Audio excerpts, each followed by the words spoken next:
the wicked.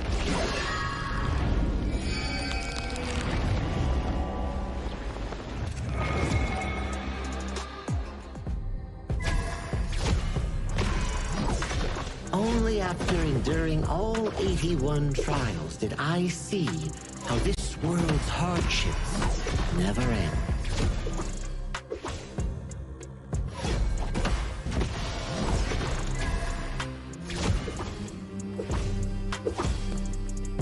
How does your head compare to the Serpent Sovereign?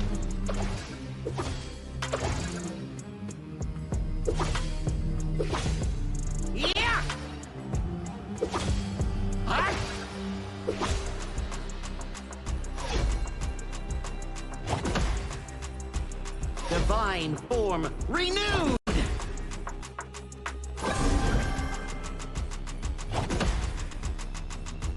Evil, be gone!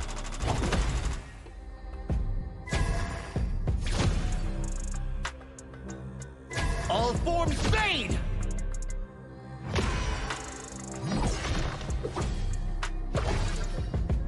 Before the Lotus Podium, all suffering ends!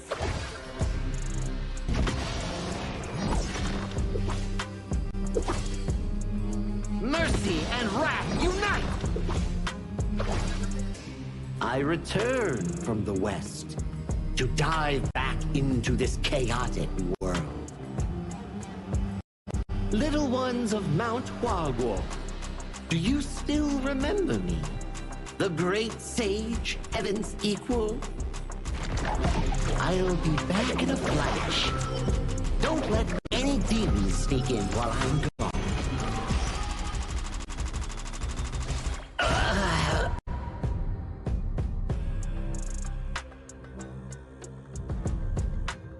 Time to leave the stone behind and see where fate takes me.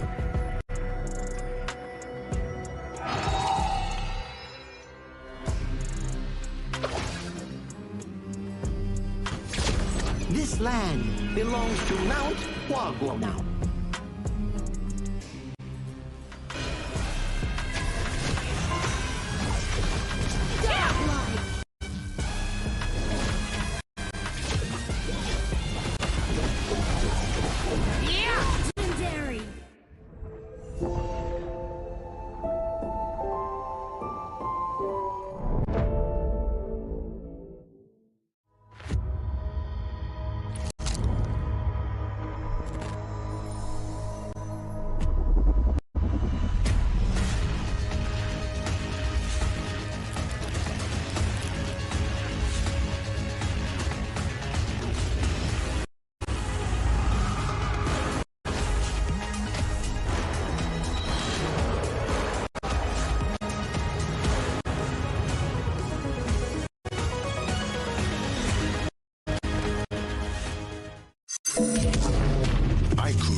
Contestants fight for the honor of their regions while we cheer them on from the stands.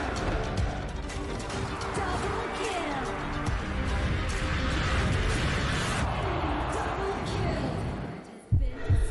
This is a challenge, but it is also an opportunity. The tide is turned.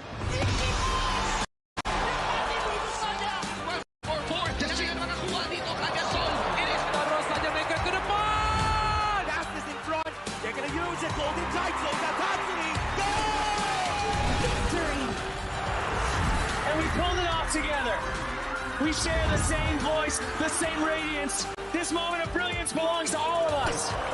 Together, we shine.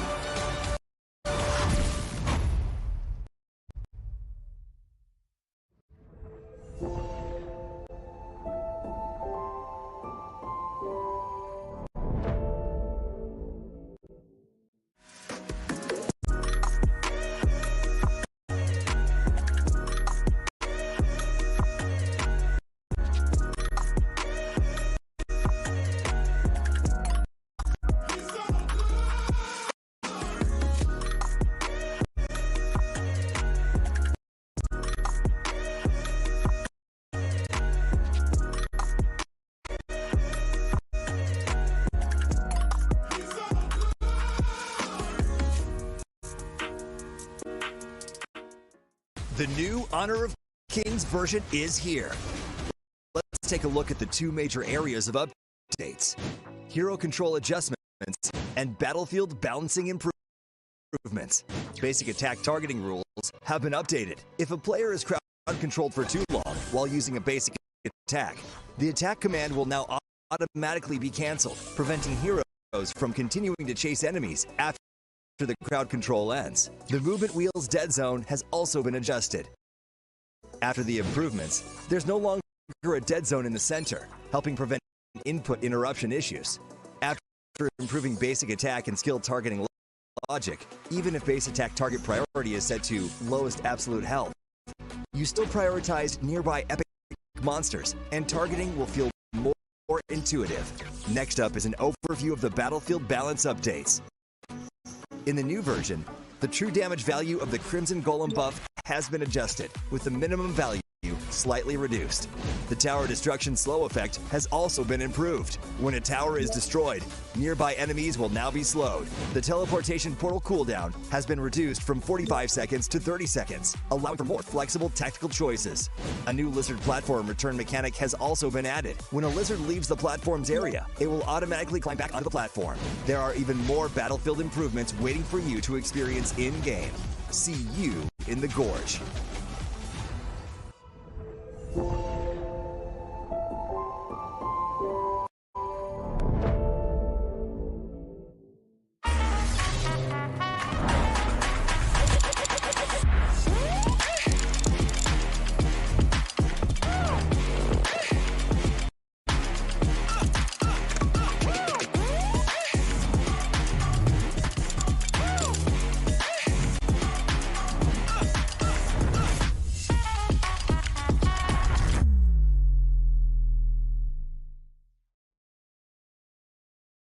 Azuria, the southern archipelago of Primera.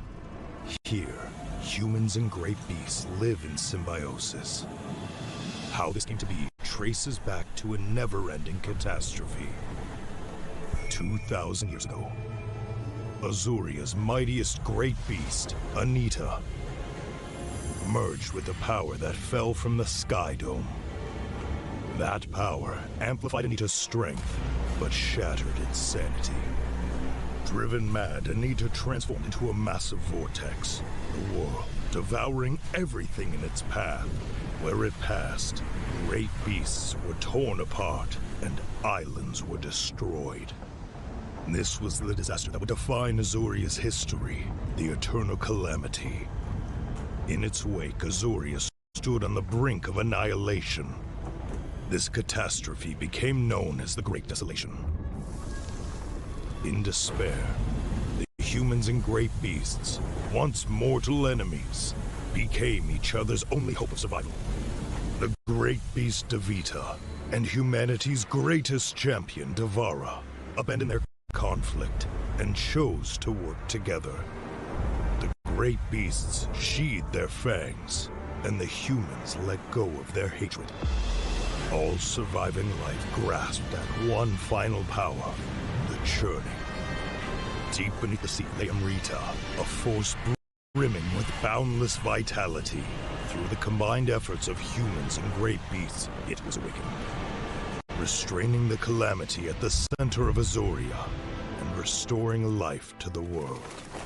But the calamity was not destroyed, merely sealed within Azuria's center.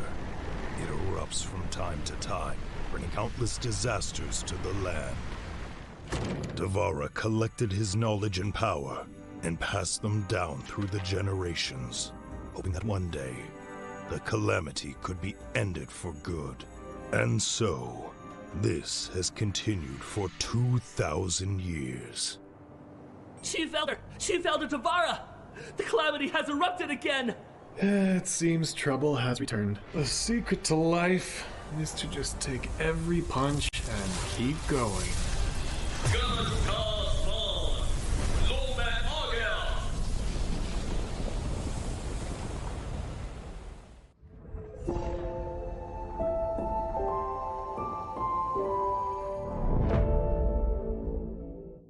إيه دوكا تراكيتي لا برو إيه فوناكو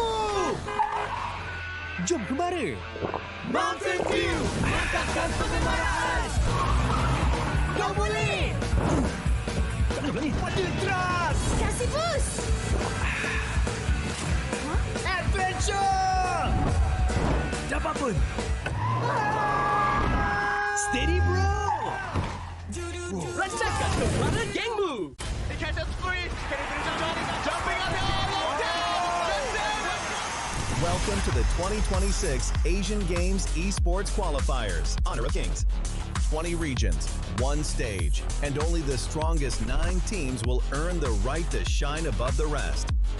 Taking place in Malaysia, June 13th to 21st, 2026. Coming to Malaysia. This is the battleground where teams fight for the right to qualify for the Asian Games. 20 teams enter, but only 9 teams will move on.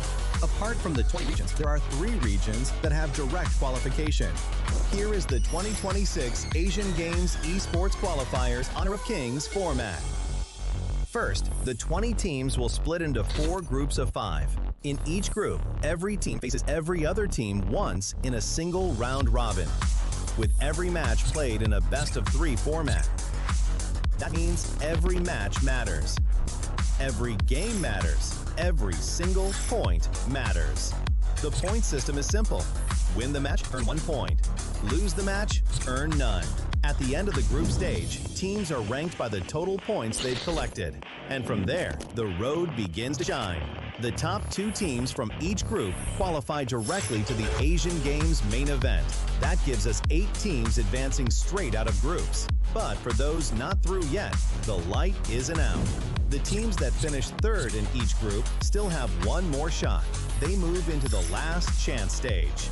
There, they battle through one final BO3 single elimination bracket until 2 teams remain. The 2 teams will then face off in a BO3 match to claim the one final qualification slot. So in total, 9 teams will make it through, 8 from the group stage and 1 through the last chance stage. That is the rule. Now it is time to see who can rise through it. From across the world, regions gather here in Malaysia. 20 teams, and only 9 will qualify. The path is set. The stakes are clear. Together, we shine. Stay tuned, and we'll see you at the stage.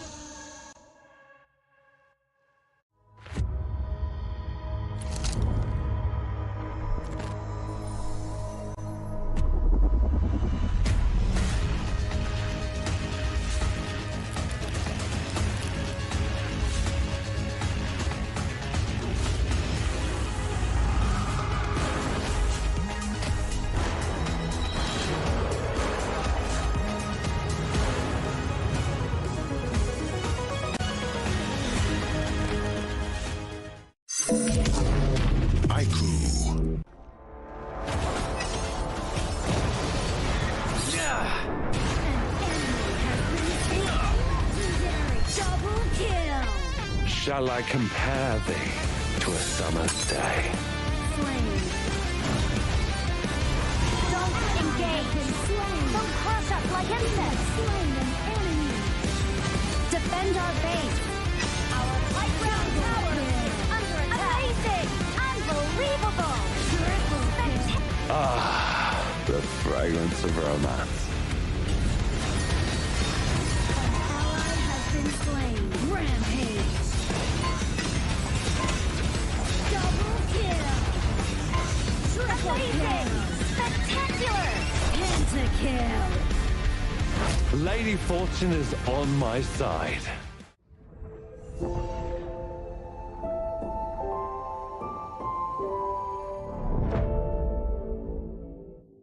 Itu bukan track kita. Relax, bro. Phone aku! Jom kembali. Mountain View, langkahkan pengembaraan. Kau boleh.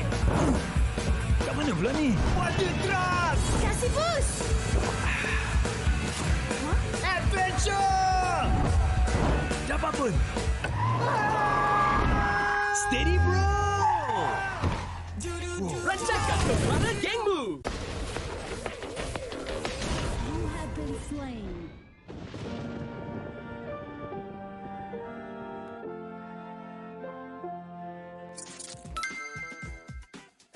With the new consignment market feature, both new and veteran players can earn consignment items just by staying active. Sell them to earn tokens and purchase the items you've always wanted. Players can head to Dragon's Hoard to get tradable appearances, chests, and more.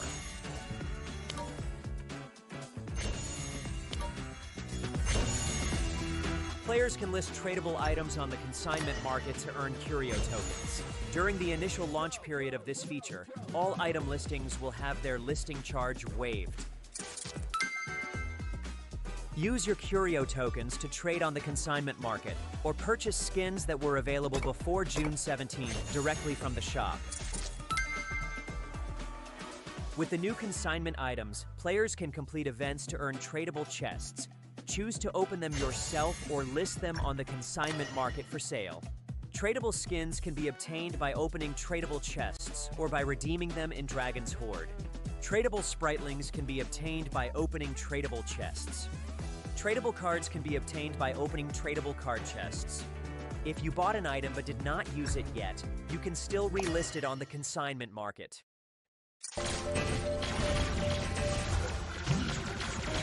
Unstoppable.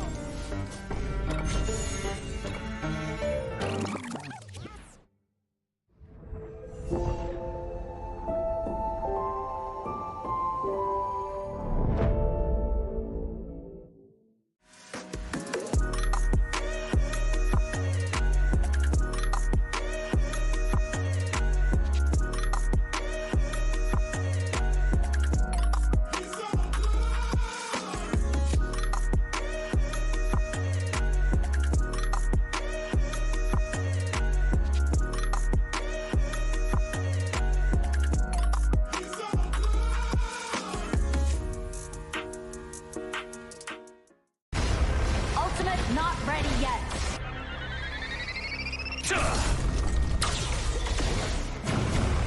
You have slain an enemy. My magic murmurs in ecstasy.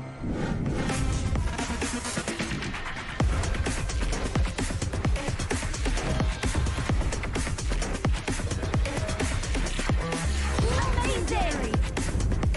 There is no escape for you.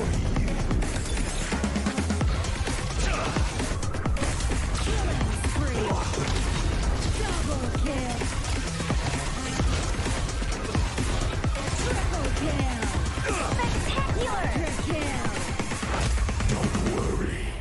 I'll be back for your life soon.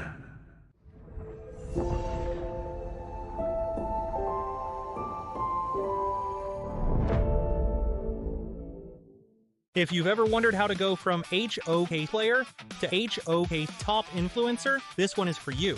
HOK welcomes all creators. First things first. When you start as a HOK player, your in-game highlight can become your content. This is the first step of building your own social media presence. If you keep on creating and reach 100 plus followers, you will be invited to HOK Studio and become a HOK Studio creator, starting to earn various incentives as you grow.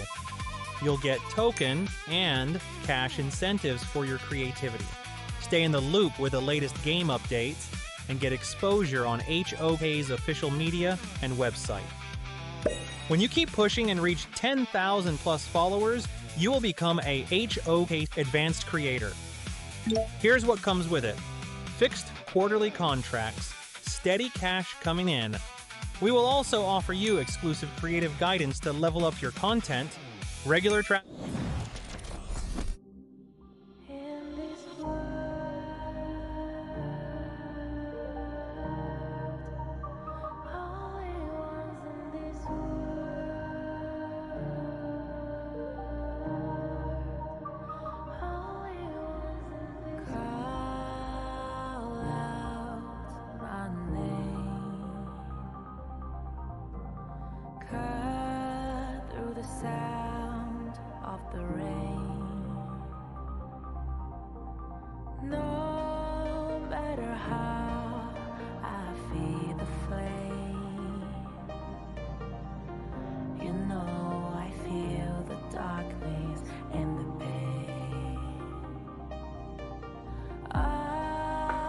The way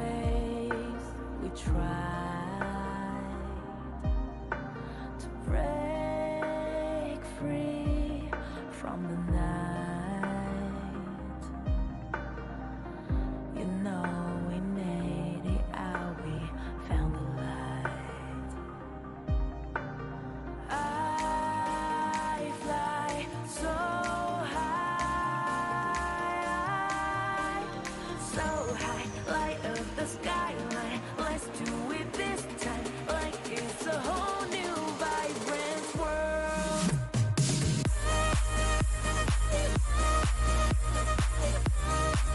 Like we're the only ones in this world. Like we're the only ones in this world. Now I see that I got everything I need. It's alright, I'm on fire, I'm alive, 'cause now I fly so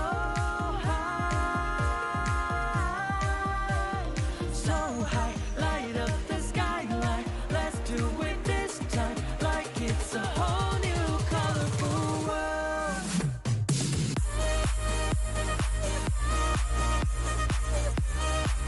Like we're the only ones in this world.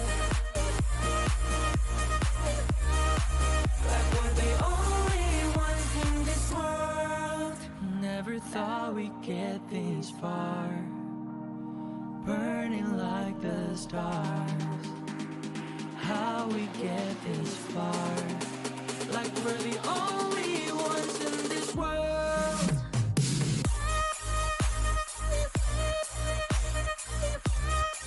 Like we're the only ones in this world. Like we're the only ones in this world.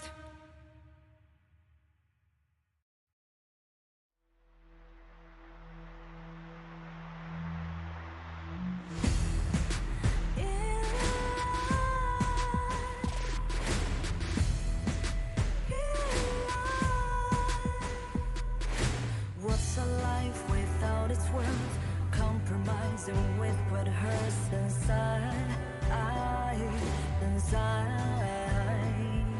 When you let fear decide your fate, you don't choose which path to take in life.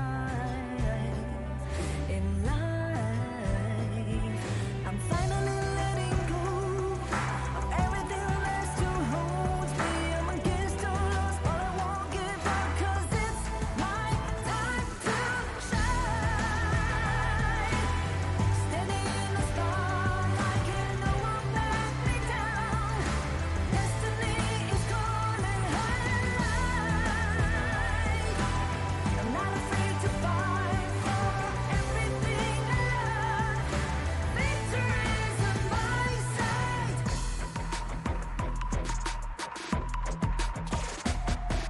The more we lose, the more we gain. The more that nothing stays the same in time.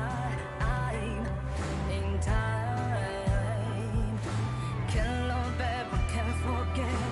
What you see is what you get sometimes.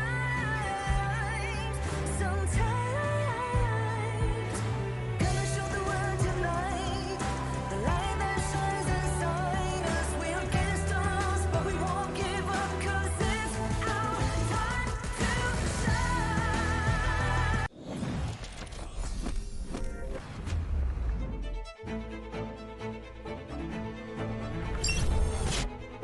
The road to the Asian Games has officially begun. As the first team stepped onto the stage, every match carried the opportunity to make an early statement in the race for qualification. Vietnam were first to do just that, securing a clean victory over India to open their campaign on a strong note. Nepal stood their ground, turning defense into opportunity before launching a decisive counterattack to secure a clean sweep.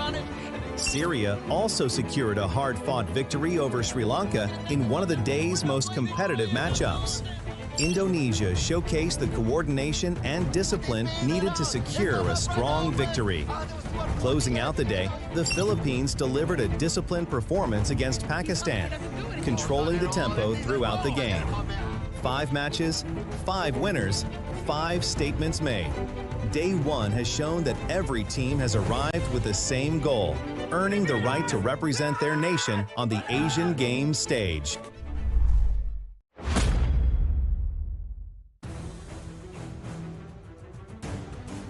It's a thrilling day ahead of us, and we're in for an absolute showdown.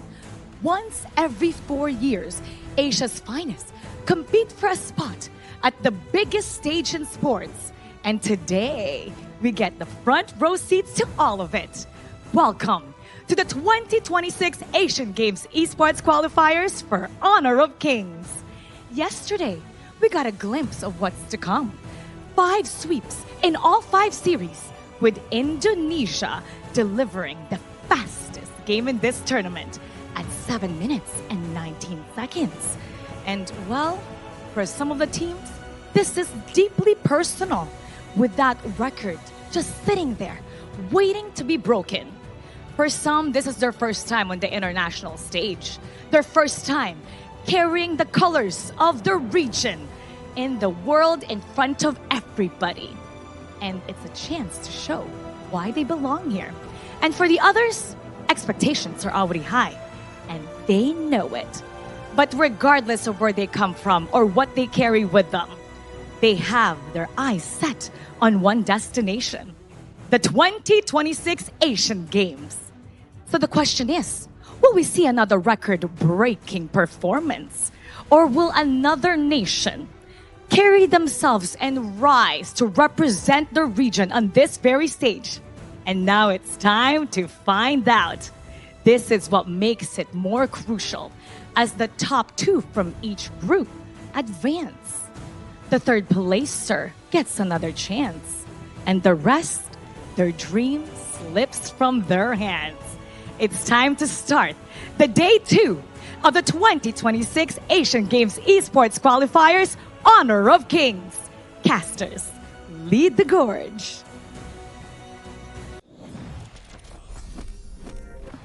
Lovely opening as always, coming in from Mara Aquino herself. My name is Sagi here, your desk host for today. This is the 2026 Asian Games Esports Qualifiers for Honor of Kings, and we are in day 2. With me is all casters of the Gorge, Holler, and also Adam. Welcome back to the English broadcast. Thank you so much for having us back. And again, day 2, super excited. Some of these games are looking to be very competitive here. Exactly, and we also have the Mongolian teams going against Philippines again today. So we do know that they really have to go through hard games as the first 2 matches. Well, we are talking about something that will be happening in the future. That's going to be a very far away game, maybe like match 3, match 4. Yeah. But this upcoming game that we have on our hand, this is definitely going to be the highlight of the day. Personally, for me, it's definitely going to be Republic of Korea going up against Singapore. 2 powerhouses going head-on in the opening match of day 2. I think that this is probably going to be one of the more competitive games of the day, and we're starting off with that bit of a banger here. I mean, there's a lot of history.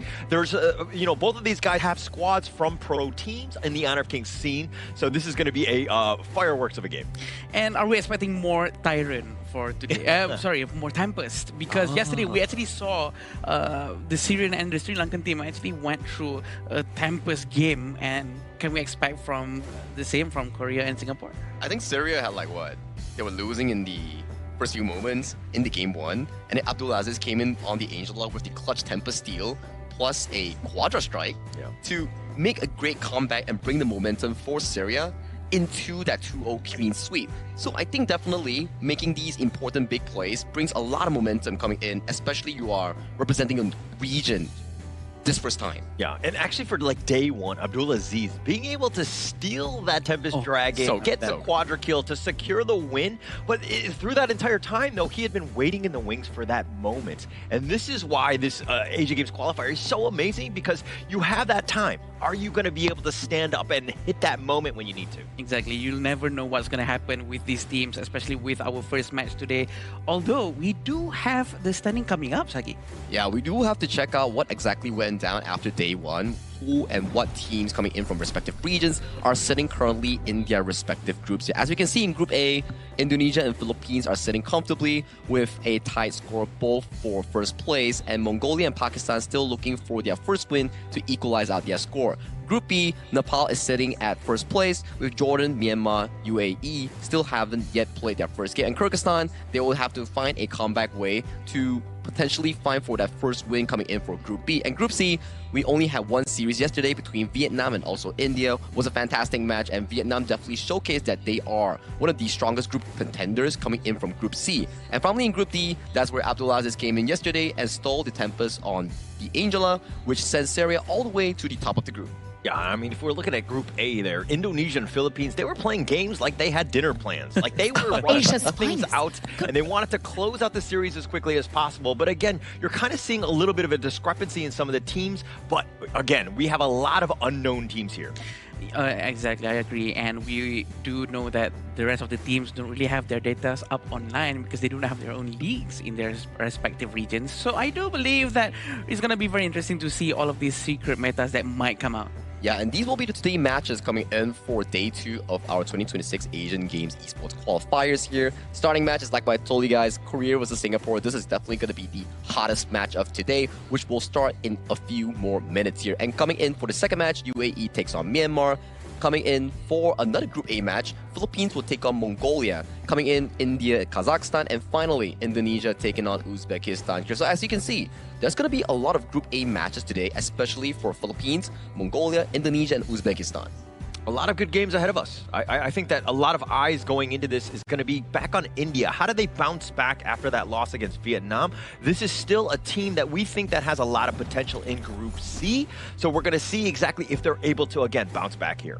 I agree, because I actually went through a couple of ranked matches and I actually went against one of the Indian streamers. Oh. So they were so good that we almost lost our game, but it just shows how fast they adapt to the gameplay. It's so quick, and I think we're going to see the same in their gameplay. The adaptability is definitely something to be prized about, but after viewing through so many of the matches coming in for today, right, there seems to be a lot of Group A games, and with more Group A games coming up for their respective regions and everyone else, it means that the more games you play, the faster you will know who will be sitting comfortably first and second place going into the main event, and who will be fighting for that third spot going into the LCQ. Yeah, and so basically we have about 8 days to do this single round robin to kind of find out who's going to be the top of your squad, or in terms of that group. Getting into that one is obviously key. You want to be top 2. So anytime you're like on the losing end, you got to start putting that pressure on now. Yeah, definitely.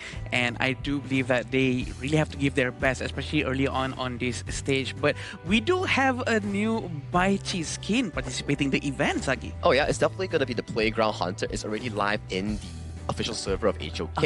If you were to like finish up the event, you can get a free Baichi skin in the event shop. For free? Yeah, for free. You just have to do missions here. Just play some games and it's all yours. Yeah, you perked my interest when I heard the word free. I was like, okay, where do I need to sign up? I just need to play the game? Okay, all right, easy. That's done. the game on right now, one, right? So yeah, I'm actually super excited to get this skin.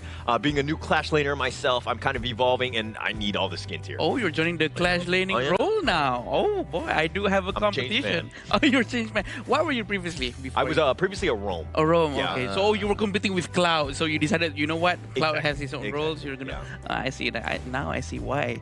I see. I mean, Clash is a very fun lane because you do have a lot of 1v1s early on, and then you have to try to expand that into a fast rotation for your team. So hey, save that for your rank games here. Right here for the 2026 Asian Games Esports Qualifiers here, and for the first upcoming series, we have Republic of Korea and Singapore, and they will be taking up the stage with this upcoming teaser video. So let's get to the teaser video.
Forged through years of competitive excellence, every movement is calculated, every decision is deliberate.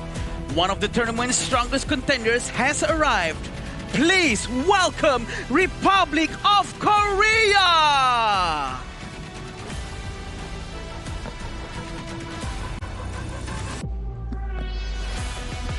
They may be the rising challengers, but they fear no opponents. With a roster built on teamwork, adaptation, and the courage to create their own legacy, the underdogs are here to shake the battlefield. Please welcome Singapore!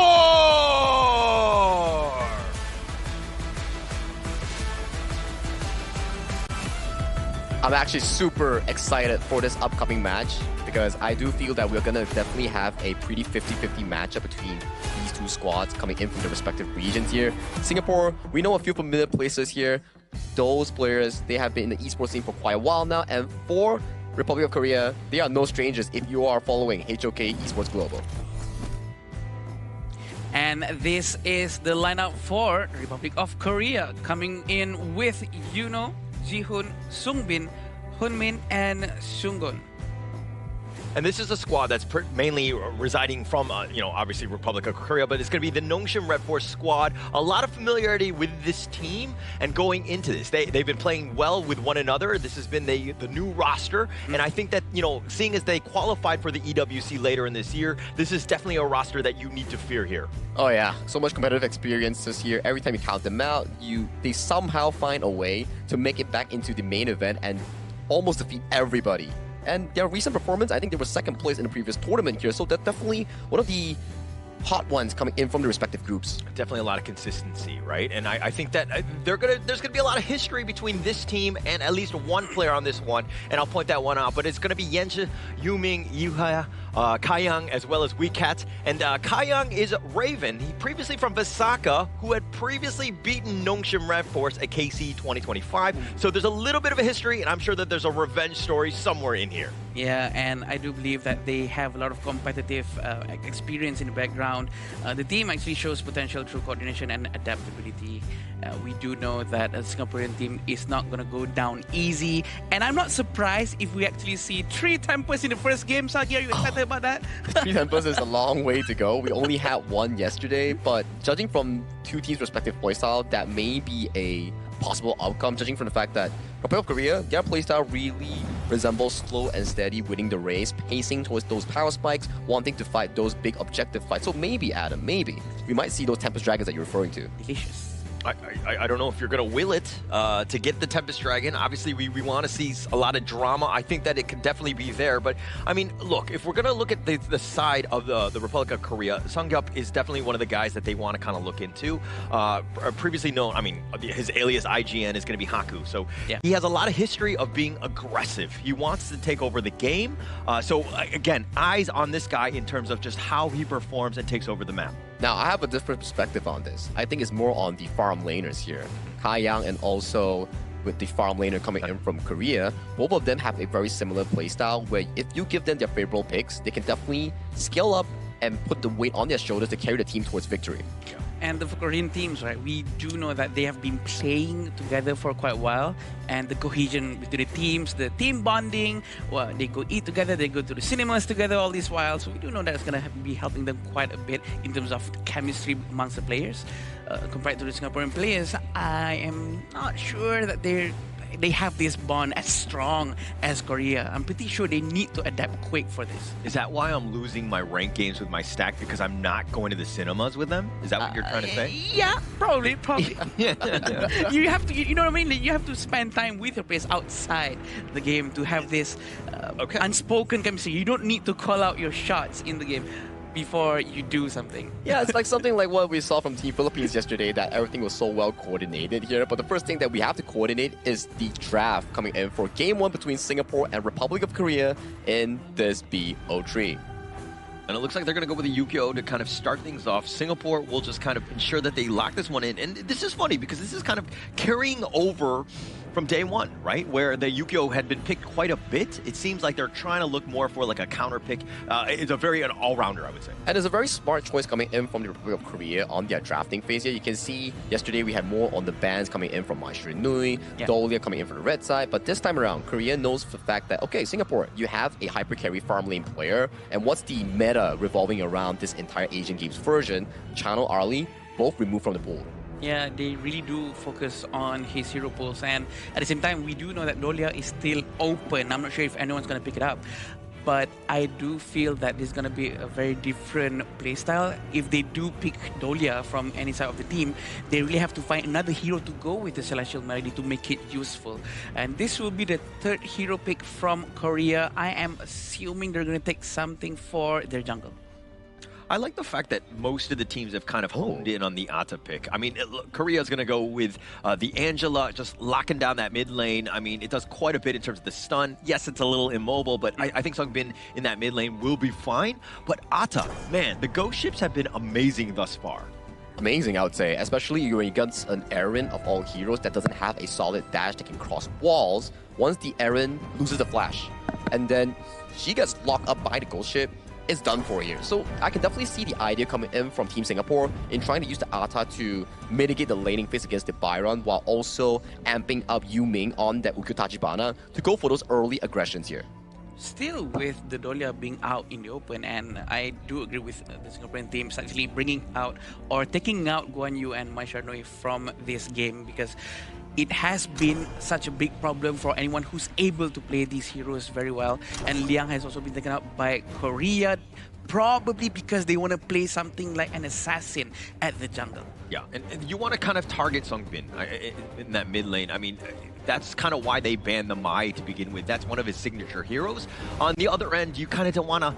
I mean, I'm thinking that for Hyunmin, they're looking... Or sorry, for the Haku, they're looking for some sort of high-flying jungler to kind of lock him down, and banning the Liang is just kind of taking that away. High-flying jungle? High-flying jungle? Actually flies. Karuru here. He flies on a little bird that actually drops down on towards you. Coming from Team Singapore here, are they going for a much more traditional route on the Zhangfei Lapu Lapu? Are we going to see something like a Ming to amp up further on Kaiyang's damage here? I think that's definitely a possible approach that they want to visit to. Protect the president yes, sir. style. I think that would be a good one. There we go, Lapu Lapu. Lapu Lapu is there, and also we do need some magical damage coming from them, and the mid lane should be something bursty. Probably gonna be I don't know what we're gonna go with.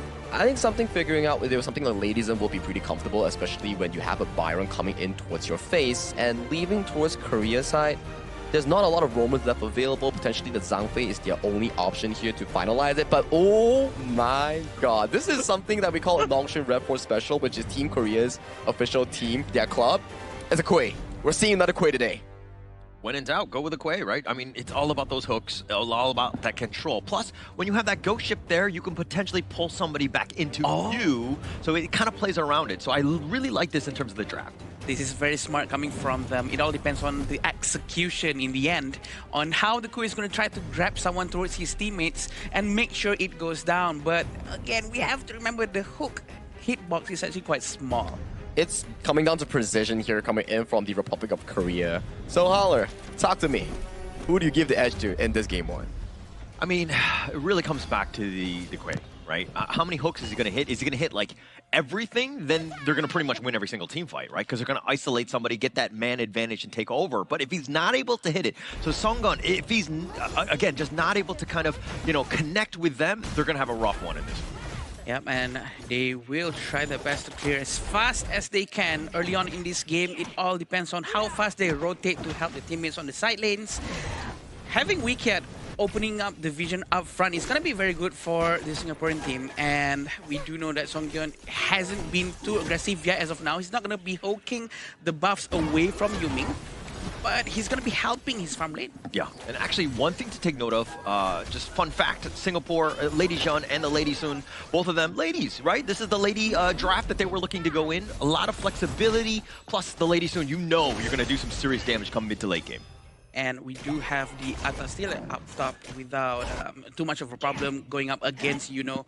And Yanji having these skill sets such as the passive that he has, he's going to be able to do a lot of health recovery. As long as no one in Korea does Blazing Cape too early, he's going to be fine. Yeah. I mean, until that moment, right? Yeah. But on the Korea side, it looks like they're doing the whole gold sharing. And at the same time, Singapore rotating. They want to kind of lock down that bottom lane, make sure that Hyunmin has a little bit of a rougher time being isolated by himself. Yeah, the gold sharing thing, right, Holler, I think it's very important for everyone to really understand this. Even though it seems like, hey, you're taking away gold from your teammates. But actually, in total, you're actually getting more than you should, right? Yeah, yeah, and that's the key, right? It's a game mechanic where when you're doing it, it seems like, oh, why are they doing this? Like, why are they sticking together? Why are they wasting time? But actually, overall net worth grows, and that's what you need to do. Any sort of edge you can get, especially early game, is going to definitely help you out. Songgon and Songbin still in the middle. Is he going to try to steal someone over to their side so that they can burst one down? Still not yet. He's still keeping his hooks. I think it's much more dangerous for a Kui player to keep their hooks because it keeps presence. It keeps the zone available for them. Oh, he goes for the flash hook. He gets him right there, and he's going to do a little bit of damage, but he's going to flash away. And that was the first attempt on the wicket. It all depends on Songbin. If Songbin is able to do some huge burst damage up early on, but we still have to remember they don't have their itemization just yet. And it seems like Angela is going to go with Scepter of Reverberation first as the first item. And nothing fancy so far. Still waiting for everyone to get their itemization done as soon as possible. But Singaporean team seems like they're trying to do the gold sharing technique right now. It doesn't seem like it's a lot, but look at the net worth. They're already up 1K. It's 3 minutes in. The amount of value that you're going is Songgun going into the void, pulling him back. The Blazing Brilliance doing a little bit of work on the Weecat, and he has no flash. He's going to go down and give it up first strike to Jihoon. Very unfortunate, Yu Ming did not manage to get sucked into the void. We do know that they did rotate it so quickly towards the mid lane, trying to help their teammates, but still managed to get Weecat. A good start for Korean team. Almost 1,000 plus gold for them. I think this is going to give them a bit of an edge. Kai Yang still alone. Another hook hung up with yet another Kai Yang. He's trying to flash away. He rolls on a wow, but Hyunmin trying to go and he gets the outplay and he limps away. Wow, what a hook. This is... another hook. Songgun setting it up. Would you say that Songgun is a good hooker? He is. He is. In this context. And yeah, I do believe that he's been doing it very well. Flashing twice and both actually hits. Who can expect that? He's too quick, Holler. Yeah, actually just the way he does it from the bushes, right? And able to kind of ensure that he gets the surprise factor. I mean, every single time you have to be kind of scared. It's one thing for him to be there, but then that hook, it repositions, it changes the dynamic of the fight. Yeah, I do believe that Yihui has to be quite careful here. Lady Zhen is quite vulnerable to the hooks as well. Songgon might be waiting for his flash to come back from cooling down. And I do feel that he's going to get... He's like 100% with that Blazing Brilliance. Weecat is just like, oh, and he's going to get sucked into the void as he gets picked off. Songgun taking that one down. Disgusting gameplay. This is working for them too well. And it's quite surprising. 3,000 gold in front, but the skills has been missing for Songbin. He's trying to run away from Lady Zhen. Oh, they take that bottom T1. Now they're going to look to turn another hook yet again by Songgun. And he has to use the passive just to stay alive, but he's in a bad spot. Yuhei is going to go down, and Songbin taking him down. But Hyunmin on the other side of the ghost ship, dancing around, somehow still alive. And Yeonho coming from downtown all the way in. Jihoon is going to show up as well, and they've got Nyanzu. Oh my lord, he hasn't missed any hooks so far. Having that in mind, that's gonna be very scary. The zone control with just his presence is gonna be so strong at this point. Yeah, how many hooks are you gonna hit, Songgun? Yes. I mean, he's taken everything. I think that he's been flawless. I mean, this is a very different game. He's looking to set up yet another one. He walks around. Oh, that's the first one he missed, but I blame you because I think you jinxed him, and now he's gonna go down. I'm sorry. Adam, how dare you? I didn't mean to. But that seems like he's very, used to this hooking thing. And he does know how to predict their movements from to make sure that everything hits. And with the flash, he's just so scary. I'm not surprised if he's the MVP, even though this is a bit too early for us to talk about. But tempo, all of the value that he's getting, he's had such an impact. I mean, it's only 6 minutes. We don't want to declare an MVP already, but it's looking that way because of how much of the tempo, and now Singapore on the defensive side, everything is going their way because of those hooks. And remember on how Hanmin actually managed to survive from the bottom lane? It seems like they're going to try to hook one here. Now, he gets yet another hook into the void. He goes for the two-man stop, the Ocean of Tears, breaking that up. Weecat is going to be fine, but he's going to get storm-struck for that. The ghost shift, and it looks like Yunho's on the wrong side of this, but here comes Jihoon. He's looking for the revenge. Yunho getting a little bit low. He doesn't have enough for the shield. He will fall. A very quick help coming from Jihoon, but it's not enough to save Yunho. He did try his best, but Yuming is going to try to take Jihoon, but Jihoon manages to survive the fight. He's just doing just enough, but Songbin, I feel like he's just on the edge. He hasn't been able to get the true Chaos Cinder, Blazing Brilliance, the full burn experience, if you will. Who wants a full burn experience? Is he gonna hook? No, he's not. He's still keeping his skill sets. We do know that Hanmin's still gonna try to get as much itemization as possible before joining the next wall.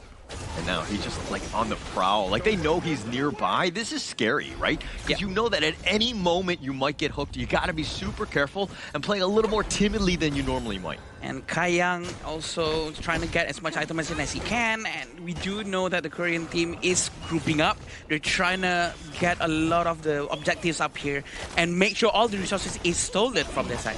Yeah, now the fight for the Azure Golem. It looks like the smite is going to be used. Jihoon taking that one away. Sunggun needs to be a little bit careful. He uses into the void. They've got him locked down, and Weecat is going to be down.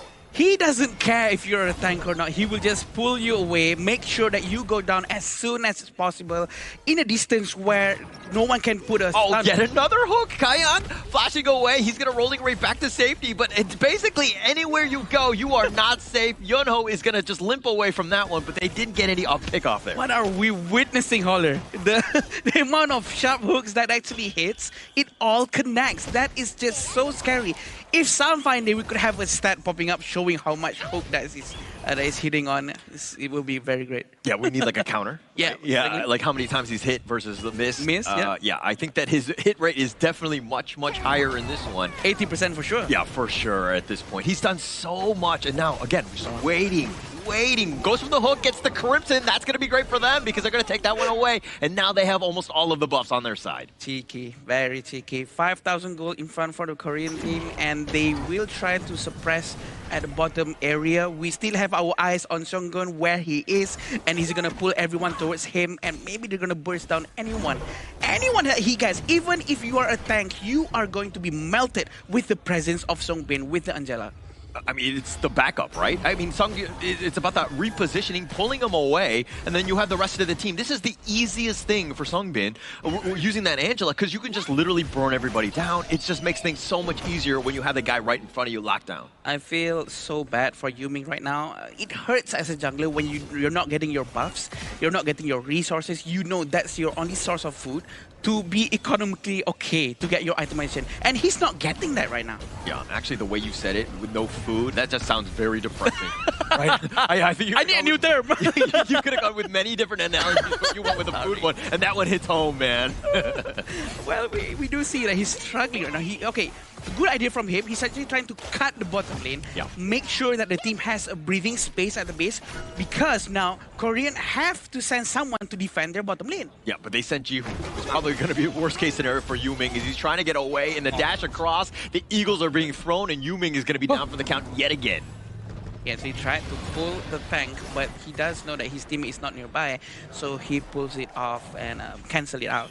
But the Tyrant is still being focused by Jihoon. It seems like it's going to be easy double objectives from them. This is very greedy, but this is what they need, and they can do it. Yeah, I mean, this is as greedy as it gets, taking them both down, and they have enough damage to deal with this and to just survive this. This is the 10-minute mark, and you are so far ahead that you're able to take both of the big neutrals. That is a giant play for both, and now they've got the pullback into the void. You can't get away from Sunggun. You cannot get away, especially he just finished his frigid charge. This is going to be a bad dream for the entire team of Singapore, but... All the flash forward, the Storm Strike is going to be on point. He dives the tower. He doesn't care. Kayang is going to be down. They found Yue as well. Weekek, all he can do is watch, and on the bottom side, Jihoon was doing some work as well. This game has been nothing but Korea. This is the chemistry that I was talking about, right? Going to cinema really helps. It depends on also what movie they were watching. Okay. Right? Like, is it a horror movie? Is it what? But it looks like this is going to be a horror movie as they take down Weekend, and it looks like Korea are going to take game number 1 off of the ace. A good game coming from Korea. Congratulations to them winning the first round. And I'm pretty sure they're going to be continuing this momentum. That was a very, very scary way coming in from Seonggun. A lot of the hooks, a lot of the plays, the early game leads were generated by this Quay pick coming in from Korea. And I had to say, that was pretty insane accuracy. Right? He doesn't miss. He doesn't miss. I think that, I'm just going to predict it now. The highlights are going to just literally become Gun just hooking everybody, right? It doesn't even matter about the kills after because he was just setting it up for all of the team fight action, right? This game was all Republic of Korea. And we've actually only witnessed one miss, and that's all. And I have to highlight that because it's the only thing that stands out about him, because he missed that one time. So missing stands out because he's doing too good of a job in the game. Exactly. Yeah, that makes sense. I mean, not to go Asian dad here, but you are a dad, though. like, son, how It are you is gonna... Asian Games qualifier. Yeah, I mean, how dare you? You got it on tape. You missed once. Oh my God, Sunggun. That's going on his resume, right? But definitely, though, that game 1 coming in from Republic of Korea was really, really amazing. Aside from only dominating in the game with their planning coming in from Seonggun's Quay's hooks, you can see from the pick and ban phase, they have already strategized how they want to counteract against the farm lane-centric team Singapore here. Yeah. First bans coming in, the first 2 strong picks coming in from the Asian Games farm lane pool. Channel, Arlie, gone.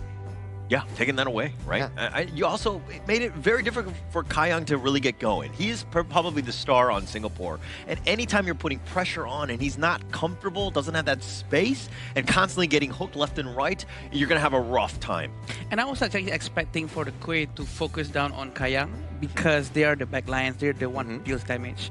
But in the end, he was just hooking the tanks in front, the ones closest to him. It's the most convenient, and I thought that would be a problem for them to take them down because of the burst damage might not be enough and early on the game.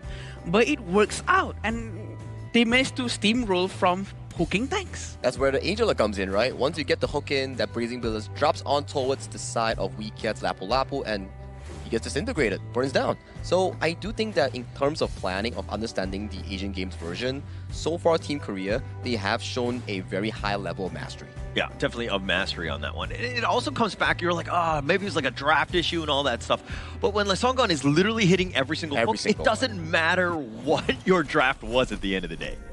It was really some really high-end gameplay coming in from Team Korea, but let's check out some of the item builds, KDAs in this post-game stats. So far, Korea is leading the series with a 1-0 score, and we do see that Seonggun 2-1-8, contributing to 10 kill participation here, the highest in this team. Every hook that he hits has led to almost a successful play. I agree, and we do know that he creates a lot of space for the team every time he hooks someone or every time he keeps his hook because of the accuracy itself. Everyone is also aware, so aware that his presence, he's still keeping his hook. It's not cooled down yet, so they cannot move forward. They cannot go out from their base. And you were talking about in the beginning of the game, you're like, oh yeah, he's just not hooking, but the potential is there, and it's actually changing the dynamic. And ever since you said that, Sunggun was like, no, I'm just going to constantly hook. I am not going to hold it back. Every time it's off cooldown, I'm going to use it. So after observing this Quay performance, right, would you give it over to Charles from Philippines yesterday or Korea's Seonggun? To me, the one miss sticks out, right? So I think, no, I'm just kidding. I think that's not an amazing game. Are you still in this Asian that? I am. Calm down. I'm gonna talk to him later. How dare you miss one on stream? Yeah, aside from Quay as well, right? We've been seeing a lot of Angela actually in the Asian Games version. I think this is like our fourth, fifth Angela pick so far in the second day so far. And actually, that was, in terms of performance, it actually wasn't even the best one, right? Because in terms of damage, Abdulaziz yesterday, monster game with the Angela, but this one, very different because he didn't really need to. Like, the rest of the squad were doing enough damage for him. To be honest, this is what probably I would call selective damage, when he just chooses the most important targets at the right time. So it doesn't really matter if it's translated into the stats or not. You can see Sungbin's damage is just about 3,000. It's not too much, but it's the most important moment, and it works out. Yeah, I think that's a very good statement, right? Because every time we see Seonggun land a hook on the Quay, Seongbin is always there, ready to follow up on as the main damage dealer to burst down the tank that you talk about here. So I think it's like what you say, selective damage, so proper follow-up. It's probably those cinema visits that you talk about. I'm very proud of that. Very proud of that. I know that the cinema thing is very helping out with them. I'm pretty sure they did it. And I want to know what are their routines other than cinemas. Yeah, but I want to know more specifically in the cinema. Like, what are they watching, right? Like, again, it's like, give me a movie name, because then I'm like, okay, all right, we got to go for, like, is it like a romantic comedy? Like, kind of, get this awkward vibe with the team? Or is it like, tell me, brother. Which genre helps the most, right? I mean, it's probably going to be horror, right? Like, everybody's trying to see, like, who is the most scared in this specific part. But you can see, like, in the 11-minute game, Korea had to pull in a 9,600 goal, which is amazing here. And these are the starting few moments that Seonggun was landing most of their hooks, which caused Weekend to be out of position, giving the first strike over to the side of Ji Hoon-ya. And this is an insane one.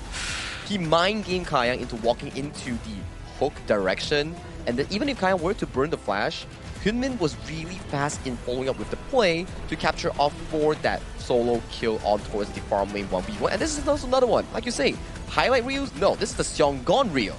Yeah, he needs to put this on his LinkedIn, right? I think that just how much impact he had. Like, every single, like, he's walking in, he's in the center stage. Like, you dare go near him, he's got a potential another hook. There we go. Just every single highlight is based around Seonggun. It's sharp. It's definitely sharp, and we know he's not gonna miss. I'm not surprised if Singaporean team actually bans Kui after this. I know it makes no sense, but it's too scary at this point. This momentum might scare them out all the way to the next game. But every hook matters, and it's so good that they managed to steamroll non-stop.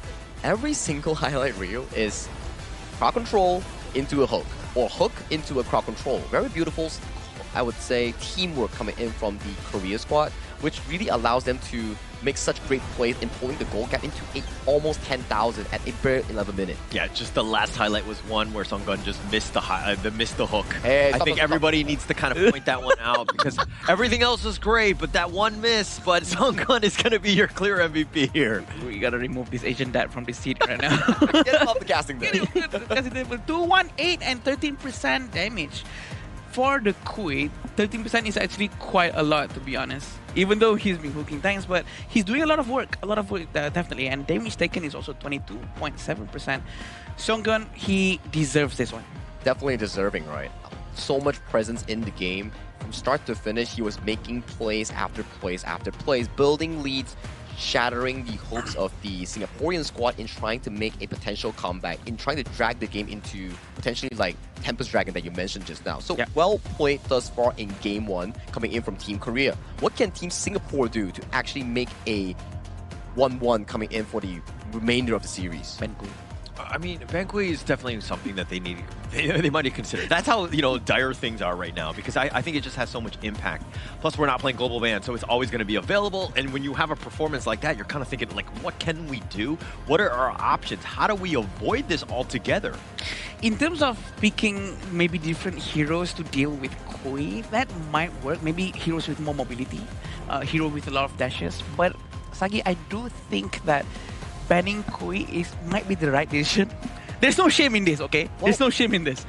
There's definitely no shame in banning a hero that you actually cannot handle here, but it's a very small sample size so far coming in for Team Singapore to actually execute on the ban. For me, if you're banning Kui, you're essentially losing out another ban slot here. Are you trying to remove the Guan Yu? Are you trying to remove the Mai Shiranui? All these are still top tier picks thus far in this Asian Games version tournament. So for them to actually ban Kui in the first round, it's going to be very inconsistent going into the second game. I don't think you ban it. And the reason, because I think that there are definitely other meta heroes that have more of an impact. You kind of probably want to just play around that, and you just kind of think he's going to miss at some point, right? He's hitting all the shots now, but that hot streak will eventually go away, hopefully. Okay, hopefully. Asian Dad mode is gone now. But we do know that Kui isn't going to be a big of a problem, but I agree with Holler. There might be other heroes that's going to be a lot more problem, giving a lot more problems to the Singaporean team. Yeah, I do have to agree here. But Adam, I just got to ask you, right? Where are we actually playing and where are the players staying in this event? we are actually playing at Petaling Jaya Marriott Hotel official venue and the hotel partner of 2026 Asian Games Esports Qualifiers for Honor of Kings. This is such a good venue and everyone is loving it. Everyone is going to breakfast together in the morning, eating all the national dishes such as this morning we have ayam rendang. We have ayam rendang. Yeah, and I met Iqbal because we Malaysians and Indonesians have this who owns the rendang thing. Who owns rendang? Yeah, but he was trying the Malaysian rendang, which is different from Indonesian ones. Yeah, we definitely have to interview him here to say whose rendang is better. Don't do that. Don't do that. I kind of want to see. I kind of want to know. I feel like, which one is better. I want to see the contest here. You don't want to see anything. You just want to see heat. That's all you want. I just want to see you guys at each other. Can I get out of this room? I'm very scared right now. Not be scared, because the only one being scared right now is Team Singapore if they can find the equalizer here in this series itself. Korea will be defaulting towards the blue side as Singapore chooses the red side here. So red side has a bit of consideration here. What do you actually ban out to allow Kayang, your core carry, to pick up the heroes that he wants, because you are on the second pick, which doesn't really allow you much room to think. I think right now you're looking for something just early game. Create a little bit of space. We didn't really get to see exactly just how much, like the spacing from Yuming to be able to push them back to kind of create space for Kayang to get that farm. He was under pressure from the beginning, and if this team wants to succeed, again, everything kind of on the shoulders of Kayang. I agree. I think they need to focus more on taking care of Kayang, and we do know that Kayang has a lot of potential. That doesn't mean that you can leave him alone at the bottom lane trying to deal with 3 heroes. Having Koi in that mix-up, I think they might have to really babysit Kayang, not because he needs to be babysitted, but because the team needs to win. I think this responsibility falls heavily on towards Yi Hui and also Wiget in trying to win out the mid lane 2v2, in providing more room of their 1v1 focus for the side of Singapore's Kayang here. As you can see, the same strategy still stands. Korea bans away the Arlie and Chano, some of the top tier picks thus far for the farm lane pool, resulting in Singapore defaulting into the Aaron here. But here's the problem here. That's the first pick Guan Yu, and so far there seems to be no crowd control being drafted by Team Singapore in stopping this horse. Starting off with a bit of a banger here. I mean, this is another one. Very similar to the Quay in the sense that you're looking to reposition, change the dynamic of the team fight. On the other side, Singapore going with the Aaron and the Dune. Some way you need that frontliner. The Dune is going to be great for that. Aaron, again, what you saw, how Korea play that one, very strong as well. So again, it's a bit of a chess match at this stage. I agree with Sagi. But not me. I agree with you as well. But coming back to Sagi's point, where he said that they're lacking crowd control. And I think they need, what do you call a pinpoint crowd control? Something that stuns directly, like an idea. Like the idea spell to stop the Guan Yu? Yeah, to stop the Guan Yu's charge bro. I like the Ata pickup here because Ata can actually break and also counter out Guan Yu in the laning phase. So that's going to be a pretty decent pick. But coming into the second phase, more of these roamers, more of these enablers coming in from both teams will be lock away coming in for the second phase of the draft. They're going right back to the Angela, right? If it ain't broke, why fix it? I think that they're going to kind of let Sungbin do his thing in that mid lane and ensure that, you just have that old tried and true damage, which is kind of lacking from some of the mid laners that are, in this version of the patch. I love this pick from Korea, which they took DRNG. DRNG is the best hero to deal with HP-based heroes such as Atta and Dune. We know that he's going to be melting Atta and Dune very, very soon. As soon as he gets Doomsday and Sparkforge Dagger, great job coming from the coach of Korean team. I feel that they are not going to have a problem with these tanks. I think so as well, especially when DRNG, when you land the ultimate, the golden token, you do remove almost 50% of the magical and physical defense, which makes the enemy tanks take more damage. Just with the accuracy coming in from Hyunin is going to be really important for Team Korea to actually tear down big tanks like the Ata, big tanks like the Dun. That's probably going to go into the hands of Yuming. Just a lot of damage on the Korea side. You have pretty much a very well-balanced first 3 picks here. And kind of, again, going back to the Yuming Ata, like the Ghost Ship has had quite an impact. But is it the right play when you see the Guan Yu charging the Razor Cavalry from the back? Maybe you lock him down with that Ghost Ship. I mean, that's kind of the thought process. But is that enough? Well, for me, it's still okay. But the duty falls heavily on towards Yanzi, right?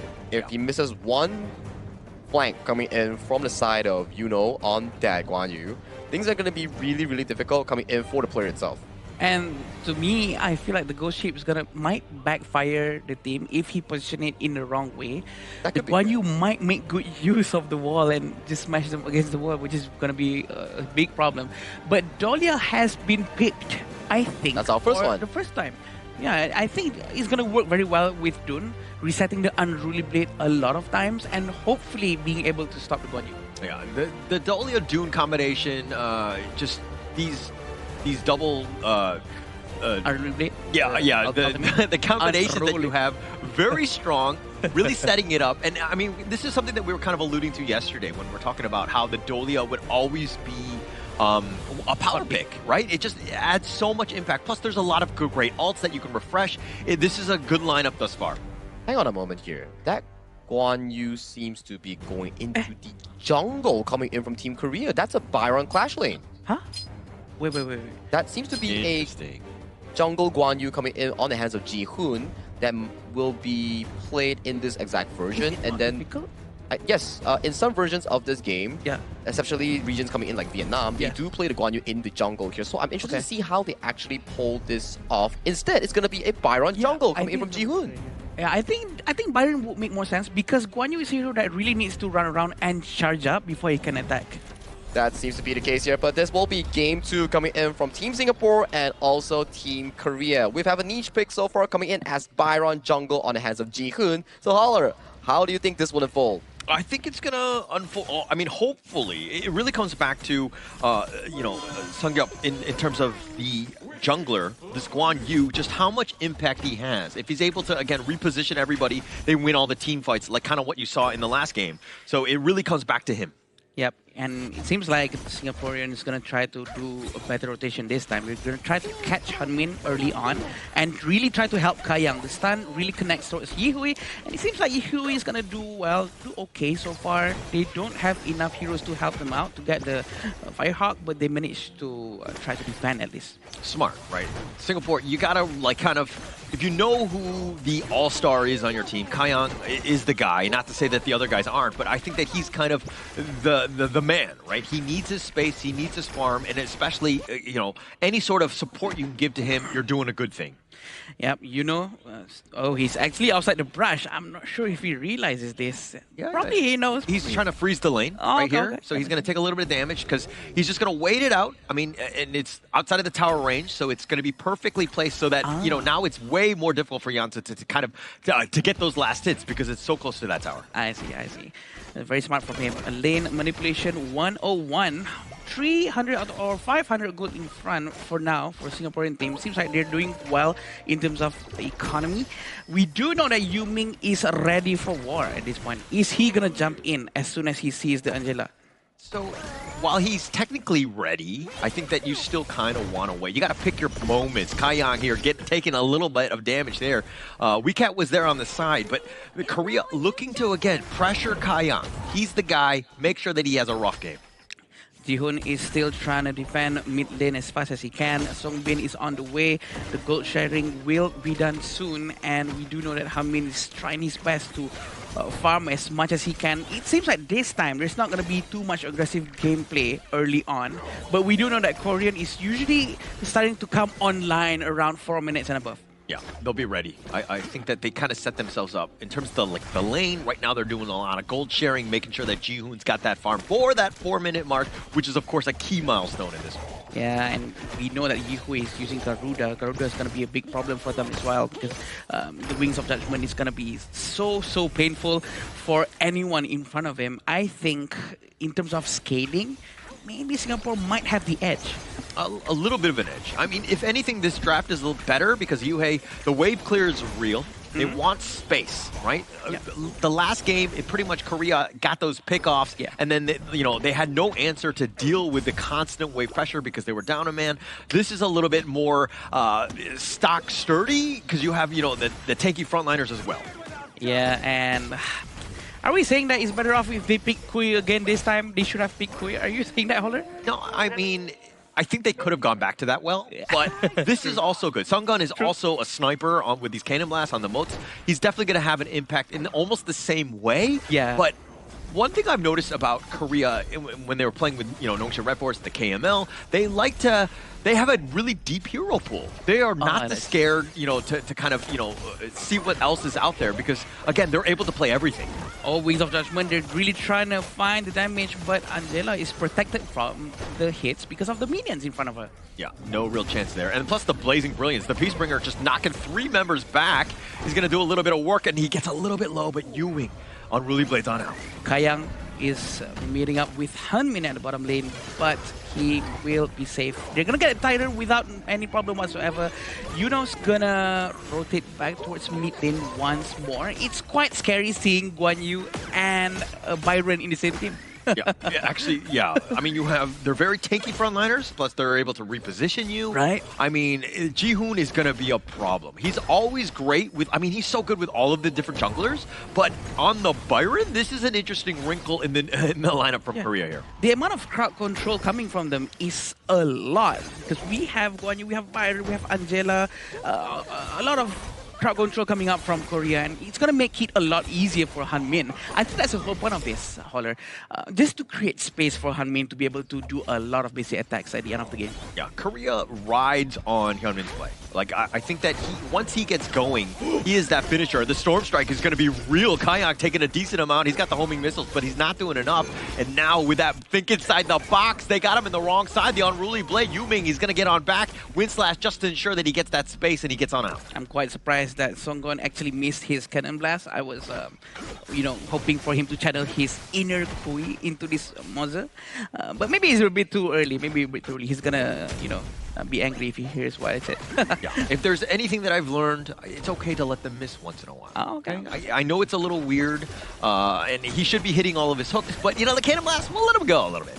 Yeah, but we can see that they're really trying to focus down on the tower, and is he gonna commit? No, he's not. Just to make space for the tower to go down. I mean, they saw them coming in the way that they were just able to kind of dive in. They were just running on out of there, but they lost the bottom T2 because of all of the space that was created.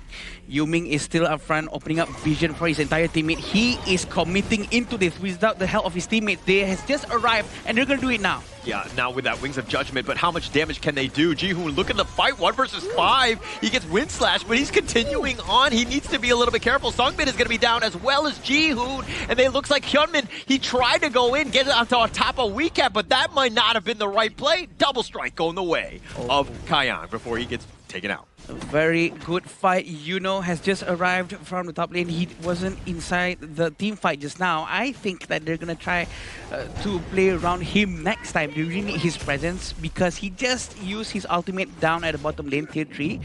And I think that Singaporean team actually chose a very perfect timing for this war to happen. No wonder Yuming actually committed all the way down into the backline because the lack of CC coming from Yuno. So this is something that, Nongshim Red Force Korea tends to do, right? Yeah. They will look to take fights.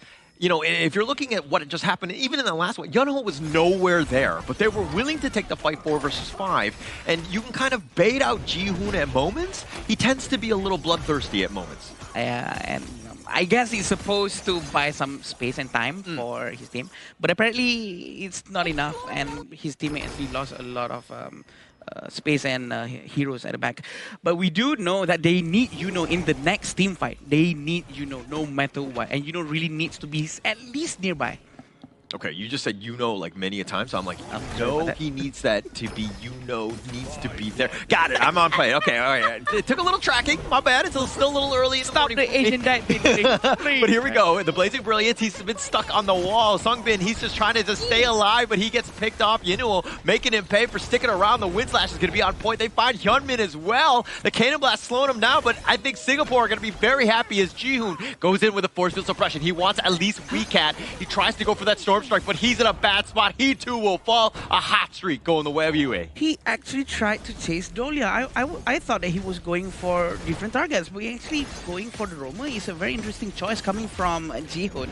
But it seems like Singapore is going to try to get the tier 1 tower in the mid lane without any problem whatsoever. Still having Songgyun, and is he going to force it out? He is! He's trying to push everyone into the tower, but he's being punished with a Wing of Judgment coming from Yui. A little bit of a bait there. Yeonho trying to make that Soaring Dragon. The Razor Cavalry recovery onto the minions, but he gets caught out. The ghost ship was perfect by Yansu, and they're going to set things up. And if you wanted to see Singapore start rolling, now has been the moment. It seems like they figured out Korea, at least in this early game. And Tyrant's gonna be theirs right now. It's gonna be going into 9 minutes. It's gonna give them a little bit more movement speed. They're gonna really try the tier 1 tower, but the entire team from Korea is here, ready to defend the most important tower in the entire match. Yeah, Korea though, with enough wave clear to kind of limit at least some of that damage. Yes, they're behind, but they still have that opportunity. They still have that outside. Again, you were talking about the importance of that mid T1. Still alive. They still have a chance in this one. And having Guanyu in this game, Hunter, I was expecting Guanyu to do a lot more plays with his teammates. But as of now, we still haven't seen any of that. And it seems like he's going to get caught way up in front because he's not using Kui. Yeah, Sunggun all by himself, kind of, I mean, he got a decent cannon blast, but he was completely isolated. The rest of the team were not there. It seemed like he didn't get that invite to that movie. Go on, go on. I think that he needs to be closer to his teammates. He was trying to use his cannon blast while his teammate was so far away. I'm not sure where he's getting at just now, but seems like Singapore is going to try to force this one more time with the Wings of Judgment. Yeah, and this is going to be a much better push. But again, they can't really get too close. Sungbin with just enough with like that Blazing Brilliance, it just clears the wave so quickly. But Hyunmin was trying to be a little bit sneaky and taking the Tyrant here. They need to be a little bit careful with how they proceed because it looks like Yansu and the rest of the squad are there. They've got the Wind Slash. The Tyrant is actually going to be leashed. Soaring Green Dragon coming from the side. Yunho, he's getting pulled around, but he dashes away. They find Weak Cat, and it looks like Yansu is getting very low himself. Sungun with the Cannon Blast, and do they have enough? And yes, they do. The Heroic Strike is going to be enough, but Yunho sacrificing his life because he wants to go for the team kill on this one. Yehu running as well as he able to flash away, and he does, but 4 members down from Singapore. A very good kiting fight coming from Korea. They really forced out Singapore to actually be a little bit overextended just now, but the force coming from Yuno was so good that he actually managed to force them to go down one after one.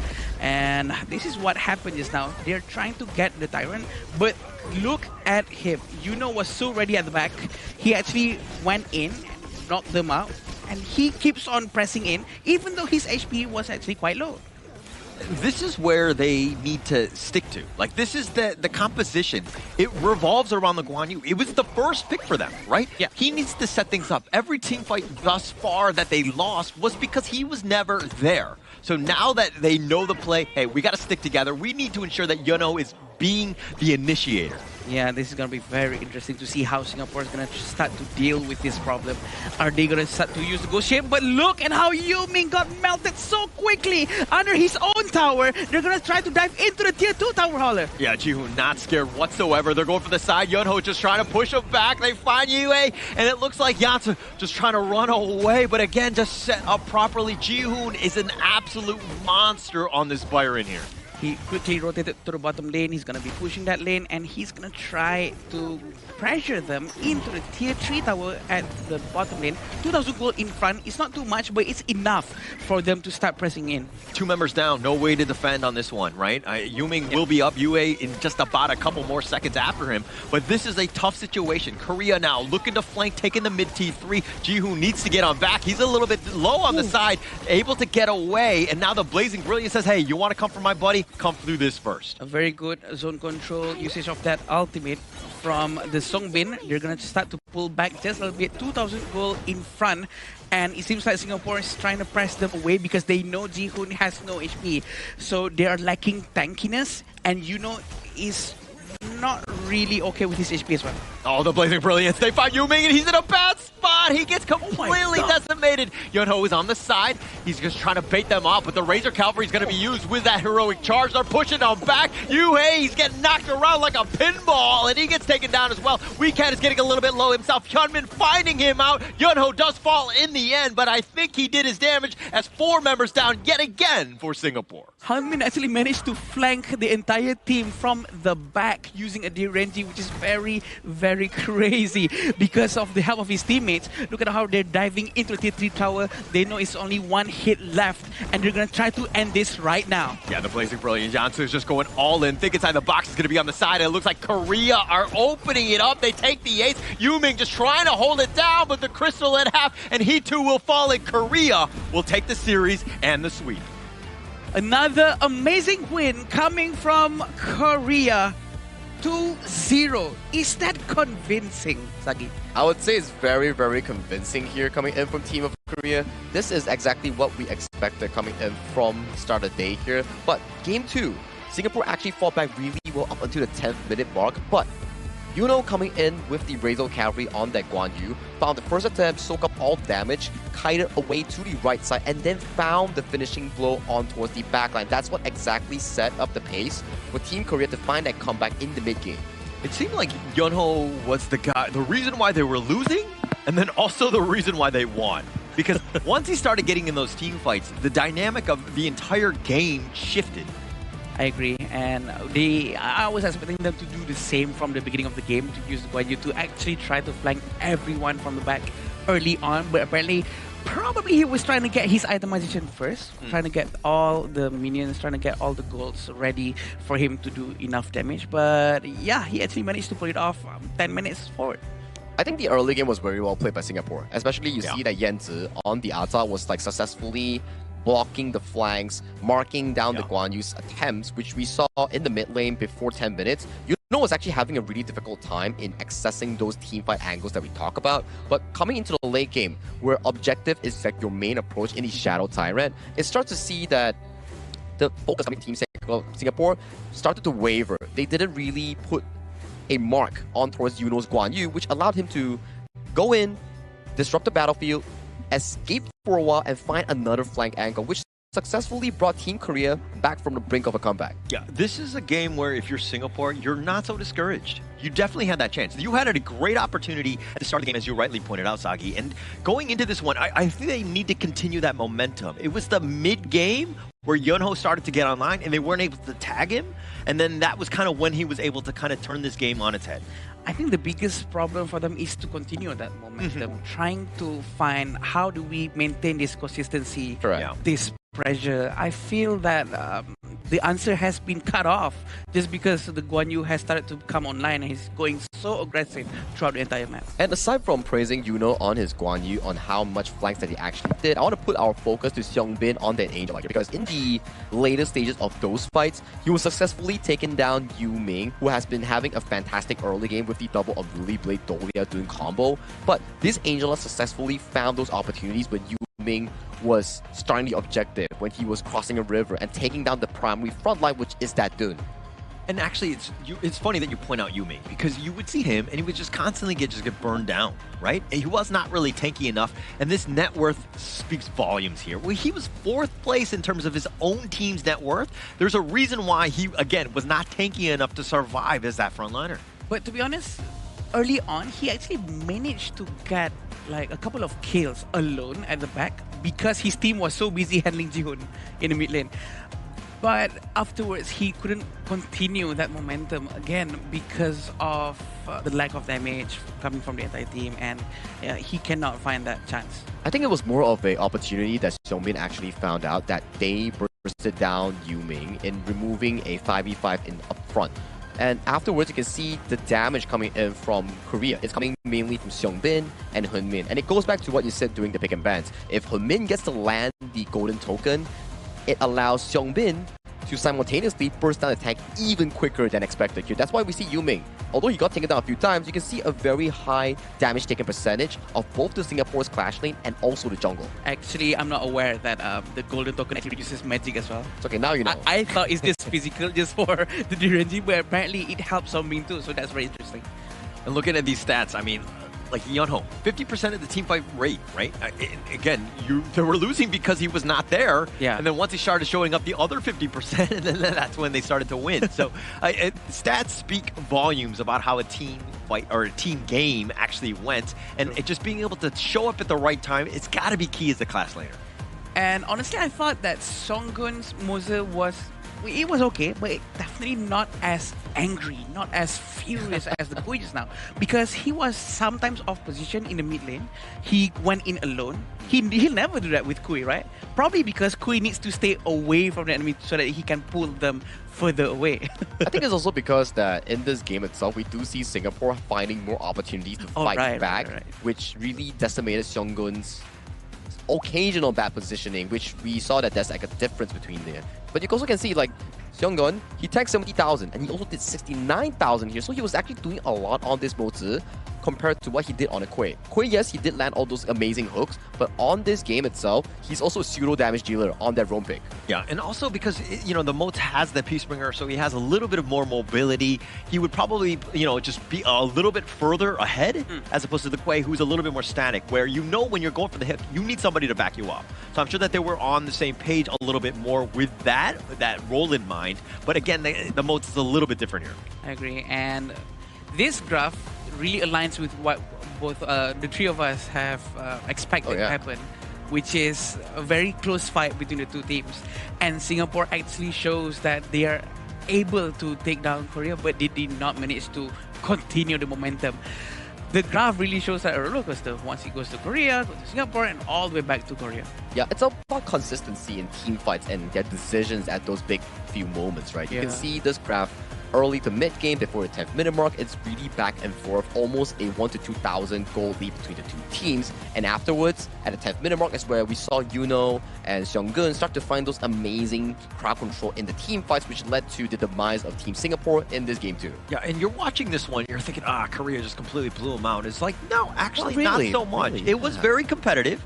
It took the last minute, as you see in this gold graph, for Korea to really kind of get to that moment. I would say like the 10-minute mark, it's when they started to just get that ultra rise and they were able to close it out. But this is a much closer, it's a much closer game than the 2-0 score will show. Yeah, that's when Yuno comes in probably. But I want to ask both of you, do you both agree that it's going to be Yuno that's going to get the MVP? Ooh, I think Seongbin or Hyunmin actually played really well too. Yeah, I agree. Yeah, I don't think Yuno will. Okay. Because again, it's the first 50%. Like it's because he's late.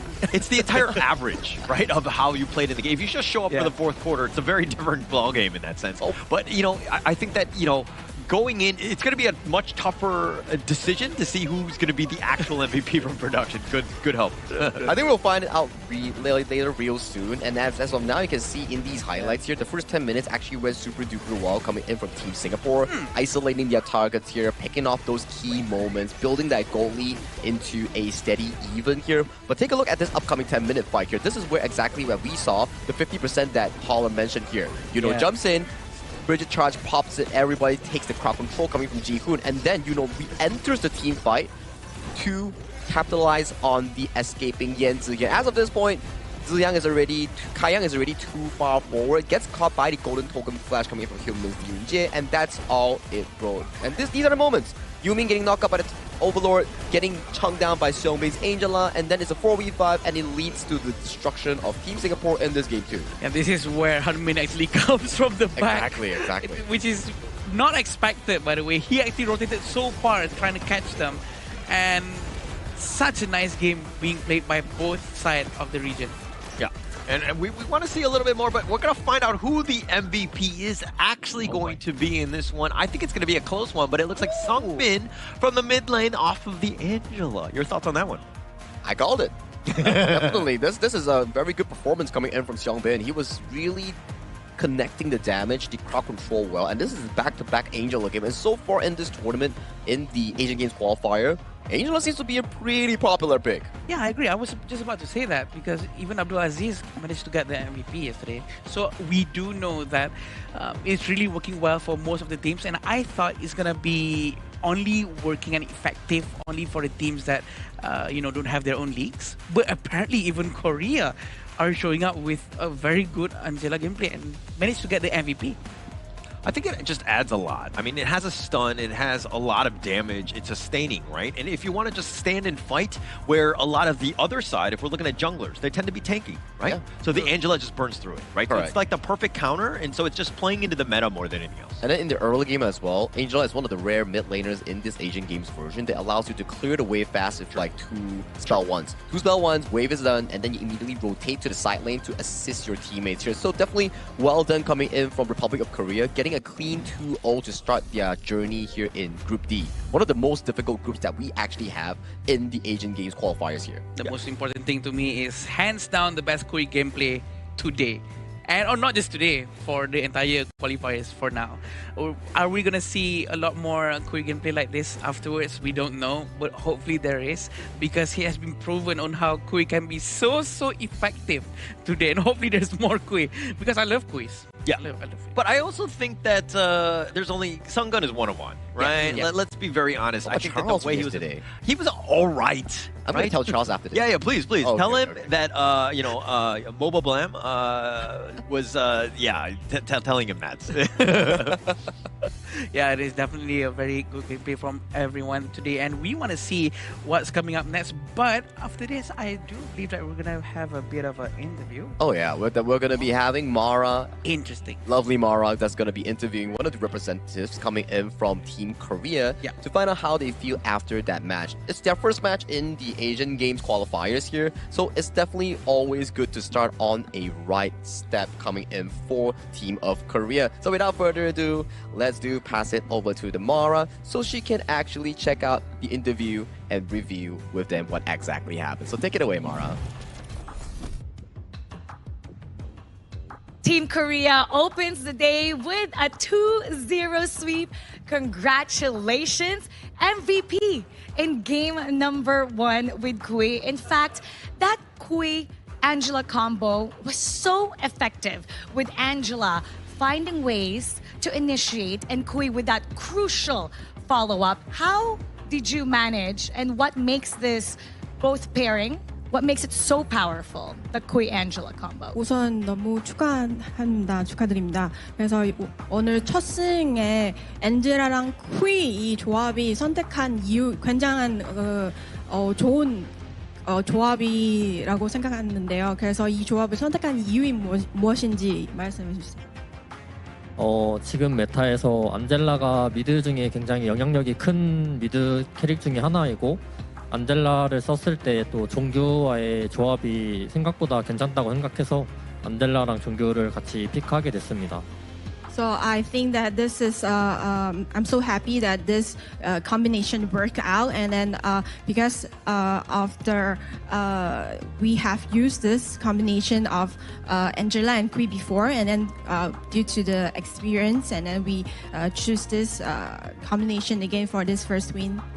And well done, MVP in game number 1. And what we also notice is that your team has an answer to your opponent's every single move. Your placement was great, and you seem to predict what's going to happen next. So has Team Korea developed this coordination and this map awareness? How was the communication like with your team earlier? 오늘 상대팀 싱가포르 팀을 만났는데요. 그래서 완전 완벽한 조직력을 보여주셨는데요. 그래서 어떤 비결인지 말씀해 주세요. 연습 때 이제 다른 팀들 그리고 싱가포르 팀들도 그렇고 되게 강팀이라고 생각을 해서 연습 과정에서 굉장히 준비를 단단히 하고 왔고, 그 연습의 결과라고 생각합니다. So we know that Singapore is a very strong opponent to us. So during practice and training, we've been very focused and do a lot of practice against this team. So I think that's the effect from our training. And that's such great respect to your opponent. And for sure, they're respecting Team Korea after what you've shown today. The world is watching, and so is Korea. What would you like to say to everybody? 그래서 우리 지금 대한민국 팬분들도 전 세계는 보고 있는데요. 그래서 대한민국 우리 팬분들께 한 말씀. 저희 대한민국 아노 오브 킹즈 팀 응원해 주셔서 감사하고, 앞으로도 더 좋은 경기 많이 해서 꼭 메달 딸 수 있게 잘 준비해 보겠습니다. So thank you for supporting us, and then I hope that we can secure a medal, and thank you. Once again, congratulations. Strong performance. And we're looking forward to the next. You heard it from Team Korea. And now we're going to be talking about that a little bit more with the casters. Lead the gorge. Like I say, every time that we have a representation coming in from different regions, one thing that is in common, they're always super proud and happy to represent their own region in the Asian Games Esports qualifiers here. So I'm very happy with their performance, especially from Republic of Korea, because that was a showcase of what they can actually do, and they are aiming for the main event. Yeah, there's a reason why I'm not on a pro team, because come winner's interview, I would be like, it's like trash talking. I would just be bad mouthing. I would be probably a bad influence. And probably there's a reason why I'm not on the winner interview. A very good thing that you're with us at this desk then. But we have to be talking about our next game after this. It's going to be United Arab Emirates against Myanmar. I think it's just like a, I would say, opening match coming in for both regions, because they have yet to play in a official match so far in the Asian Games Esports qualifiers here. But if I were to put my focus, I think Myanmar definitely has a higher shot, because they do have competitive experience thus far. So for UAE, they're more like a challenger coming in to prove themselves that they can actually take this one. I think Myanmar is a very good region as well, because I have went up against them. I've seen their plays as well, and their picks are more leaning towards support play, a lot of crowd controls, a lot of annoying heroes that they pick out, and that's just how they are. Again, I think it's also related to cultural thinking, maybe with a lot more crowd control is gonna deal a lot more problems to the enemy. Like a Quay. Like a Quay. Right, okay. I mean, I mean, just set it up. I think it makes a lot of sense, right? Anytime you can win games off of your roam, I think that you're doing a phenomenal job, right? I think that going in, it's also interesting to see exactly where UAE want to go, because of the fact that, again, we don't have as much data. We don't really know what sort of heroes they like. They too might be white players themselves, huh? And I think to be a better Quay player, okay, I think what do we need? It's gonna be a proper device. The best device for being a good Quay player, like all the pro players on the stage. What would it be, Sagi? So if you're interested in the device that we are using currently in the 2026 Asian Games Esports qualifiers for Honor of Kings, is gonna be iQOO 15R. 120 FPS. Ultra graphics, high quality, good cooling, because if you play out in the sun or when you're out with your friends, if the phone overheats, it's not gonna be a fun time, because it throttles, like it, like goes black. So iQOO helps you with that. Get an iQOO if you want like better gaming experience. Is this why I'm missing all my hooks? Because I don't have an iQOO phone. Exactly. No, that's a skill. Are you gonna do that thing again? Are you gonna do that thing again to call you? Yeah. Hello, iQOO? Yeah, no, iQOO, let me know. You can just, I think you need to snail mail me. I don't know how they would respond, because I don't have a phone, right? So I need to figure out a way to get access to an iQOO phone. I would say phone lines are open, but that's a lie, right? Because again, you have a pen over there and I have paper here. Yeah, I do. The old write it down. Style, write a letter. I'm going to draw an iQOO phone. Power, I'm going to draw an iQOO phone, and this is what it's going to look like. So I have to just manifest it, I would say. Yeah, but you don't manifest it, just like what Mara always says, right? You manifest it until you actually get it here. But the main idea coming in from the next game here, UAE, the unknown, fighting Myanmar for a shot in their group. Everybody wants to go to the main event, so it's definitely going to be a very important one, because it's still the first game coming in for respective regions. So, well, that will eventually happen after this short break, because we are currently needing of one after so many of the Quay games here. So do bear with us. We will head to a short break before we come back for more HOK action.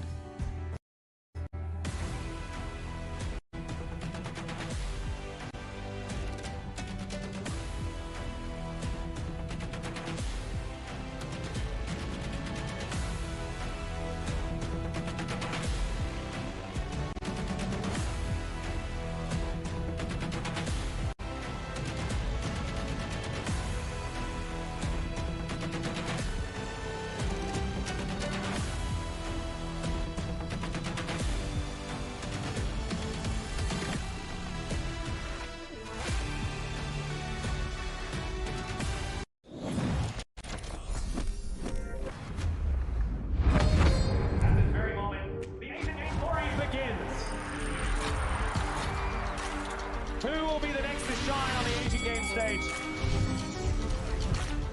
Contestants fight for the honor of their regions while we cheer them on from the stands. Double kill.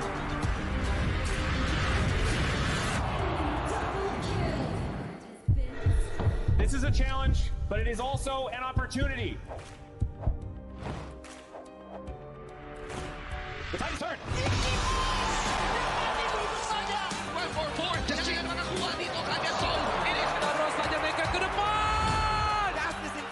They're gonna use it. Loading back to the capacity. And we pull it all together. We share the same voice, the same radiance. This moment of brilliance belongs to all of us. Together, we shine.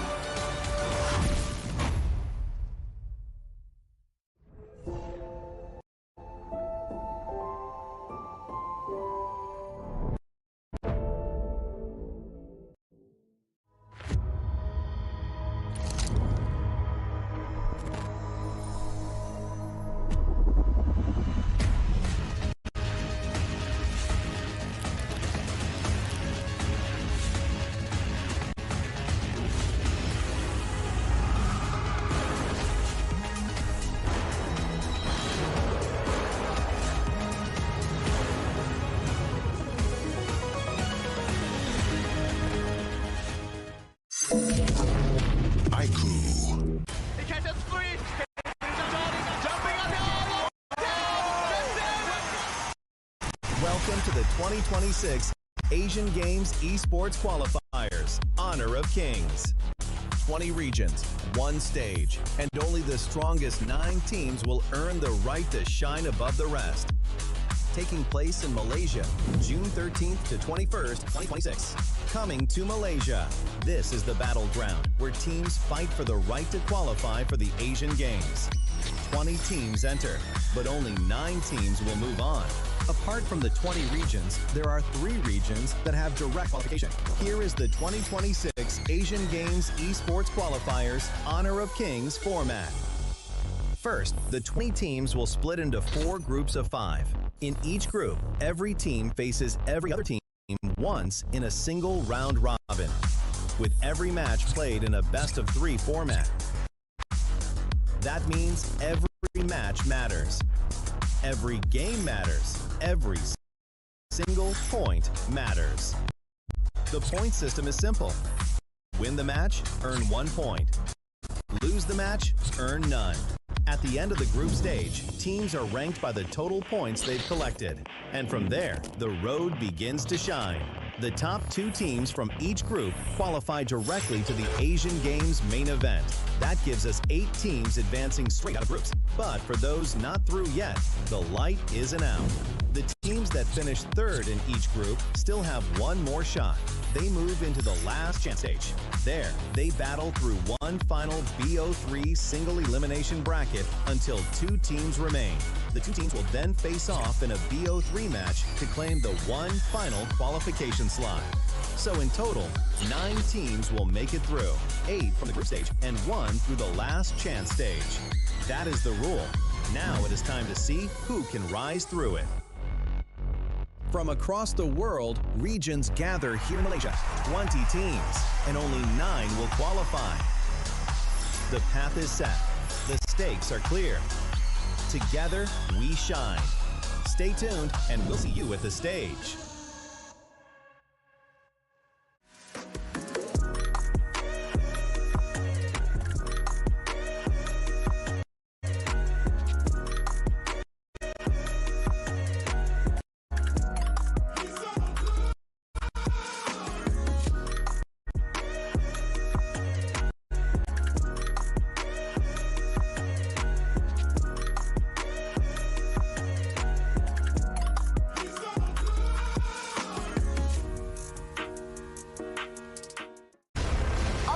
Not ready yet.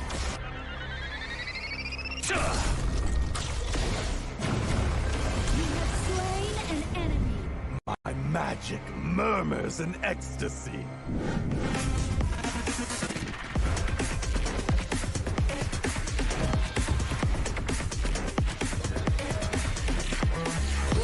Amazing! No escape for you.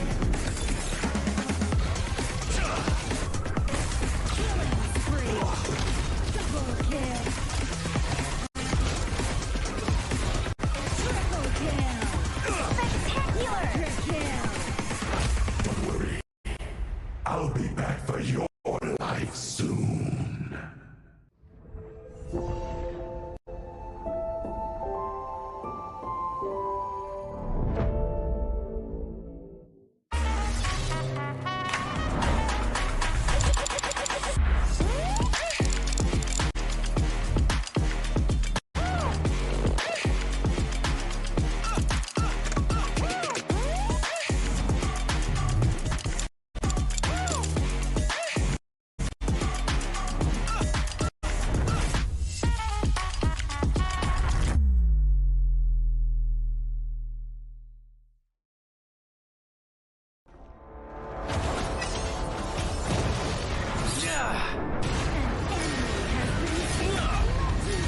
Double kill.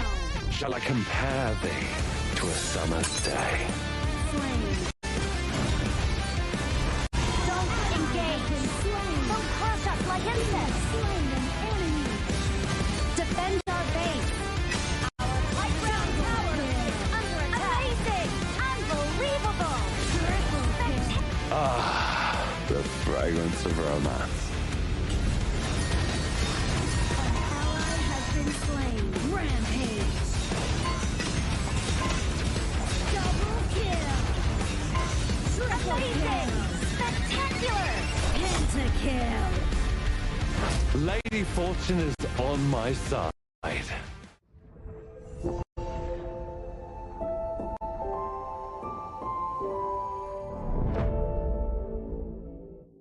Itu kan track kita. Relax, bro. Phone aku! Jom kembali. Mountain View! Angkatkan pengembaraan! Kau boleh! Kat mana pula ni? Water Trust! Kasih boost! Adventure! Dapat pun!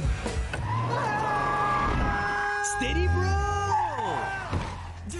Rancangkan kepala gengmu!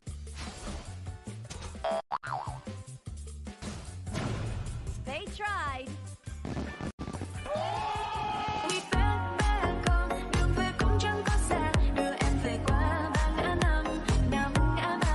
The new spriteling skill, Dig It, is a passive skill, which will automatically trigger at fixed times each match, up to a maximum of 10 times. The skill grants guaranteed standard rewards like gold, XP, shield, health recovery, and more. There's also a small chance to uncover mysterious grand prize effects during the match. Dig It may also produce tradable high-value treasures. Detailed information about acquired treasures will be shown after the match ends. Each treasure has its own rarity and storage size, and obtained treasures will be automatically stored in your warehouse. If you want more high-quality treasures, make good use of the Treasure Fusion feature. You can also copy and share your code so friends can help speed things up.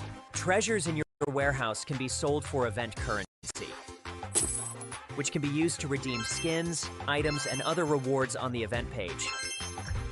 You'll even have a chance to win physical prizes like smartphones and cash. You can also spend event currency to bid on high-value rewards. The auction uses a hidden bidding system, where you can submit 2 bids for the same reward. The highest bidder wins, giving you even more ways to obtain rewards.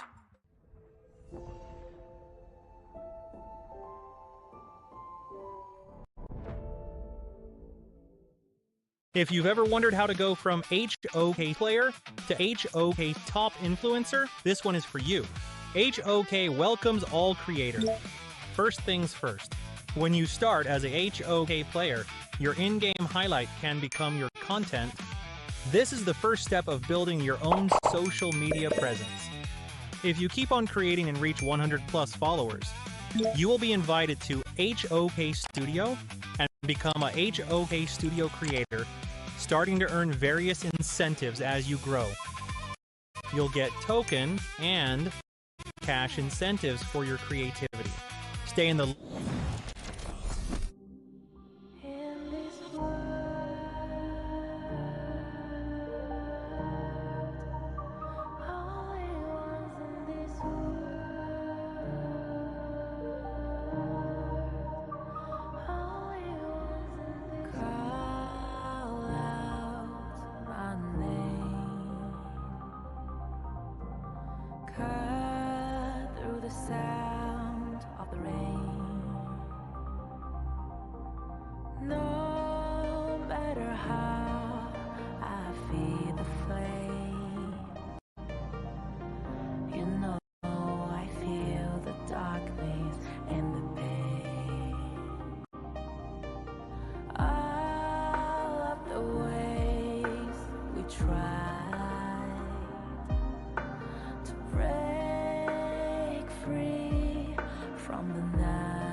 see that I got everything I need. It's alright, I'm on fire, I'm alive, 'cause now I fly so high, so high, light up the skyline. Let's do it this time, like it's a whole new colorful world.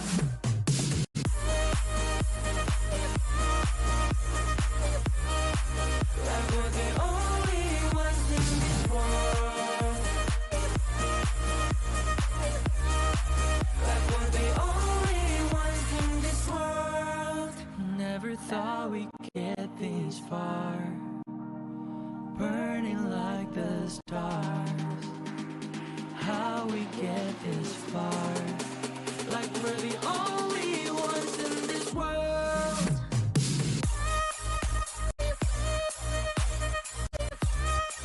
Like we're the only ones in this world. Like we're the only ones in this world.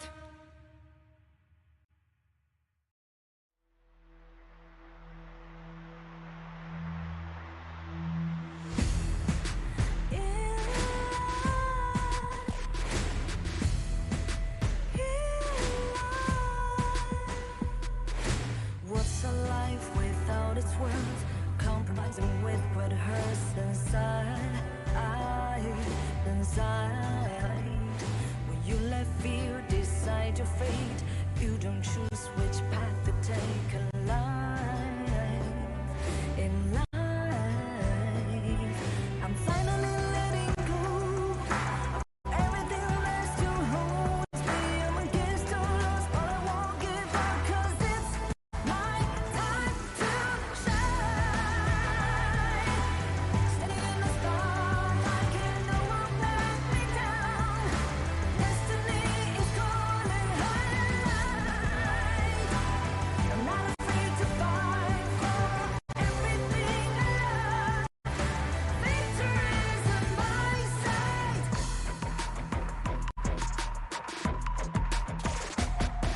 The more we lose, the more we gain. More than nothing stays the same in time. In time. Can't love ever, can't forget. What you see is what you get. Sometimes, sometimes. Gonna show the world tonight, the light that shines inside us. We're against the odds, but we won't give up, 'cause it's our time to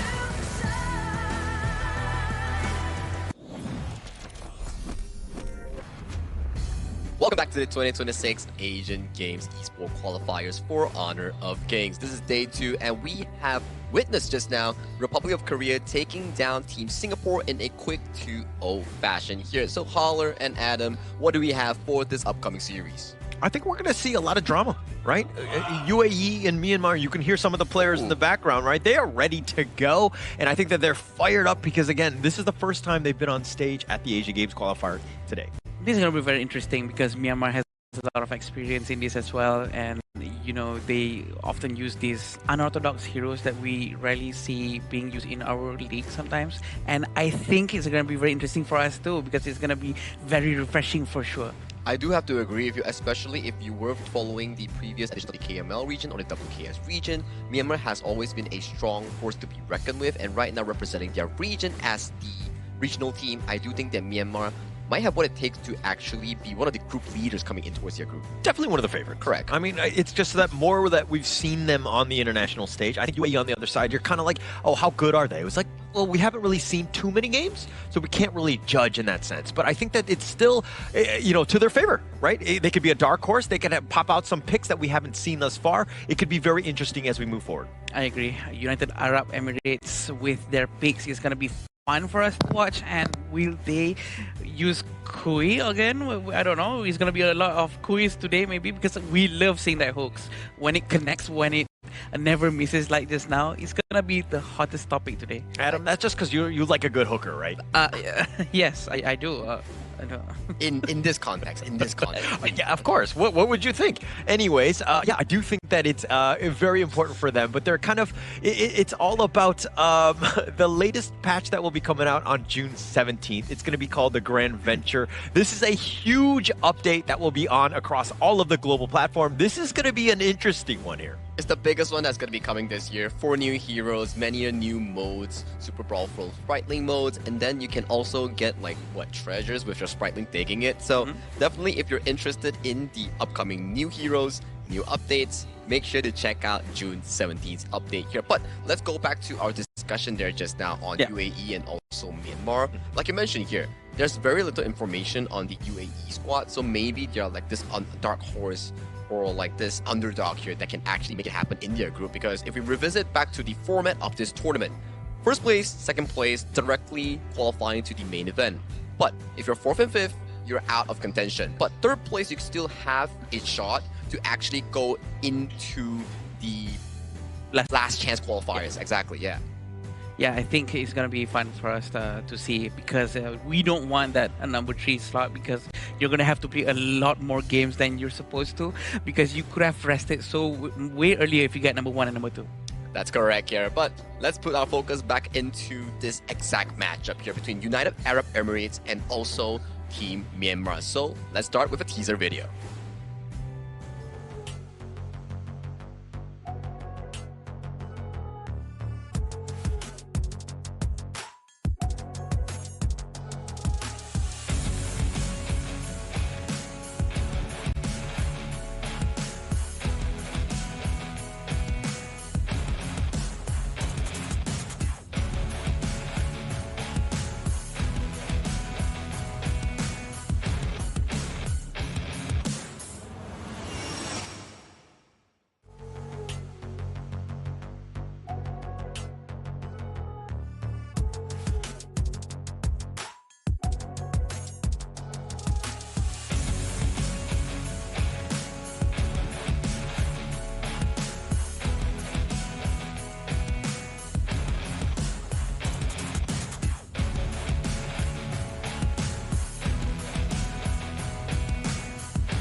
A force wrapped in mystery, stepping onto the field with no expectations to hold them back. Unpredictable and fearless, their greatest strength may lie in the unknown. A new challenger has arrived. Please welcome United Arab Emirates!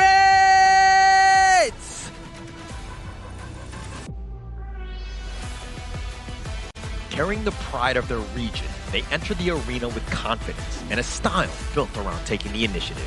With sharp coordination and the hunger to challenge every opponent, they are ready to prove their strength on this stage. Raise your voices for Myanmar!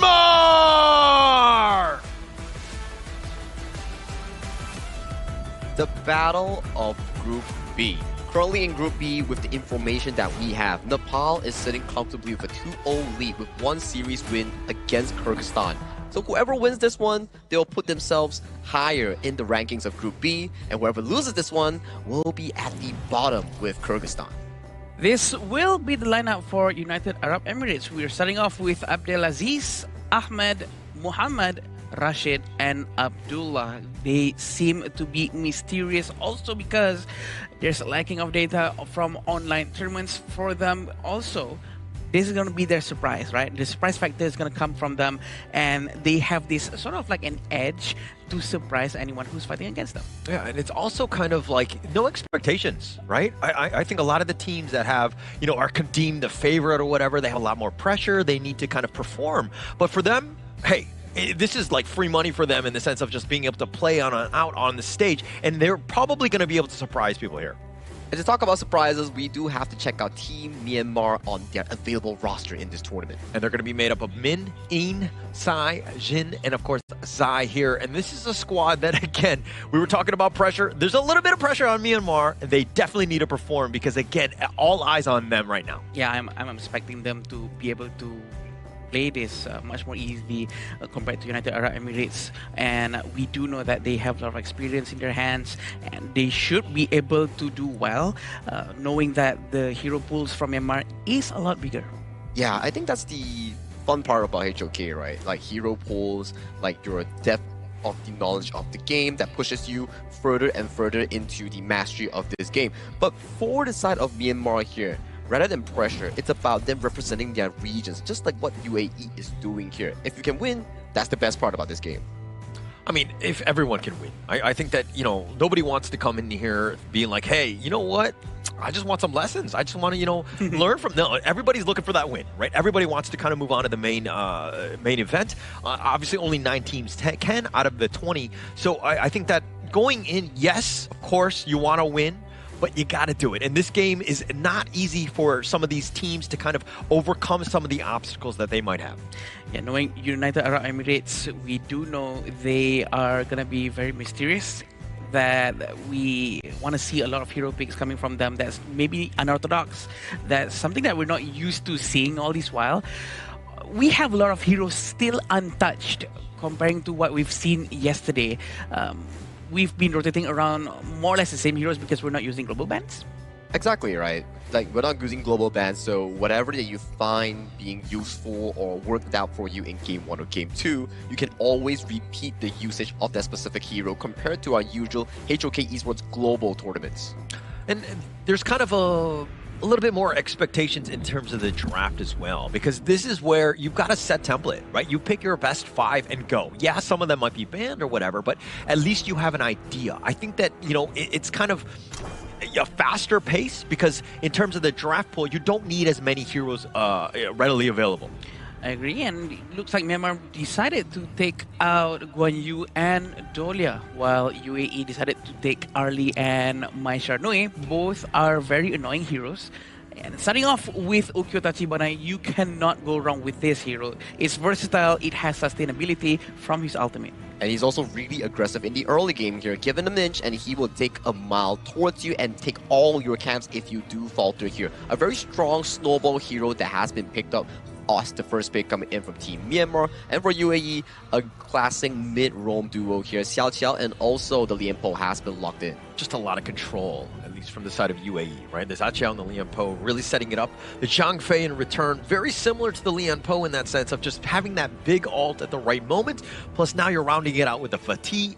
Myanmar's lineup, at least to me, looks a little bit more balanced in this first phase. Yeah, to be fair, both sides of the team does have a very tanky hero, such as Lian Po and Zhang Fei. So we can expect that both teams will not be taking a lot more tanky heroes after this, unless if they want more team fights. So UAE does have the choice to take Atta if they want, because they do have the Renji in their hands, assuming that Myanmar will not have any heroes that's going to be using Doomsday, but they already have Fateh to deal with any heroes which is HP based. It's a really good late game pick, right, Fatih? One of his strong clash lane picks here that is really good in excelling in those mid to late game team fights here. As you can see, coming into the second phase is about banning what's not been picked by both teams here. For Myanmar, they have yet to pick a mage here. That's why you can see UAE, they're putting a lot of focus on towards the side of Sai, especially in the mid lane pool.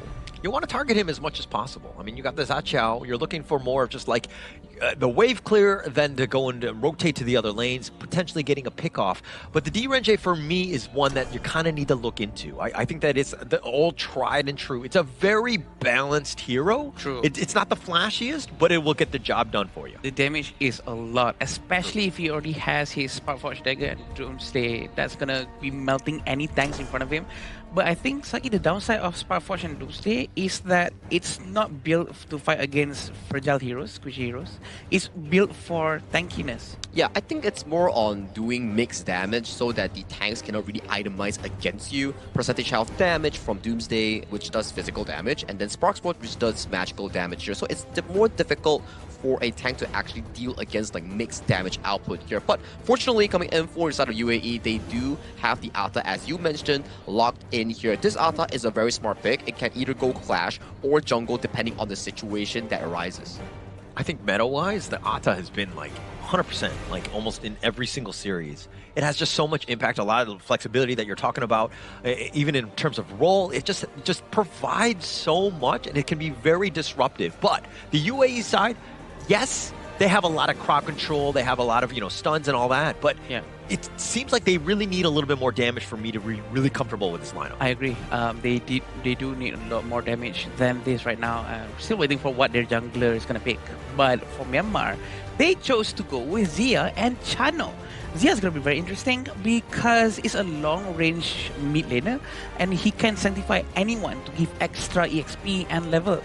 Oh yeah, you can break the level 15 cap for both Zia and also the target that he looks to put his sanctification on. I like the balance coming in from Myanmar, right? You have strong laners coming in from both Fatih and also the Chano, and then Ukyo Tachibana facilitates that early game. But when late game hits, that's where both the side lane plus the mid lane starts coming online. For UAE, we're waiting for the last pick here. It will be an Elaine. I think this is the first Elaine that we have in this tournament. Haven't seen it. Yeah, I think that this is going to be the first time. Has that potential. It definitely jumps to the back line, makes it very easy. So the Chano needs to be a little bit careful in terms of his positioning. The Zia also potentially get jumped on. So that's the thought process, at least for that one. Ooh, this is a very aggressive pick from UAE for sure. It's going to be a very early game meta for them. The fact that Atta has been picked and he is going to be playing jungle with Atta. So I do believe that there's going to be a slight bit of advantage right there for early game especially, but they have to end game early, Saki.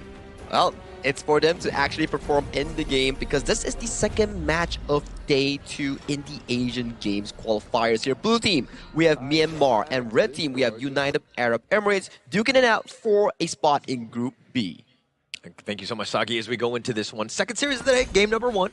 And I think that Myanmar, and it looks like both of them are like, hey, we're going to just kind of, prioritize the mid lane as much as possible. Let's put the pressure on and just kind of rotate around, use the gold sharing to our advantage. But again, we want to be aggressive, especially early. Yeah, the rotations are very important from early game to make sure that they have an advantage before the war at the Tyrant, because the team fight is going to be happening at the Tyrant. Is so important for them to get the advantage for movement speed, for the extra damage.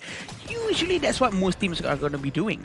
And we do know that having Atta in their hands, they have to finish the game early. They cannot prolong for too long because having Chano in Myanmar, they're going to be focusing on late game. Yeah, Xin is definitely the guy that they need to kind of focus on. Maybe limit as much as possible. Plus Min, he can be a late game monster as well. So they have their plethora of options. Plus you have Sai that can kind of help accelerate those guys as much as possible. So again, you were talking about early game. Yes, I 100% agree with you from UAE. But who from that side really needs to step up to just make sure that they carry this game from UAE? I think it's supposed to be Abdullah and Abdel Aziz. Both of them have to initiate fights, dive into towers non-stop. But it seems like Abdel Aziz is going to go down first, but he managed to run away just in the nick of time. Yeah, just a sliver of life. That's all you need, right? I mean, it was very close, right? But you were calling him out. You're like, he's got to have a great game, and then he just gets gone on. So, okay, yeah, like hold it on him. Like let the guys play him out, right? It's not even 2 minutes in. Well, yeah, he meets his death from above. His level 4 is still not there yet because of the pressure coming in from the jungler of Myanmar. It seems like Rashid and Abdullah is going to be sticking together for a while, and seems like Abdullah is not going to be rotating with his mid lane, so he's going to be missing out a little bit on the gold sharing thing. Yeah, and now the mid lane, this is kind of be the priority from Myanmar, right? I think that this is a smart play. Let Sai and, just kind of rotate around, ensuring that they do, I mean, they're going to do a universal law, potentially stealing. Any sort of steal that you can get is going to be gravy. Yeah, he managed to steal it quite easily, I might add. 900 gold in front of UAE is going to be a little bit of a problem for UAE. They really need to stick more and try to clear the jungler together and then be ready for the next team fight that might happen down here. Knowing that Sai already has his ultimate, Umbrella Upper is going to be a big problem for them. Yeah, Abdullah taking a decent amount of damage. Did not expect Ian to kind of make that rotation. So they're going to be taking a decent amount. And Myanmar right now, I like the way that they're playing. They're playing aggressively, putting the pressure on, and they've got a 1K lead because of that. And it seems like Abdel Aziz is going to be focusing on his laning phase first. He's not going to be rotating too early. But look at this. This is very helpful for Aeon because Min is going to start to reduce the HP of the jungle and then let Aeon just come by and just smite him. Yeah, Min doing a great job. I mean, he's got the level advantage over Abdel Aziz. He's been helping Ian as well as just farming. So just a lot of value. It's the little things in the early game of ensuring that you're coming out slightly ahead. Yeah, it's going to be benefiting them in the long run. So all these small little things really matters a lot. And UAE is going to start to group up around the top area. Are they going to be able to maybe get some eliminations before they rotate down to the Tyrant? Seems like they're going to be playing much more safer for Myanmar because they're going to be focusing on the objective. You don't need to play super aggressive as Myanmar. I mean, as long as the lanes are being pushed out, you've gotten tremendous value. You're up about 2k at this point. The Tyrant is going to be the first target. They smite that one out. They get that for essentially for free. Yeah. And they're going to look to contest. Abdullah just trying to deal with that spike tail, but he just dodges it. He barely stays alive. The Tremor Smash is not going to really hit anything but those wolves, so not a lot of value as Abdullah is getting targeted here. Needs to be dodging the Universal Law as well. Yeah, but they're still trying to steal this Azure Golem as fast as they can, but it seems like Min is a little bit overextended. He managed to use Flash to run away, and we do know that the 2,000 gold lead is going to be helping them a lot in the long run. As long as they don't overextend too much, they will be doing fine. But the existence of Sai itself in the game playing Zia is just so annoying. Abdullah has been having a lot of problems trying to run away from him. Yeah, the Zia, for me, I mean, it's a hero where when you're, ahead, it's great, right? But when you're behind, that's kind of when you see the weaknesses of the hero. It doesn't have as much value, but this burst ramp doing a decent amount. Min is going to be on the tower, the Death at Sunset, everything in the kitchen sink being thrown at him, and he just eventually falls, but it looks like it's going to be first strike. But at what cost? They've lost 2 members as well. The Revenge Tour was making their way to the top lane. The punishment trying to help him out really benefits Myanmar right now. Ahmed and Abdullah is going to go down, but it seems like they're going to get one more. I thought that team fight was over, but they managed to just get one more elimination. Yeah, they actually had to hunt him down. Abdelaziz thought he was safe as well, but under the tower, Ian with a double strike, taking him down. And this is why Myanmar are so scary. What damage was that? That was insane. That was a lot of damage, and he actually managed to sustain his HP quite a bit. We're still waiting for Sai to collect his madness to get this Umbrella upwards very soon before maybe they could try to get the Overlord after this. Yeah, I mean, I think that that's definitely on the target list, but they've already got the mid-T1, everything going the way of Myanmar. They've just been very aggressive. The way that they've been able to kind of, again, punish the top lane is like, yeah, you gave up first strike, but we'll take the next 4 kills. Seems like they're going to try to focus down on Sai for the moment. But the Umbrella Opus is still being kept by him. Is he going to try to force a fight here? That's what we want to see. Also, the Scepter Reverberation has been done by Xiao Chao. It's going to be a bit of a problem for Myanmar because the damage is going to be very, very high from Xiao Chao, especially when Abdullah is tanking the damage up front, and he's going to be free hitting from far. Yeah, and I like it how Min is just split pushing. He doesn't need to be in the team fights at all time. He needs his own farm, so any sort of space that he's getting is going to be great. And now UAE, all of them are grouping. This means it's less value across the map. You're not able to secure as much, and now they're on the run because they're getting a little bit outnumbered on this one. But the value that Myanmar are getting, because they're okay, now they get the burst off. Abdullah down. Wow, what a damage coming from Ukyo. Ian is very comfortable right now, but they're still going to try to dive into the tower. A very great bright outburst. Yeah, Min just going on the side. That Sunset, maybe he stays alive. Rashid, he's going to be picked off as well, but now with the knock-up on that meteor kill, but not enough. Abdelaziz will survive, but 3 members down from UAE. Ian's going to be focusing down on the T2 mid lane, and he's going to be rotating towards the top. Ahmed has still not been able to find a space for him to farm, and they're all going to go down on him to make sure that there's no more jungler in the UAE. So he got the buff, and then he just gave up the buff because he just got picked off. I mean, he got hit by that punishment from Saipi, ensuring that he doesn't get away. I mean, nothing is for free at this point. Myanmar, with this map control, this aggression, this game 1 has been definitely in their favor. I think Ian's going to be diving into the tower and get a free distraction towards the tower for free. 7,000 gold in front for Myanmar is a big number within 7 minutes, right?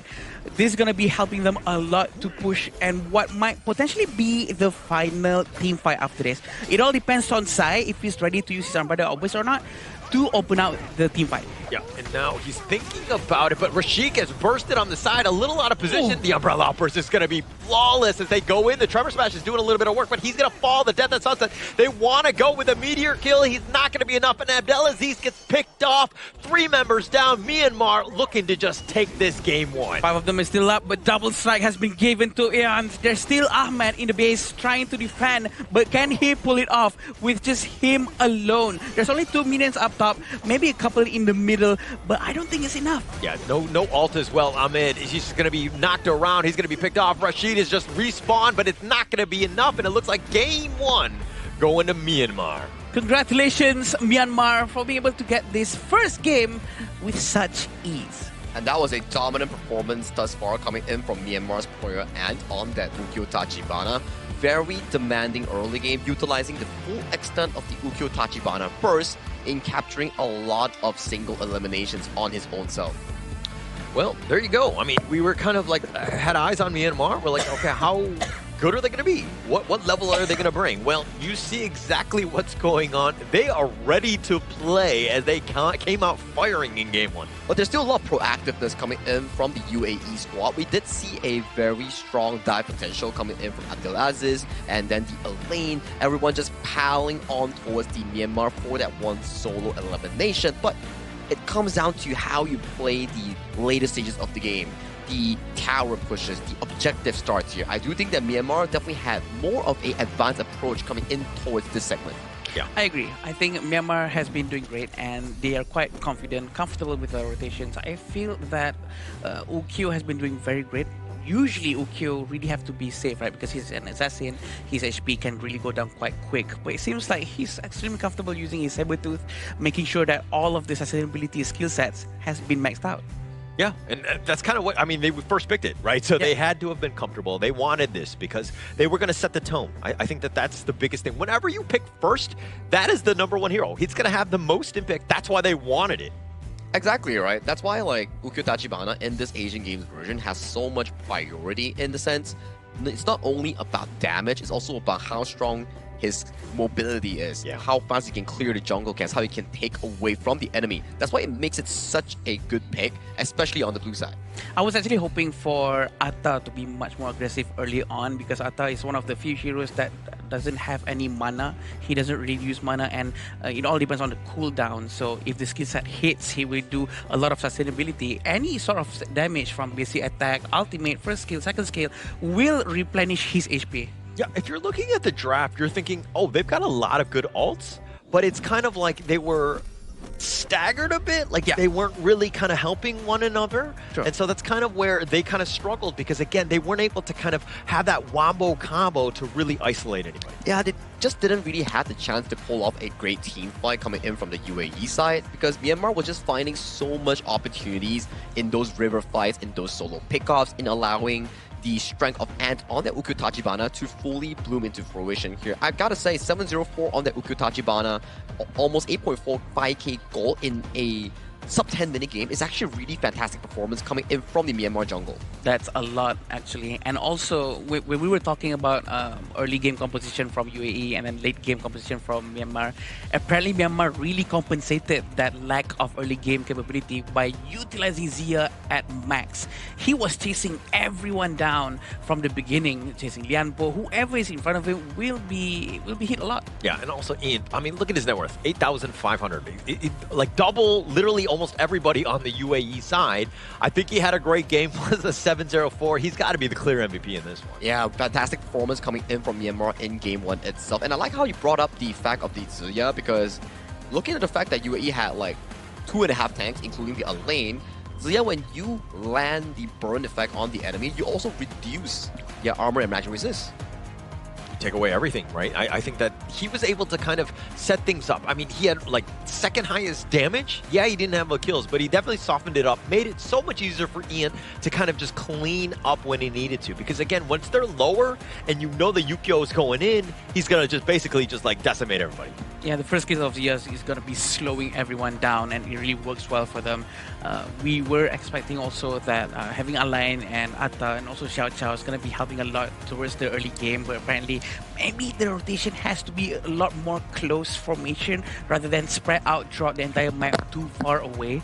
The fact that Min is always on the side lanes, and most of the time Myanmar has been doing team fights with just 4 of their heroes, and they're still winning those team fights. Oh yeah, it really comes down to the early game power spike coming in from Ant on the Ukyo Tachibana and how the team is able to move around his playstyle here. Mainly talking about Sai P and also Sai H, which has been setting up most of these team fights really well coming in for Myanmar. Yeah, also, I don't want to arrow him, but Rashid just got picked off early. They couldn't really fight. That draft revolves around his damage just being there so that he's able to sustain and able to take people out. Once he goes down, all of the crowd control in the world it's not going to save you. You need the guy, the farm laner, to really win these team fights. Not able to do it, as you see it in this goal graph here. It's a give and take thing, right? You need crowd control, control the team fight, but you also need the DPS to be ready and available to dish out the sufficient damage on towards the enemy team. So for this exact moment, as a team per se, Myanmar is definitely miles ahead of UAE, at the very least in this game one, because we see in this goal graph, that's a 8-minute 45 seconds game with an 11,000 lead towards the Myanmar side. Definitely more mature in terms of gameplay, in terms of how they position themselves and how Zia is consistently in front of them, poking everyone, making sure that the farm lane can have a lot of space to farm freely and hitting all those last hits to make sure that he's maximizing all the gold available to him. I mean, 8 minutes and 45 seconds. It really did seem like UAE were able to really get settled into this game. This was the first good attempt. They tried to dive under the tower a little too deep, right?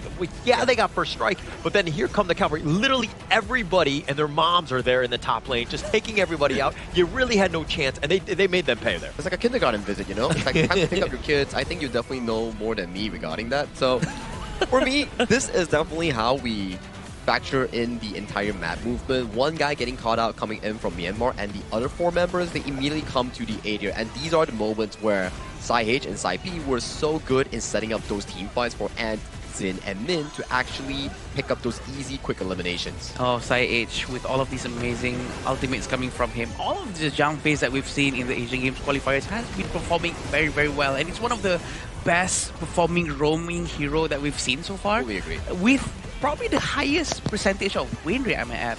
It has so much value, right? It just provides so much. The team fight, the ultimate, you know, the Umbrella Outburst is so good, right? It just sets everything up. Plus, it almost baits people out. Everybody goes on him, and it just makes it easy because it sets it up for that perfect ult.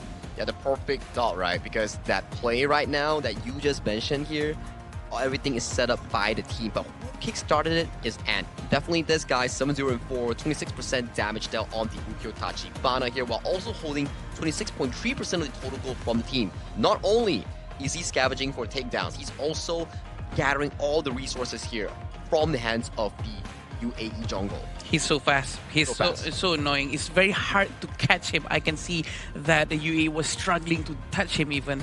The fact that he can just go in and delete someone and make sure that he can get out without being touched, that is something that you really need to learn how to do. Yeah, and actually something that I've just learned is that, hey, if you want to be MVP, you need to pose and strike a #1. Because for myself, all my poses, I do 5. And so I usually end up in 5th place or last place, depending on where in the game. But I think that, yeah, I got to start doing the #1 in my own pick. I think that's fact. That's a fact with evidence here, because I do remember Chami Nazaria from yesterday. He was also pointing a 1. Okay. So that actually makes sense coming in from Holler. Everybody knows, right? Called manifesting? Yeah. This is, yeah. They know. They got to be the #1. I think that this is the biggest piece, right? It sets it up. I've been doing my profile picks wrong this entire time.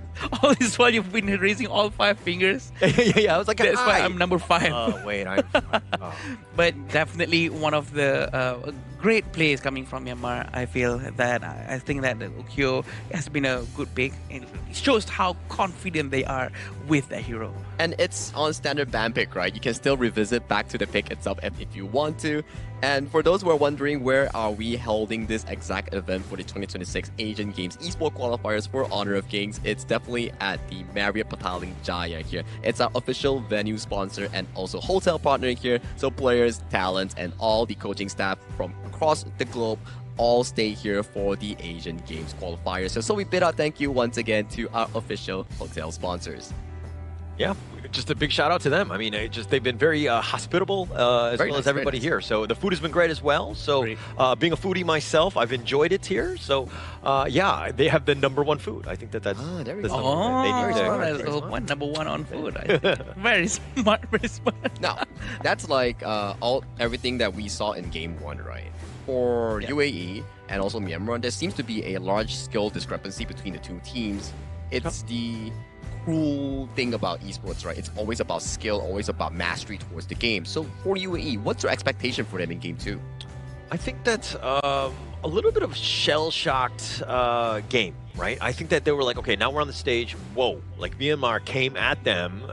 Just they seemed angry almost. UAE, now they need to just calm down. They need to play their game. I think that come draft, they got to give a little bit more support. Like they need a little bit more in terms of the damage dealing and less, I would say, in terms of the crowd control. Because again, they were really lacking that in game one.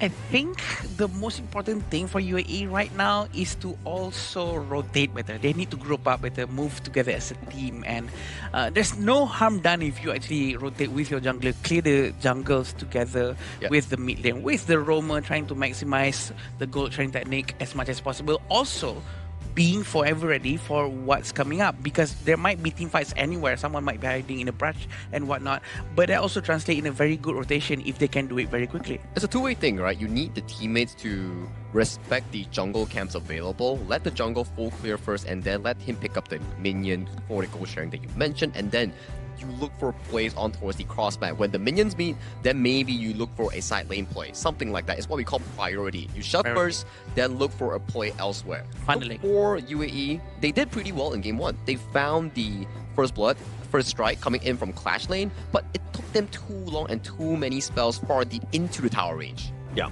and also going into this one, it seemed like when you're looking at that gold graph, what is that point when they were like, I think it was they were up like 1K at like the 4-minute mark or something. That is really rough. You're really behind in the early game. It's going to make your mid game much tougher to get into, right? So you got to get yourself a little bit more of a chance. How you react, again, I think it comes back to the draft. You need early game heroes to fight so that you have a fighting chance, especially early. And I think they were on the right track. They actually went with early game heroes early on, and I think they could do the same thing here. Just maybe change the way they execute things might be a good thing too. Having Princess Frost as their first pick is also good. Fact that they can do a lot more crowd control and zoning the area. I think it's okay, but it still doesn't solve the idea that they need early game heroes, potentially like the Byron, Ata, to actually suppress against Ant's performance on the Ukyu Tachibana. And we saw what a Guan Yu can actually do in just now's game when Yuno was playing the Guan Yu, or yesterday when we had Iqbal playing the Guan Yu. This is a very destructive pick, and we do have the Princess Frost and Liang. For me, that's a very difficult combo to actually execute, and you are against a Guan Yu, one of the premier counters of this combo. Yeah, actually you walk right into the trap, I would say. I mean, if anyone gets locked in, the Razor Cavalry is coming, just going to disrupt all of that. Yes, you have that Winter is here, that zoning, if you will, but this is something, even with the Lapu Lapu, the Raging Sea, it locks down, or it completely blocks us out. And plus, when Liang isn't able to get going, you know, he falls off completely in the mid to late game. I have faith. I think UAE might be able to pull it off, because it seems to me like maybe Liang is the only answer to fight against Guan Yu, or maybe even the Ukyu, because he can capture and can be frozen by the frigid prison that coming from Princess Frost also. I think it's going to be good. Yeah, but with the Liang's control, who are you going to lock down, right? Everybody's somewhat tanky. Nobody's like that squishy that is really easy to burst, so it makes it even tougher. And this is why Myanmar's draft is looking to just counterpick everything properly here. Which is the benefit of the red side, right? Yeah. You do see the Princess Frost, you're expecting a Liang coming out from UAE, and then here's the thing that we can simulate right now. You see the Liang ulting either of the front lines or anyone. The moment that they ult the Lapu Lapu, the Guan Yu come charging from the back line. The moment they ult the Guan Yu, the Lapu Lapu uses a long-range engage to disengage for the team. So it's I would say, draft difference as of this point, at the very least for the first 3 picks. True, and everything goes down to execution. Having Heino in their team, trying to make sure that he can poke everyone from far, if he maintains in the range mode, is going to be helping them to deal a lot of damage coming from the Myanmar. But how is UAE going to respond to this? All 4 heroes has been shown. They have to pick the last 2 heroes. I think they need someone tanky in front. It has to be a tanky jungle. Whenever drafts happen, you're always looking for a bit of an edge. Usually it's like a 55-45%, you know, like a slight edge. It's not that much. But from what I've seen this far, with the Heino as well, I mean, you fate rewind everything. They don't have enough burst. This UAE lineup is incredibly, like, deficient in moments, and the Myanmar counters it quite a bit. Uh-oh. That's a game way. Yeah. That's, I think, one of our first few DMways that we have on the stage right now, and UAE has been bringing it up. It's one of those good heroes if you want to use it to cleanse of crowd control, and Myanmar finalizing their draft with a Marco Polo. So far, if we do view through the draft coming in from both teams, I would definitely favor Myanmar's draft more. More flexibility, more creativity on the engages here. But are we counting out UAE? No. If they can actually build that momentum with that Liang pick in the early game, find those catches after level 4 and onwards, then maybe UAE can push it to a game 3. It all goes down to execution and having Jadway in their team. For those who don't know, this is a hero that can actually cleanse himself from any crowd control with any skills that he's going to be using. So it might be the best going up against Guan Yu.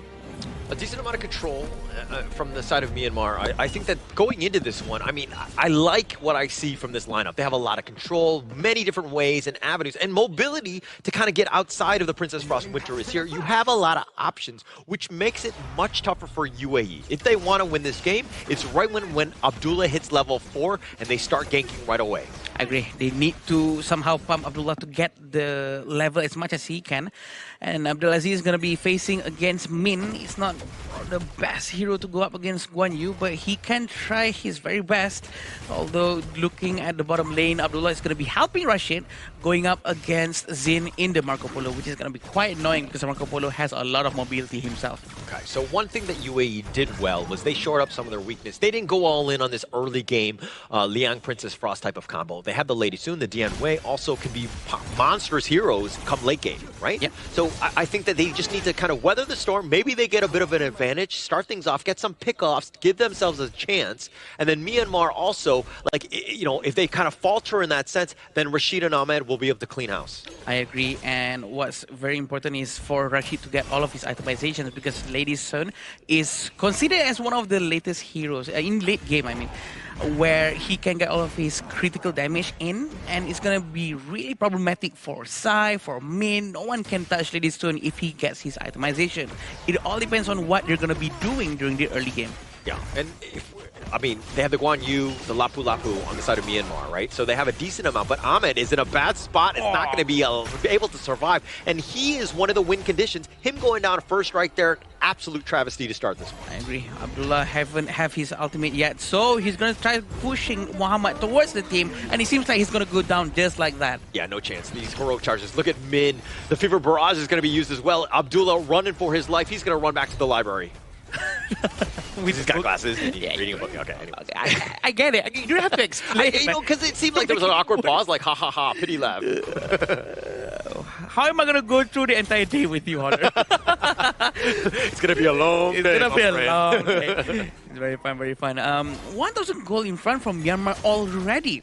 With just 2 minutes and 35 seconds in, trying to steal with the Tachibana again. Azure Golem is going to be his. Yeah, and a two-man stun right there. Just kind of going with the Raging Sea, just like a going-away presence. And it looks like they didn't really take anything at this point. Myanmar exerting their dominance, dare I say, in this game early. And Rashid is doing the right thing. He's going to be rotating with the Frost and also the Liang. I think it's going to be much more safer for him. And now they're going to go and clear up the minion and bottom lane together. I think this is smart because they do know that they're lacking behind in terms of gold and they cannot go in alone anywhere else anymore. Okay, well, I do agree with you. Yes, they should be going to ganks. Abdullah just hit level 4, has that control, right? This is the opportunity, but they just walked into the minion wave in the bottom. Like, they showed themselves and they realized that, hey, there are 3 of them. So what does Myanmar do? They rotate outside. You know, Zin is going to play even safer. He understands that Liang might be there. So they're going to basically avert that crisis. I agree. Showing their faces in the bottom lane might cause Abdulaziz to be the collateral in this situation, but it seems like both sides of the team is trying to peek and see where everyone is. Yeah, I mean, they kind of knew Abdullah is going to show himself. He goes right for the control, but the burst ram and the Razor Cavalry on top of that, and just like that, everything negated. But it looks like Min went a little too far. They're too low, but the Fever Barrage on the side! Oh, he's doing it, and it looks like they're going to tear it up as they take 4 members down from UAE. Tremendous amount of damage coming from the Myanmar. Is so ready to respond to any movement that has been made by UAE. Actually, they started very well from Min, pushing them one after the other, but they did manage to get Min down. Look at this. Trying to stack them up all into one place, helping out Sai to just keep on throwing his spears but this help coming from Zin from far using the favorite barrage is so effective. That was like straight out of a movie. Like the three criminals are running away, Slow quote unquote, motion. and then they're going, and then Zin coming out of the side like a superhero he is, ensuring that he clears them up, right? Just what a great play by Zin. I think that's the movie that they watch from the Korean team. Oh, that makes sense. They learn from Myanmar. Oh, I see. Sorry. It's a foreign film. It wasn't. Zin is still up there alone. He's going to be pushing the tower with no problems whatsoever. But the UAE actually managed to secure the Tyrant, which is quite important. It seems like Min is really trying to capture someone. He is zoning that area very well. Actually, UAE did a great job. I mean, they snuck it under. I mean, they were behind, but they were willing to risk it, get themselves a bit of an opportunity here. And taking that Tyrant away, actually pretty key for UAE as they were starting to fall really behind. Spears has been thrown by Sai. It's very painful if it hits the stacks, but look at the damage coming from Rashid. It seems like he's getting a little bit more confident now, trying to deal at least some damage towards the roam from the Myanmar side. But it seems like the tier 2 tower is going to be a bit of a problem for them to defend. Yeah, Abdullah down. I mean, you're down a member at this point. And we were talking about how the Liang really falls off in the mid to late game. We're still in the early game, and he's kind of, not done a whole lot. And now Rashid, the Raging Sea, everybody coming in, and he ain't there to clean house. Rashid down for the count. Yeah, I have not much to say. It's going to be a big problem for him to run away from them. We know that these heroes are very controlling the area. Having one Guan Yu is already a big problem. Now having Lapu Lapu at the back with the Raging Sea, there's not much anyone can do. 6,000 gold in front for Myanmar within 6 minutes. This is a huge amount of gold economy for them. Absolutely huge at this point. Ahmed, Rashid, those are the win conditions. They've died twice already apiece. It's only 6 minutes in. They need to be farming, right? They want to be left untouched and just constantly just getting themselves a chance. But Myanmar has not given any space. Look at Min with his massive damage at the top of the list. This is actually very rare to see a Clash Lane hero having the most damage out of everyone, because he actually managed to use his ultimate towards everyone, and all of his skills and basic attack enhance actually work. Yeah, and now the Fever Barrage right on top of this. Rashid is already going to be down, and it looks like they've gotten 3 members. Myanmar surgically taking them down. You step out. Oh, Muhammad with the flash. That was a bit of a misclick there. The double strike going the way of Int, and it seemed like this is going to be the end as Myanmar take the mid T3. The Death at Sunset for one last time. Is he able to survive? Maybe he gets a pick off, but no. Unfortunately for him, that's going to be an ace, and Myanmar in a hurry are going to take game 2 in the series. Congratulations, Myanmar, managing to get 2 points within 7 minutes for game 2. That was the second fastest game that we had so far in the Asian Games qualifiers. Yesterday, it was 7 minutes, 15 seconds coming in from Team Indonesia, and today it's even faster, almost even faster coming in from Myanmar. Wow, this is such a fast game. There's nothing much to say. Their gameplay is very mature. Yeah, very mature, very experienced, I say, with the way that they're able to move. Everything was done with purpose, right? When they going for the gank attempt, they ensure that they get it. The conversion rate, very high by Myanmar. Really well played series. Smiles on the faces here coming in from both teams here. UAE coming in as the underdogs, coming in as a new region in the HOK Esports global scene. They're definitely learning a lot from Myanmar, which is such a experienced region coming in towards this tournament.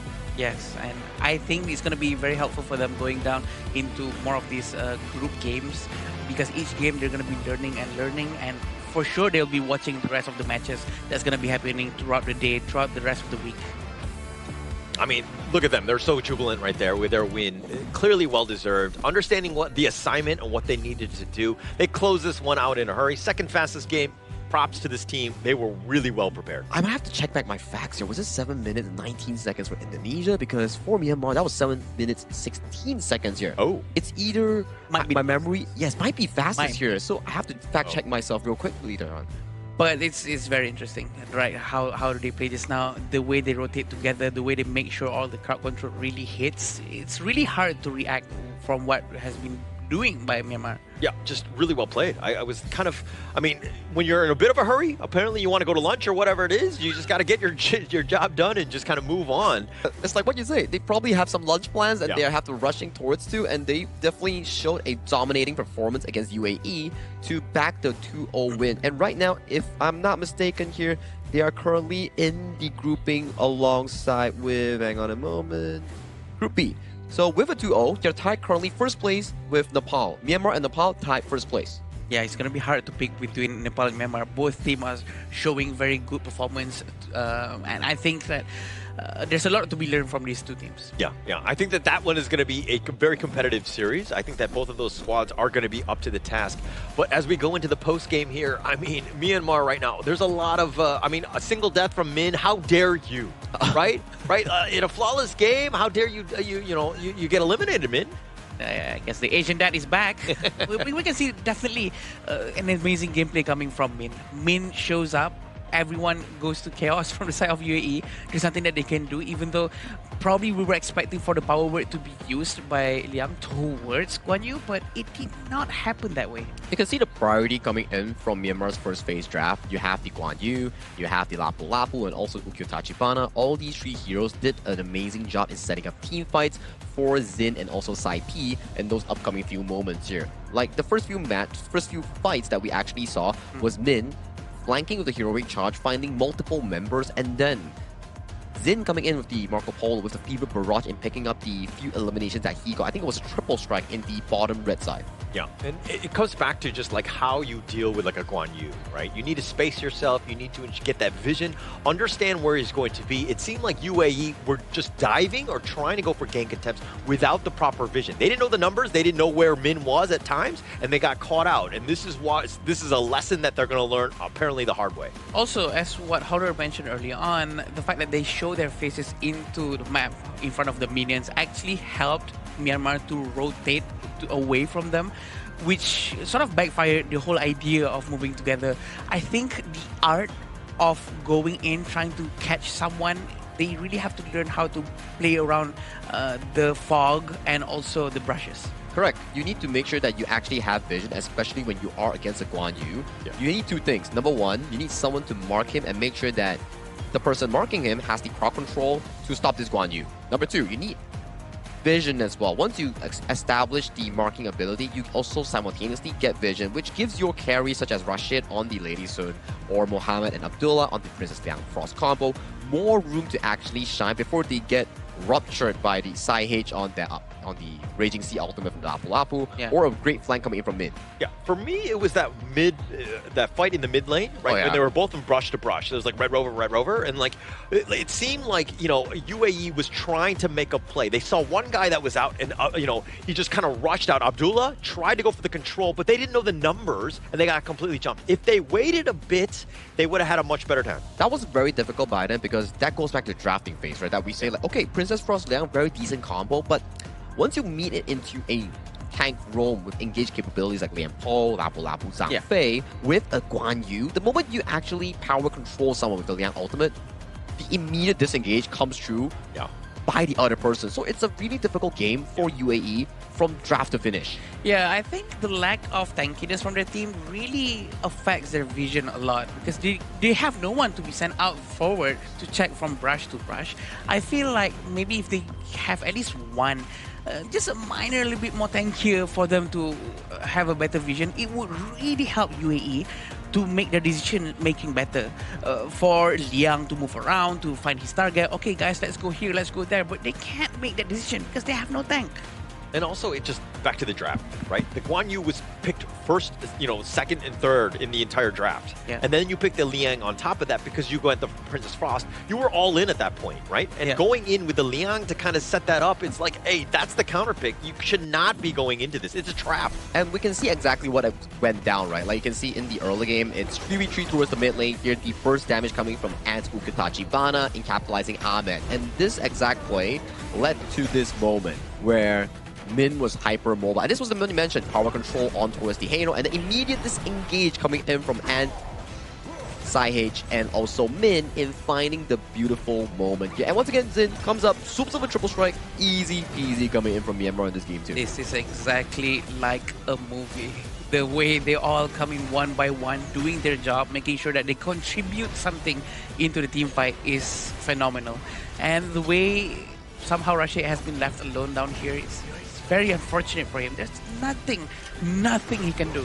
Oh, just look at that engage coming in from both the Lapu Lapu and also Min here. Just finding the perfect angle in disrupting the backline coming in from UAE. Just a completely dominant game by Myanmar.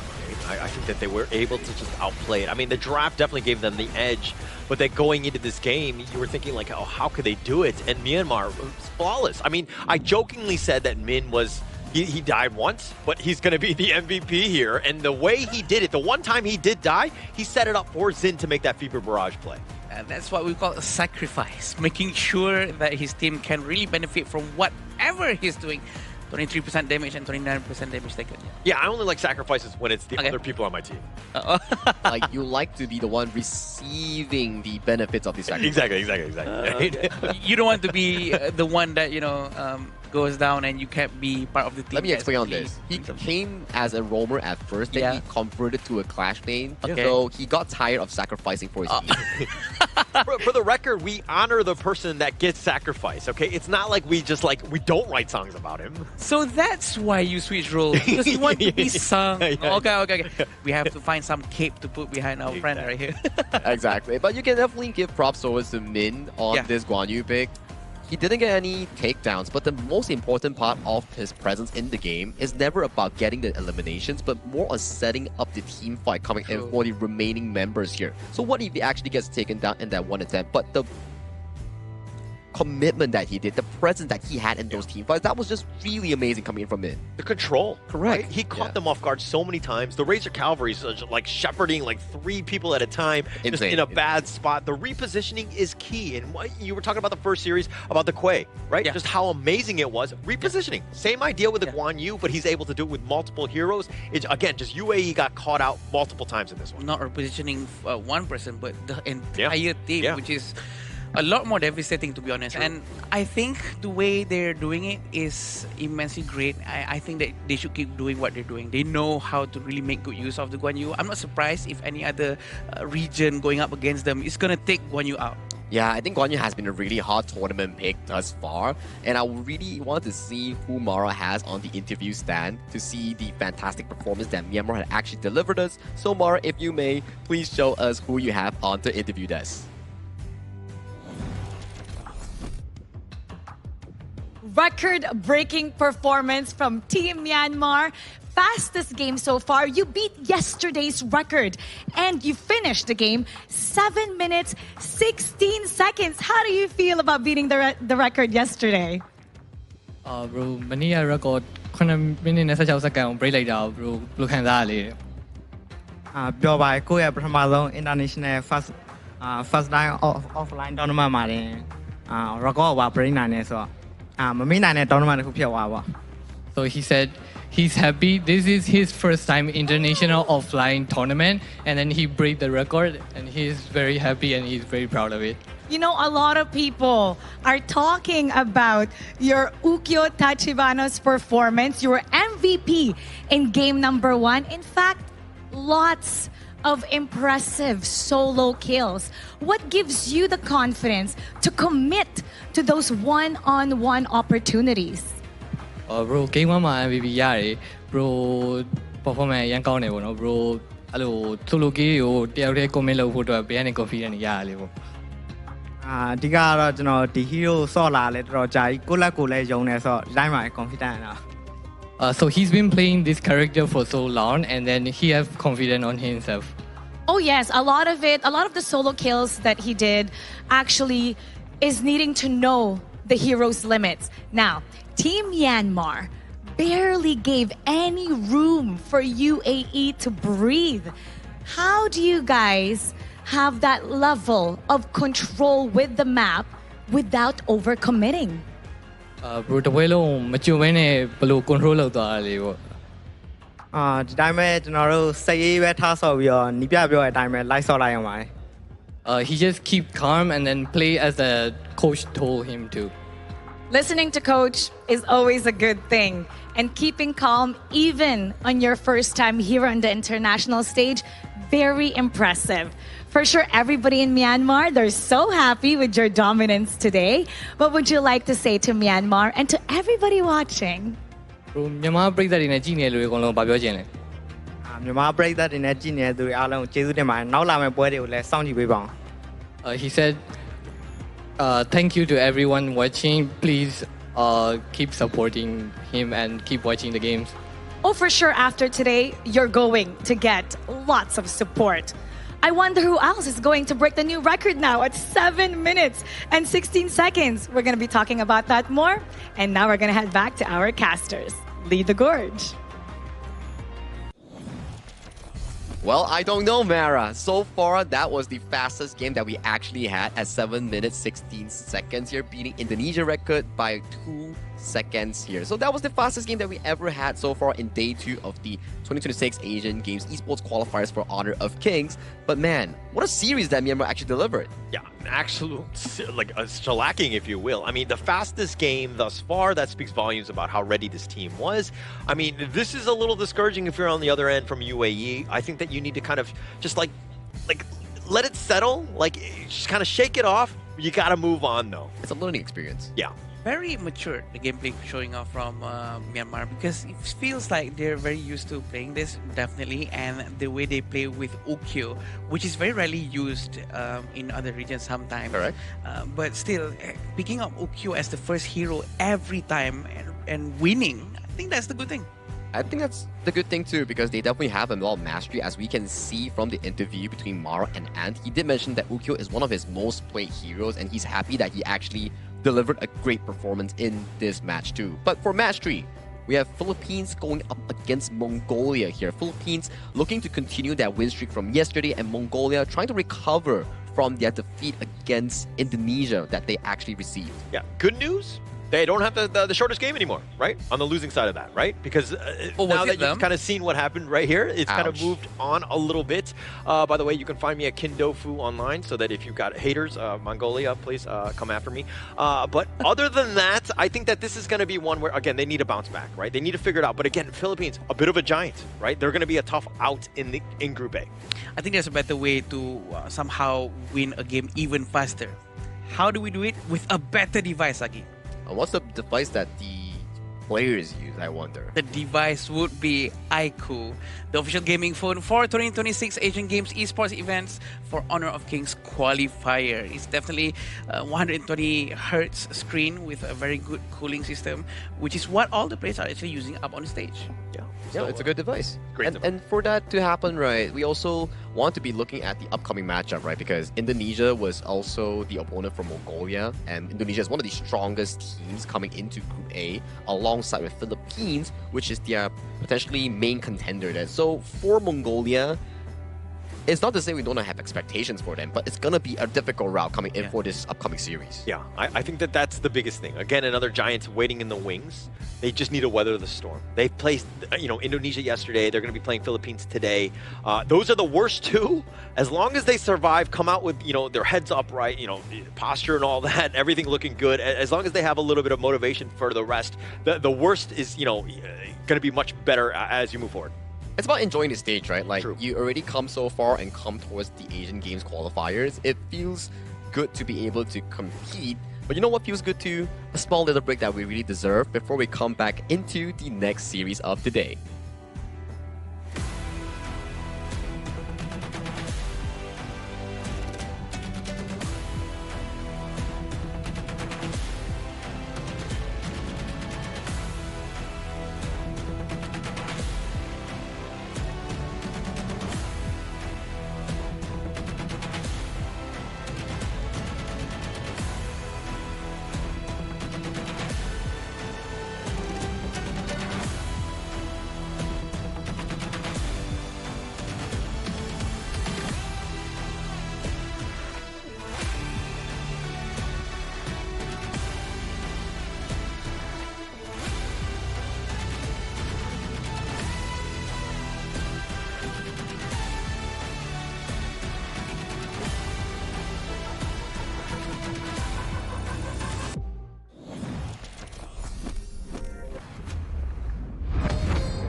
Contestants fight for the honor of their regions while we cheer them on from the stands.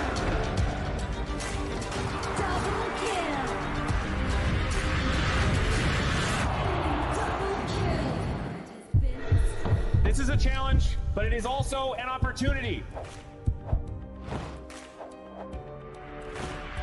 The tide has turned.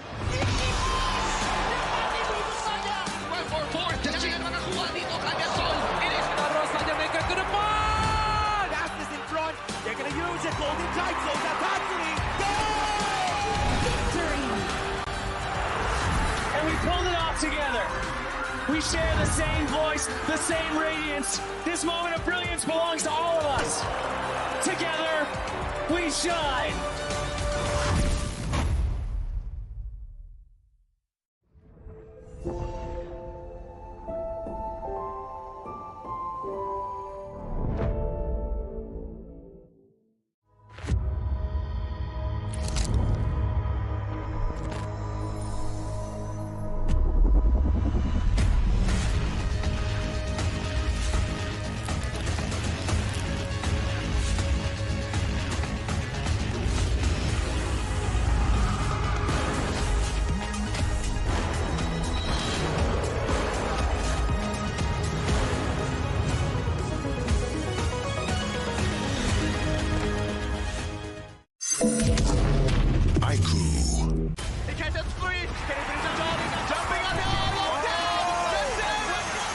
Welcome to the 2026 Asian Games Esports Qualifiers, Honor of Kings. 20 regions, one stage, and only the strongest 9 teams will earn the right to shine above the rest. Taking place in Malaysia, June 13th to 21st, 2026. Coming to Malaysia, this is the battleground where teams fight for the right to qualify for the Asian Games. 20 teams enter, but only 9 teams will move on. Apart from the 20 regions, there are 3 regions that have direct qualification. Here is the 2026 Asian Games Esports Qualifiers Honor of Kings format. First, the 20 teams will split into 4 groups of 5. In each group, every team faces every other team once in a single round robin, with every match played in a best-of-3 format. That means every match matters. Every game matters. Every single point matters. The point system is simple. Win the match, earn 1 point. Lose the match, earn none. At the end of the group stage, teams are ranked by the total points they've collected. And from there, the road begins to shine. The top 2 teams from each group qualify directly to the Asian Games main event. That gives us 8 teams advancing straight out of groups. But for those not through yet, the light isn't out. The teams that finish 3rd in each group still have 1 more shot. They move into the last chance stage. There, they battle through one final BO3 single elimination bracket until 2 teams remain. The 2 teams will then face off in a BO3 match to claim the one final qualification slot. So in total, 9 teams will make it through, 8 from the group stage and 1 through the last chance stage. That is the rule. Now it is time to see who can rise through it. From across the world, regions gather here in Malaysia. 20 teams, and only 9 will qualify. The path is set. The stakes are clear. Together, we shine. Stay tuned, and we'll see you at the stage.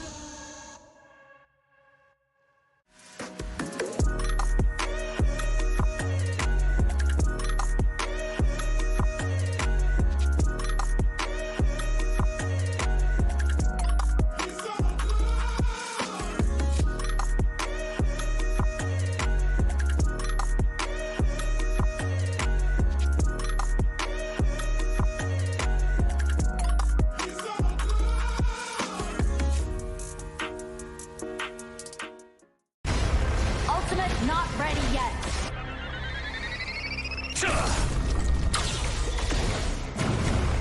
You have slain an enemy. My magic murmurs in ecstasy.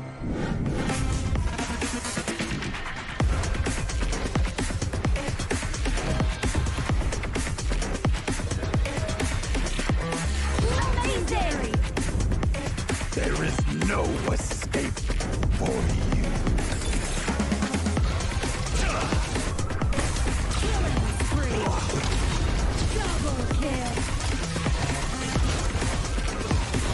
Triple kill!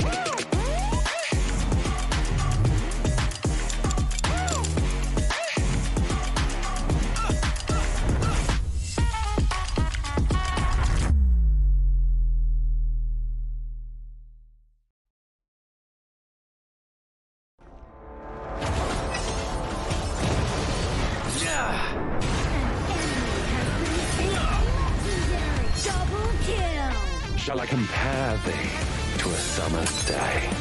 Slain. Don't engage. Slain. Don't crush us like insects. Slain an enemy. Defend our base. Our high ground tower under attack. Amazing. Unbelievable. Ah, the fragrance of romance. Been slain. Rampage. Double kill. Triple kill. Spectacular. Pentakill. Lady Fortune is on my side.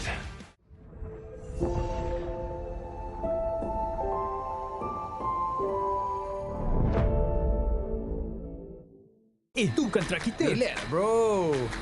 Phone aku! Jom kembali. Mountain Dew! Mantapkan pengembaraan! Kau boleh!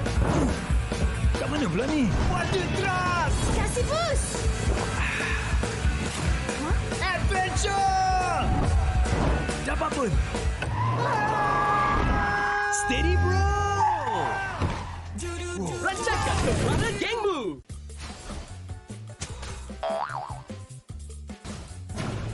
They tried.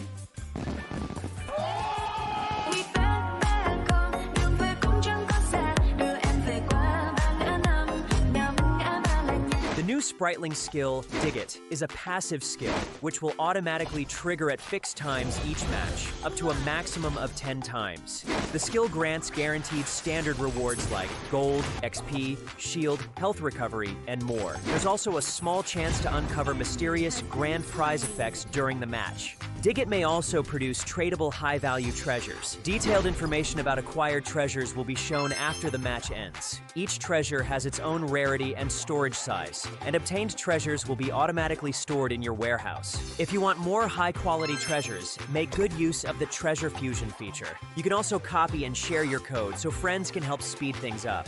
Treasures in your warehouse can be sold for event currency, which can be used to redeem skins, items, and other rewards on the event page. You'll even have a chance to win physical prizes like smartphones and cash. You can also spend event currency to bid on high-value rewards. The auction uses a hidden bidding system, where you can submit 2 bids for the same reward. The highest bidder wins, giving you even more ways to obtain rewards.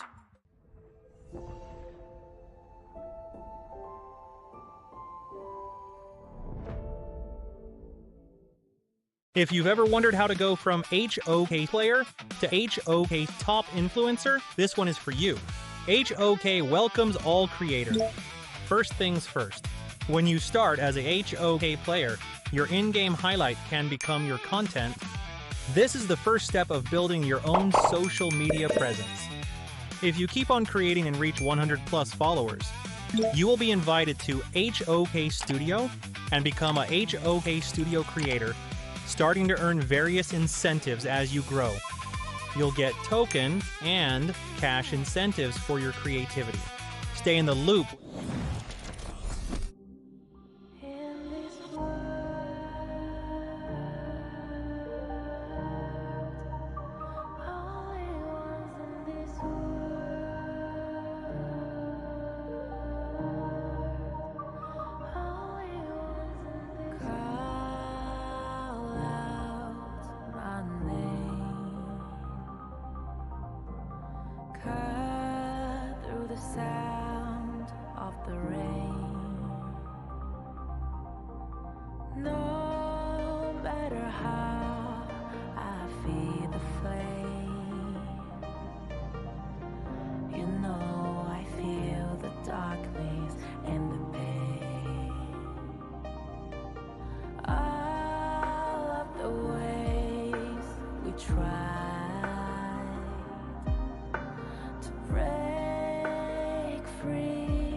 From the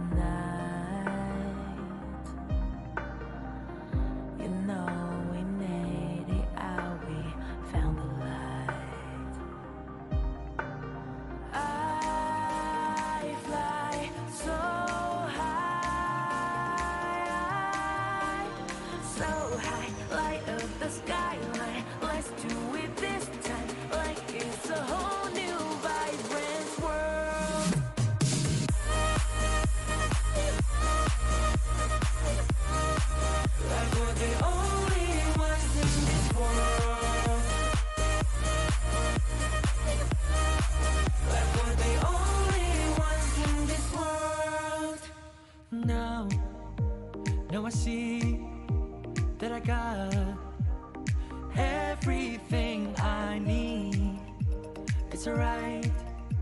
I'm on fire, I'm alive, cause now I fly so high, so high. Light up the skyline, let's do it this time, like it's a whole new colorful world.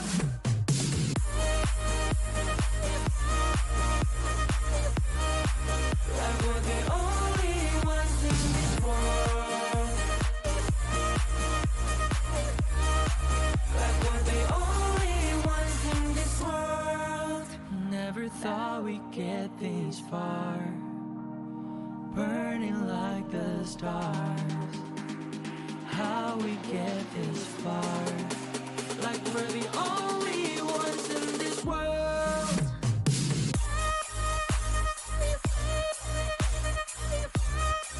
Like we're the only ones in this world.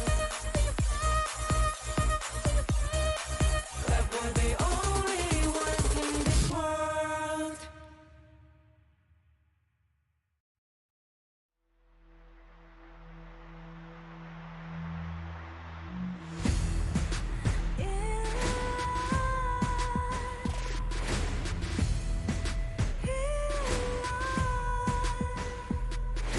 What's a life without its worth?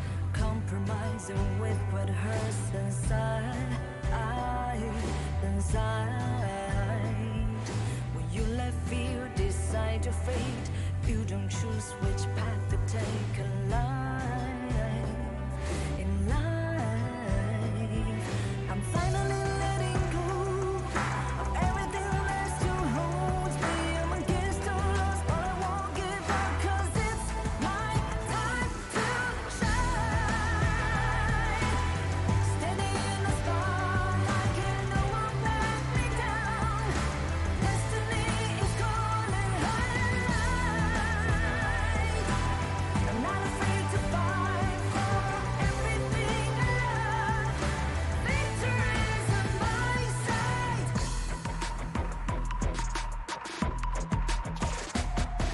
The more we lose, the more we gain. The more that nothing stays the same.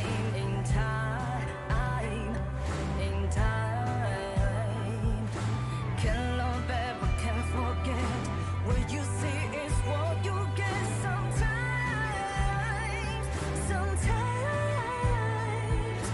Gonna show the world tonight, the light that shines inside us. We're against all odds, but we won't give up, 'cause it's our time to shine.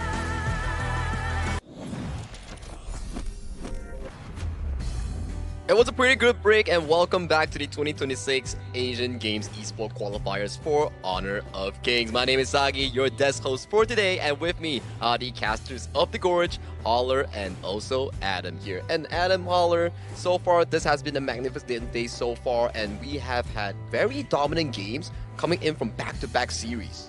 I mean, I think we've kind of had that throughout. A lot of 2-0s. We haven't really seen the most competitive of, you know, that game 3 that we've been looking for, right? That elusive one, if you will. But I think it's just that most of the teams are ready to go, right? I think that getting that second game when you're behind has been very difficult for all of the teams here. Yeah, and that's most likely going to happen. The same thing for our next match after this between the Philippines and Mongolia.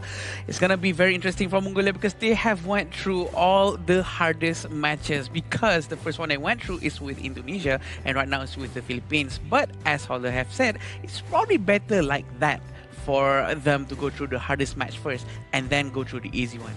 You start with hard things and then you end with sweet things, right? That's what the ending that you actually want. Talking about sweet things, we are also having 4 new heroes coming in with our June 17 update here. If you're looking to try new heroes in Honor of Kings or in Heroes Gorge, do try out Davara, Lorian, Annette, and also Florentino. That will be coming in from the AOV version here. So do log in on June 17 if you want to try out new heroes. I'm actually very excited about that because it's the new heroes for me is like the biggest interest, right? It keeps everything fresh. The meta changes. They tend to spam them in my ranked games and they are on my team and we end up losing even more, but I think it's a lot more fun that way. I agree, and there's not only Devara, there's 3 other heroes as well.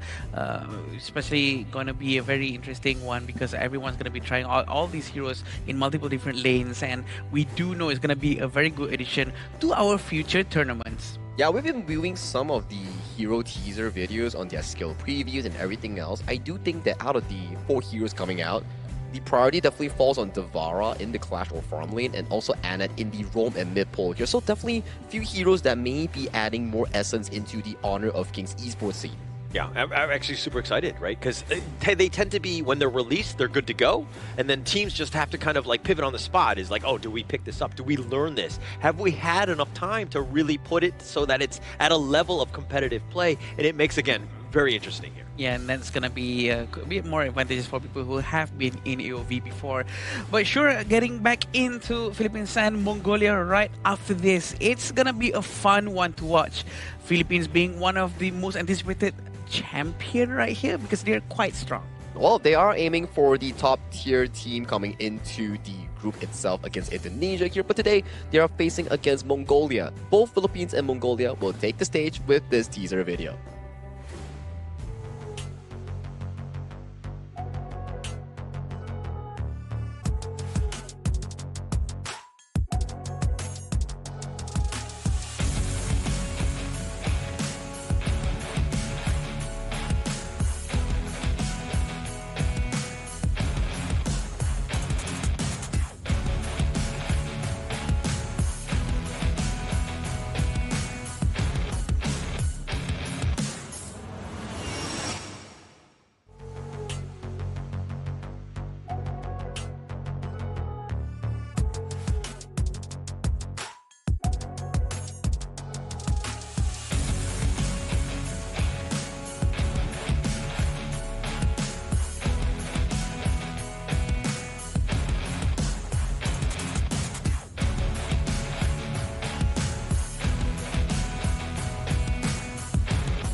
They move as one, they strike as one, they win as one. With exceptional ice-cold execution, they will turn the smallest advantage into total control. A team built not only to compete, but to dominate. Make some noise for Philippines!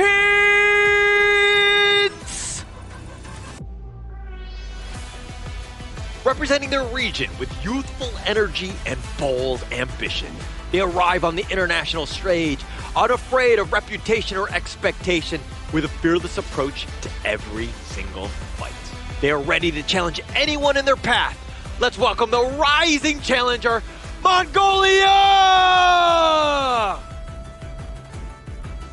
2 teams take the stage today, and this will be Philippines going up against Mongolia. Philippines looking to further get one more victory in Group A itself, while Mongolia is striving to search for their momentum in this Group A. But do go me through here on what exactly is the lineup coming in from Team Philippines. This is where we will have Chami, Justin, Dragon, Golden, and Charles, one of the most anticipated teams with their lineup having this previous bond and cohesion within them, having a strong chemistry, which is going to be quite translated very well into the gameplay after this because they are in Blacklist. Yeah, they were in Blacklist International and they do represent the club, but this time around they're representing their own region. Philippines coming in as the representation here. They want to be able to aim for the best, and to be the best, they have to first take down their opponents here, which will be coming up, Mongolia. Yeah, and if we're going to look at the other side, let's look at the Mongolian squad. It's going to be Yavaholan, Dagvadoch, Yandor, Batulzi, and of course, Abagari is going to be kind of rounding off this draft, the squad here. Yeah. The Mongolian team, this is, again, they didn't have the greatest of showings yesterday, but I expect them to bounce back in day 2. But against a titan that is the Philippines, this might be a tough one for them. Definitely, because we have seen the gameplay that they have shown yesterday. They do have a lot of things to improve, but also at the same time, for the Indonesian team, they actually went hard towards the Mongolia, and now they have to face Philippines. I'm pretty sure they will have a lot of experience going up against the other two teams in their group after this. I forgot if I asked Holler this question here. Yeah. I definitely ask you. Holler, would you lose 2 games first to win another 2 games, or win 2 games first to lose another 2 games?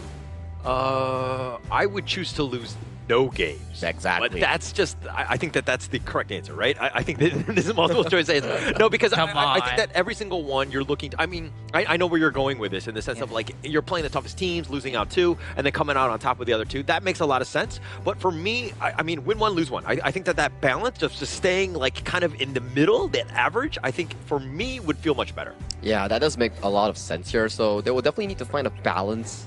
At the very least, in this series itself, try to see how far they can go against Philippines and then convert that knowledge and experience into their relevant Group A. Yeah, I think it's though, because I'm more like Thanos, where like balance in all things. Like that's kind of just like how I live my life, I would say.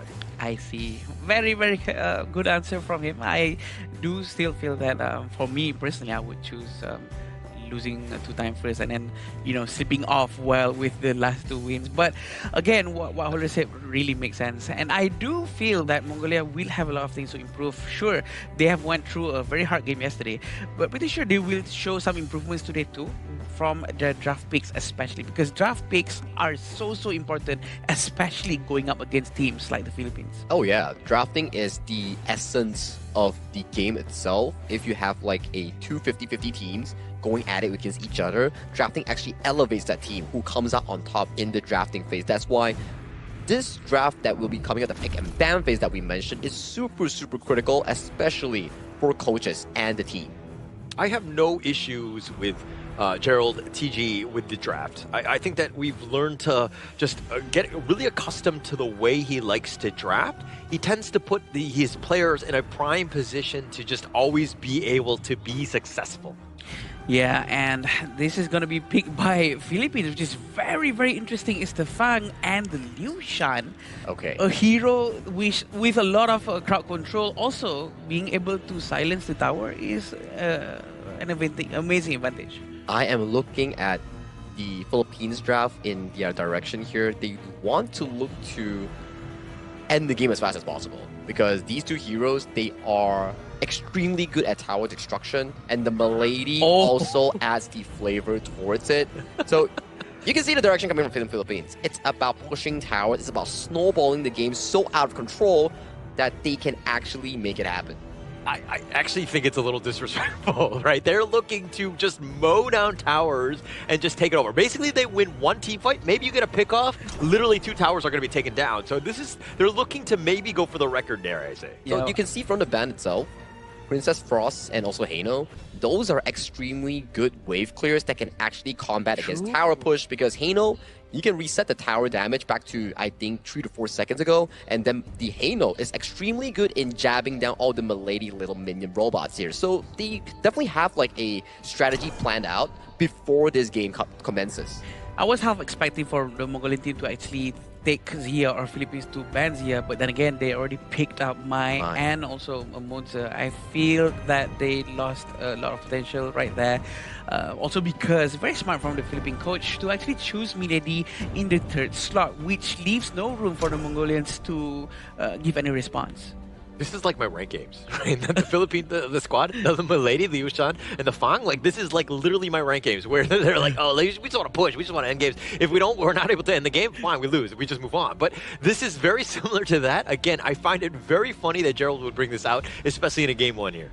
I mean, it's trying to assert dominance, right? They want to be able to match what Indonesia did yesterday and trying to prove a point to their eventual opponents in Group A. So for them in this game itself, they're trying to see whether or not they can actually end the game in the clean fashion while simultaneously going for as much tower damage as possible. Yeah, going in with the foods, I think this is really going to be a very fast match if they manage to pull it off, because we have to remember there's a lot of other possibilities here from the Mongolian teams, because they are using Mai, Monster, Atta, and Direnje. I feel that if things goes wrong with the Philippines, they might get backfired. And that's another thing where you're kind of like, as Mongolia, you're like, oh, we have like so many games of Blacklist International or the Philippine team here, and we were able to kind of do our research and scout them out. But if you're looking at this roster, they're like, oh, this is actually none of the normal picks that they go with. This is, again, a very push-heavy, end the game as quickly as possible lineup. I would say it's a very high-risk matchup here. The Fang goes over to the jungle here as in the hands of Justine, and then we have the last pick flexing back the Fang to the jungle. Hence, we need a farm lane coming in from Golden here. It will be a very strong laning opponent into Batulzi on that Virenjie. It will be the Luban number 7. Yeah, it's going to be very interesting to watch Luban number 7, and we do know that Luban has the capability to push really, really hard, especially with the Liu Shan in front of him, trying to silence the tower to make sure that no tower will be able to hit the farm laners and the tank himself. Yeah, I would just say, ladies and gentlemen, if you're watching this game, please don't take any notes of this built-in lineup. I think that these are the pros that are playing this one, and do not do this in your ranked game and just basically sabotage your own games potentially. It's definitely going to be a very destructive game at the very least for the towers here coming in for the Mongolian squad here, but they do have a very, very strong team fight lineup here. But this is game 1 between Mongolia going up against Philippines, finding their first win in this match number 3. Yeah, it's very exciting to see how the Philippines are going to try to do the rotations, having Milady in the mid lane and going up against Moze and Maishranui at the same time early on. It's going to be a bit of a problem, but it's still very early. It's going to be quite difficult for Mai to do her rotations as well, because we have to remember Milady can just simply dive into the tower with her robots. Yeah, so it comes back to Yandu in terms of just able to kind of potentially get some ganks. And then, you know, because you got to move quickly at the same time, because every time he leaves the lane, Dragon is going to potentially just be able to push it down, right? So you're giving up a little bit, and you're basically locking him down to that mid lane to ensure that those creeps are not just destroying his tower right away. Speaking of which, we're going to see a lot of robots and the minions moving together into the tower, forcing Yondu to maintain his presence in the mid lane. But for the first time, it seems like Bike Herald and Yondu is doing the rotations right now towards bottom lane, but Luban is going to be safe, and there's no minions coming out for now. Yeah, so that Shark Cannon is going to be a bit of a problem. He's going to just throw that from wherever, you know, whenever he needs. And seeing as that you've got the Fang jungle, I mean, it's going to be a bit of a problem as they do a little bit of work on Bakary, and it looks like he will fall. He's going to give up first strike to Justine at this point, and now they're going to continue to dive under the tower. The flash away, Charles staying alive, but they're not going to let him go. Justine will take him down. The passive coming in from Golden, they're trying to melt the tower, even with the tower protection early game. It seems like they're going to do it, but the Dragon, he's going to, Dark Vardorsh actually, is going to use a teleport coming down to the bottom lane, trying to give them a hand to make sure that they don't lose the tower way too early. Yeah, and that's kind of the MO of this lineup, right? And it looks like Chammy, he's all by himself.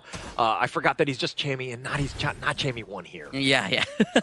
I did that a lot. I almost say Chammy. But yeah, having the Sacred Tree Blessing with Yavu Hulan, we can see on how Chammy is really struggling going up against him.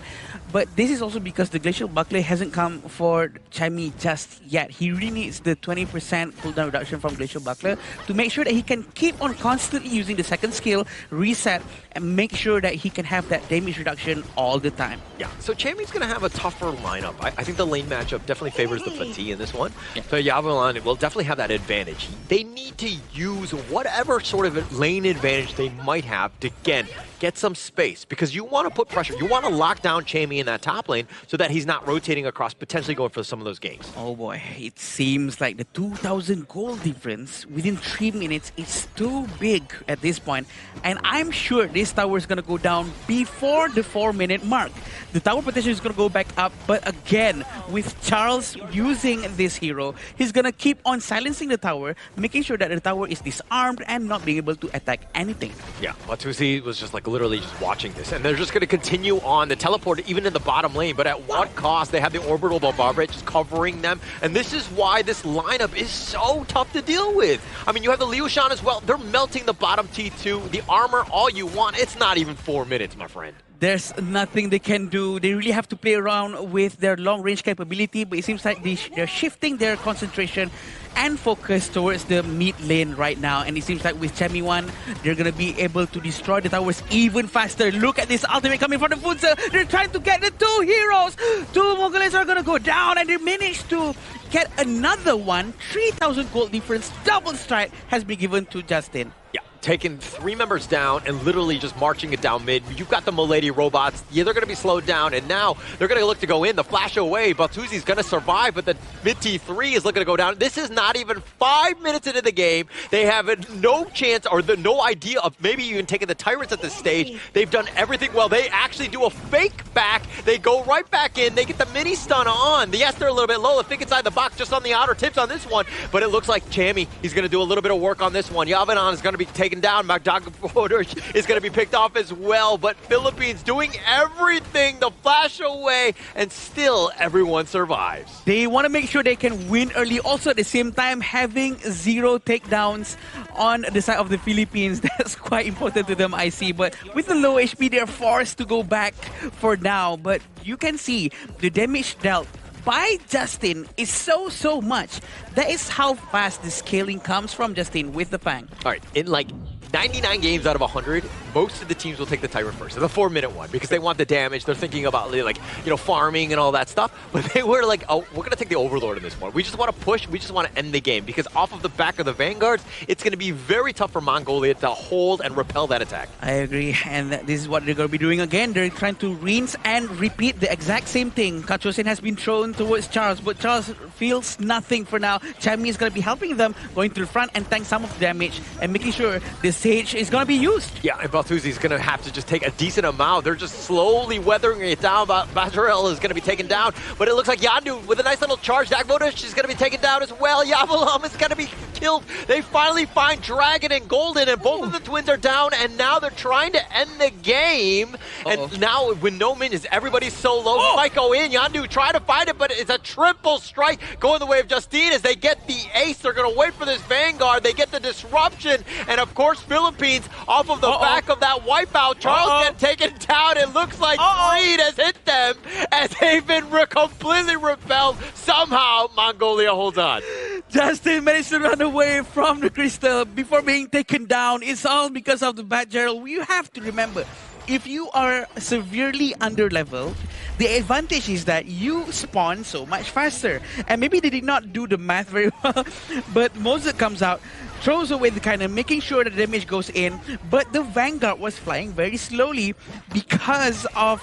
this is a very low-level Vanguard, right? This is below 10 minutes, so they don't have the Shadow Vanguard helping them. All right, so, I mean, they're still in a great spot, but, I mean, the fact that Mongolia were able to hold and to extend this game as much as possible, and now they're going to use the think inside the box, trying to go in, the ghost ship, locking him down, and probably in the wrong spot. Bagel is going to be taken down. He was kind of stuck on the wrong side of this, and now the top lane getting completely pushed here by the Philippines. Yeah, they're going to try to destroy the tier 3 tower as well. I'm not sure if there's anything Mongolia can do. The Kachosen has been thrown one more time. The minion is coming in, and the tower is going to melt very quickly, especially with Charles in front of the tower, disarming the tower non-stop. Yeah, constant pressure, right? All the lanes have just kind of been opened up at this point. Charles, what are you doing? You're almost fountain diving, but it doesn't really matter as the Philippines will take game number 1 in a hurry. 7 minutes, 39 seconds. Not quite the fastest, but might be the 3rd fastest. Congratulations, Philippines. Philippines, they want to assert dominance against Mongolia while simultaneously aim for the fastest achievement here. They almost did it in the first attempt of the game-winning push, but Mongolia held on, and they managed to defend off the high ground push at the very second push. Yeah, definitely, because we do know how Philippines are really trying to end the game as fast as possible just now. Also, this has been demonstrated quite well, the fact that they tried to silence the tower, trying to make good use of the Lushan and the Fang from the jungle, but it did not work as fast as they would like. I mean, they tried. The attempt was there, and it just kind of came back to the minion waves, right? They went. If they had that one last push when they were all alive and they had 3 members, they would have been able to take it down, but unfortunately the wave wasn't there in time. Yeah, the wave just wasn't there in time, and the respawn coming in from Beggarol, he was using the Mozi to stop whoever who wanted to try and force for the end there, because the HP bar was blinking low coming in from Dragon, I think the Zhao, and also the last member was Charles, if I recall correctly. And they were all blinking low, and they had to force the retreat, which stopped Philippines' approach in trying to go for that fastest winning push. I mean, they tried, right? They tried. It was a good attempt. Obviously, it was very obvious with that draft of what they were trying to do. But if Mongolia was able to somehow hold on, repel some of those attacks, they might have had a chance, maybe? Yeah, they were trying to hold on, and maybe because of the underlevel thing, they managed to actually respawn a bit more quicker. If they have so much higher levels, they're gonna spawn quite late. But it works like that, and Moza actually managed to get a few heroes. But yeah, it's not enough. It's not enough for them to defend. I think you make a good point, right? As the game doesn't progress that far into the late game, in the earlier levels, you do respawn faster, which actually stopped Philippines from being able to end the game as fast as they imagined. But definitely, these sort of compositions are not what you would usually pick coming in from the Filipino lineup. I would say that this is more of a dangerous experiment. I mean, it's dangerous, it's risky, but I think that, you know, when it's piloted by experts like this, you're going to see these types of games, right? They're still able to close it out.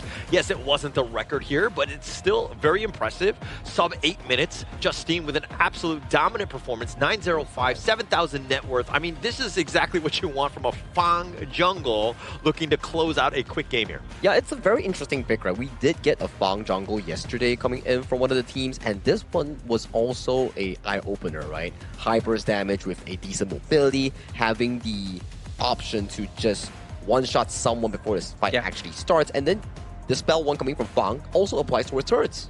Yeah, I feel that they really know what they're doing. They want to try to execute it as fast as they can, and they have demonstrated very well that it can be done. But I'm pretty sure they're not going to be doing this against bigger teams such as Indonesia and such, because it's very, very risky. The fact that Mongolia almost managed to do something just now shows a sign that people at home who's watching right now do not follow this in rank. Yeah, okay. Now, if you were the coach of the Philippine squad and there's no global ban pick, do you actually go back to the well and pick this roster again? I think the objective coming in from Team Philippines is to try to end the game as fast as possible with a dominant snowball. If under the circumstances of this standard ban pick, for example, the BO3, they could very much revisit it if they really think that is the best option. Yeah. To be honest, I feel like this is something that Gerald will not allow. I think they'll pivot. I think they'll generally, I mean, they tried it. Yeah, it was cute. Yeah, it won. I think they're going to try out other things. This is a team that has a pretty deep roster. The question is, are they satisfied with the result? That's the thing, because right now, I think the whole point of doing that is to maybe win the #1 spot of who ends the game fastest. I think you shot your shot, you missed on this one, you still got the W, right? I don't think that they're going to go too far away from that. You know, I mean, all jokes aside, in terms of how they wanted to play this is still a time to experiment, right? True. You still want to make sure that you're prepared for the other teams, and you know, it was cute. Yeah, I won, but I think that you're going to try other things. Correct. I think trying out other things actually definitely makes more sense, and you can see that they did experiment with certain picks like this, and it's a very dangerous team, right? Where if you give him something that's very early game centric, like the Ukyo Tachibana or the Fang that he showcased just now, he could definitely perform in a more aggressive way, that I would say. Yeah, definitely. And you know, with Ukyo in hand, you're going to be playing a lot more with aggression from the early game and such. But it depends on what the Philippines are going to be doing. Probably they are already used to Ukyo. They're not going to be experimenting with that unless they want to be very serious. They can go along with that kind of thing competition. But let's see some of the highlights here. I think regardless of picks alone, you still have to give props towards the ability of Charles finding those proper engages in capitalizing Beggarol in being overly aggressive in the early. You see the tower tanking was splendid, stunning tower when it's needed, and allowing Justine to get that double strike in the early game. And it just seemed, even in that one, right, Beggarol just kind of got a little out of position, thought he could be aggressive, did not see that the gank was coming, and they kind of paid with their lives. So this is one where, again, the Philippines, the way that they're able to take 1 or 2 members down and then somebody will continue to fight, you can't look to take a fight when you're down 2 members, right? And the Philippines made them pay. Yeah, definitely, and they really, really executed everything very, very well. The rotation coming from Charles, diving into the tower, silencing the tower, and making sure that the team is not hurt by any of the crystals attacks. And this is why they sort of forced it a little bit more. They stayed around even though they're all very low, not knowing that Bad Gerald is actually coming out. But yeah, it's very well done. Yeah, and actually, even at the end, I didn't catch the player's name, but he literally killed the elite minion. Yeah. And that could have ended the game if it stayed alive. So he knew the assignment, right? He went all in. Yeah. He sacrificed his own life so that the minion wave was completely cleared. That's a good sacrifice, right? Like that we say, like, you never count yourself out until the match actually ends. But definitely this time around, Philippines in this game one has been extremely dominant from start to finish, looking for the absolute destruction on those turrets. Yeah, Justine, he had an MVP yesterday. He's got an MVP now. I mean, he's continuing on with that. Just doing a great job, like just showing up when he needs to, right? He has always been able to perform at the high level. Yeah, with the 905, 35.6% of damage, and damage taken is 20.3%. Also fairly high because the damage sharing that has been done between him and amongst the team, trying to tank the turrets down while having the Milady robots chewing down turrets per turrets. I think they're doing a great job with this. I'm very excited to see what they're going to come up with next. I think there's also like a very important statistics that we actually missed out that's not available on this graphic. Turret damage. Right? I think the 5 heroes that were being drafted by the Filipino squad, every single one of them is targeted towards turret damage. So if we can get that little graphic to see like how much individually that they did, that's probably going to be an interesting one. Yeah, and also like the Charles disruption on the tower. Oh yeah, Leo Shan. That's really underrated in the sense of like how many shots, how much damage did he mitigate, right? And they were able to kind of consistently push because of that as well. So just again, the tower push in lineup, just a great one here. I agree. Actually, I do feel that Liu Shan is actually a very underrated hero with his disruption, because especially in global ban pick situation, sometimes they are lacking roamers with tankiness and such. I think Liu Shan is a very good addition, and it has been demonstrated quite well by the Philippines. Yeah, and if you were to source back towards previous years of tournaments as well, IKL, there is a specific player that has always picked up Liu Shan. So that's always something that you can revisit into when you have the global ban pick. But since we're playing on the Asian Games version, we are on the standard ban pick for now. Yeah, I do feel like that. And also at the same time, we want to tell people out there where our venue is. Where is our venue, Sagi? Well, if you're interested in where the actual venue is, it's definitely going to be at the Petaling Jaya Marriott Hotel. It's the official venue sponsor and also hotel partner for players, talents, and everyone that is residing here. The beautiful stage that you see, the beautiful match that you saw just now, everything is being held at this official venue for the 2026 Asian Games Esports Qualifier Honor of Kings. So thank you so much, Marriott Petaling Jaya. Thank you. You were listing so many things that were beautiful, and I was like, oh, it's going to name me beautiful. No, well, sadly, no. Yeah, sadly. Not now. No. Maybe next time. Dang it. Again. Yeah. Disappointed Asian dad now. But again, we're gonna go into our stage right now. Let's see what are they doing up on the stage. Are they ready? Mongolian team seems like they are having a bit of a discussion over there, trying to make sure that they know what they're doing. They know how to maybe try to counter a little bit of the tactics that's gonna be coming from Philippines. Yeah, they're going back on towards the blue side here, trying to revisit some of the strategies that they have planned out in day 1 and currently day 2. So for them, I think the expectations right now is to try for Mongolia to stabilize that early game. Try to match blow for blow. At the very least, win out those skirmishes. Win out the skirmishes, win out a potential sort of gank. I think that that's going to be the biggest thing. Like, it's setting things up in the beginning. The first, 2 minutes, they got one pickoff. You went out of position one time, and they just did so much damage on the T1s that they were able to kind of just snowball and get this game out of control. Yeah, and we do know this team is going to be trying their very best to outperform Philippines at some point. And we do know that it's going to be a very hard game for sure, because Group A are filled with 2 of the best region available in the entire qualifiers. And having the other 2 teams waiting to fight against Mongolia as well, we want to see on how they fare against the Mongolian teams when you know how Mongolians have already go through in the region and Philippines. They do have a lot of experience at that point. Yeah, and coming into game 2 of the draft itself, we do see Mongolia banning out the Guan Yu and Kutachibana, some of these strong heroes that we've seen yesterday that has been piloted by Iqbal and also Neville coming in from Team Indonesia that could really work in the early game. And for Team Philippines, they have banned away the Dharma and Zhang Fei, some of the key engaged heroes being locked away from the Mongolian squad. So just taking away the team fight, right? And you know that Mongolia wants to fight. They've got the Mai here to set the tone in terms of just like overall early to mid game. You know that this is like a fire hero, right? It's going to be all over the place. It's going to be potentially a problem for you. And that looks like the Philippines are going to go with a little bit more stock standard. They're going to go with the Dahlia and then of course the Arlie here. Having the Dahlia in hand, we can expect heroes that can actually work with Dahlia is going to be picked, such as June afterwards. But we still have to see what the Mongolian team is going to pick, because we already have Mai, a hero with a high mobility with burst damage coming from Mai Sharnui. They have to get someone who is tanky enough to tank the damage potentially coming from the Arlie. Oh, interesting enough that Mongolia also picked up the Liu Shan. And going back to your point that they need a front line, definitely Dun is one of the key picks that could really pair up this Dahlia. Or there's also another route they could visit to, which is the Yuhuan Dahlia that has had a pretty good performance, especially on day one, on the hands of Vietnamese bit later. So the Marco Polo is very late game. The Mai is going to set up for a good early game. Hopefully you get a little bit of space. And now you've got the Liu Shan there, but Shangguan looking to just play a little bit of a, excel in this mobility department. Is going to be a crazy one from the mid lane. Not only on the mobility part, but I'm also thinking about excelling those early game skirmishes here. Once the Dahlia hits level 4 alongside with Shangguan, those final strokes are definitely going to be devastating here, because that's going to be a strong early game tool.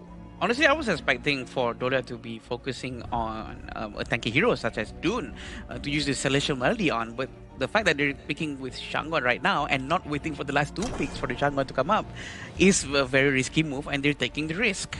Now, the other 2 heroes that's going to be banned, for sure Dune is going to be taken out, which is very, very smart from the coach of Mongolian team.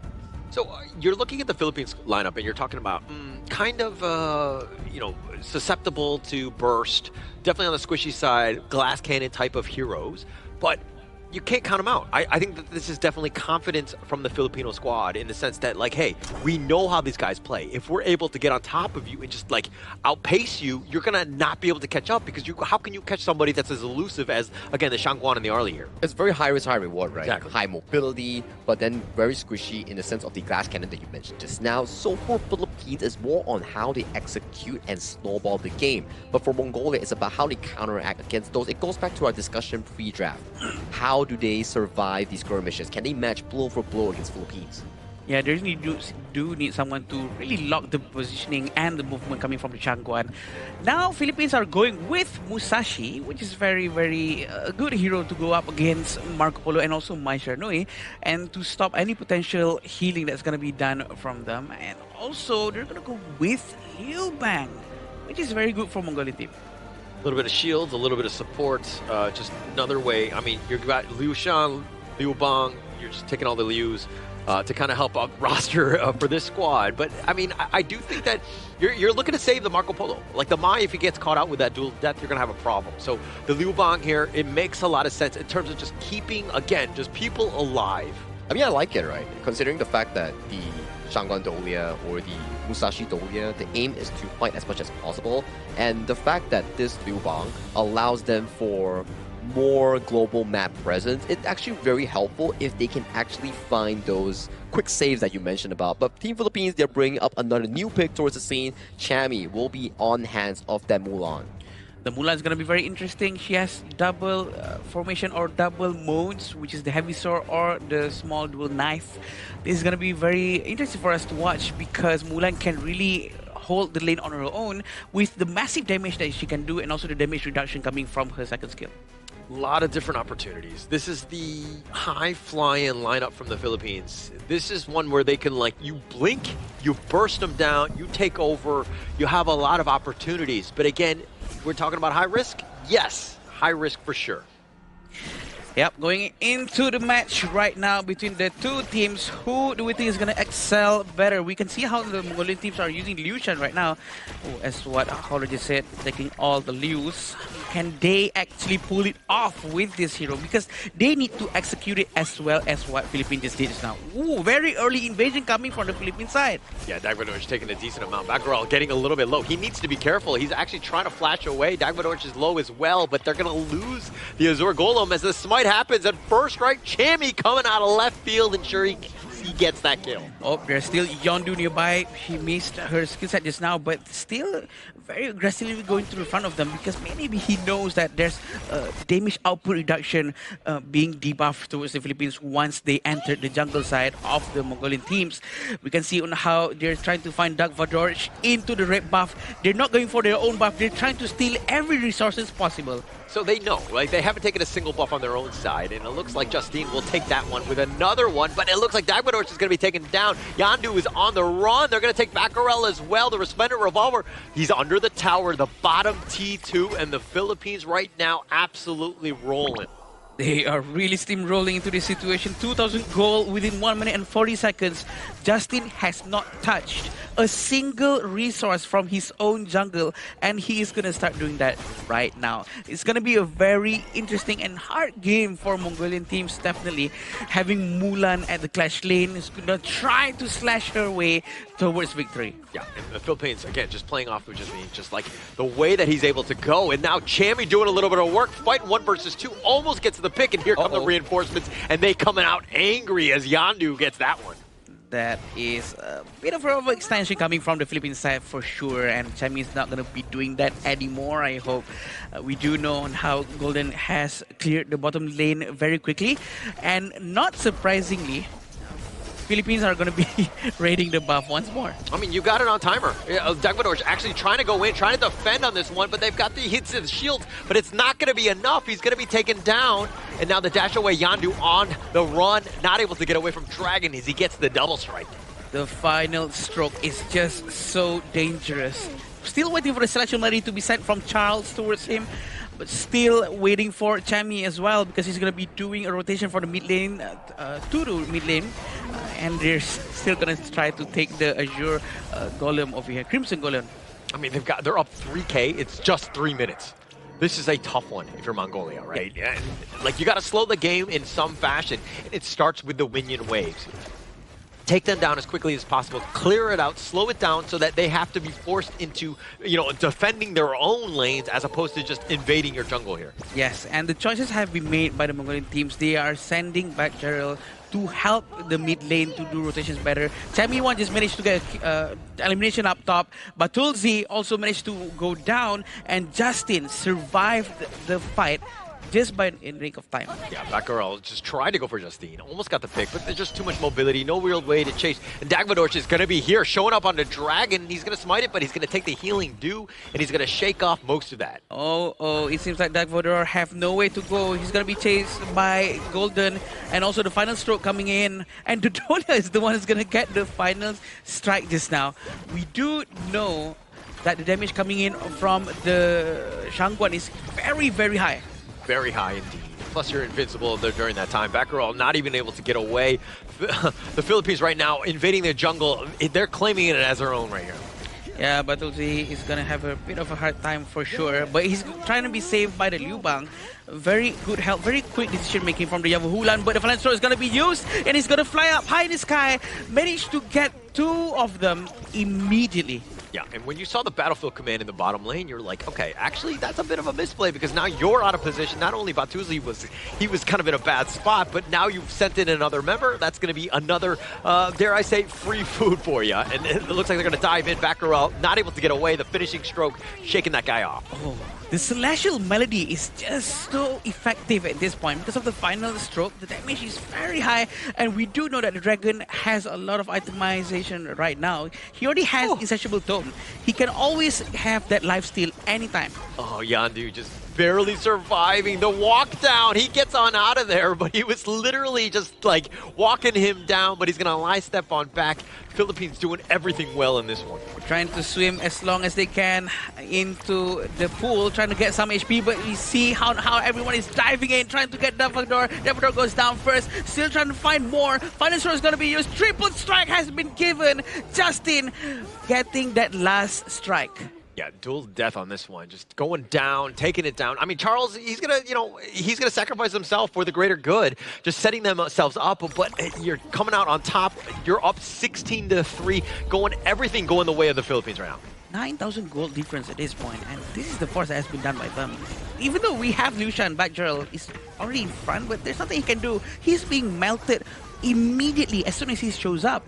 And 4 of them managed to survive that team fight.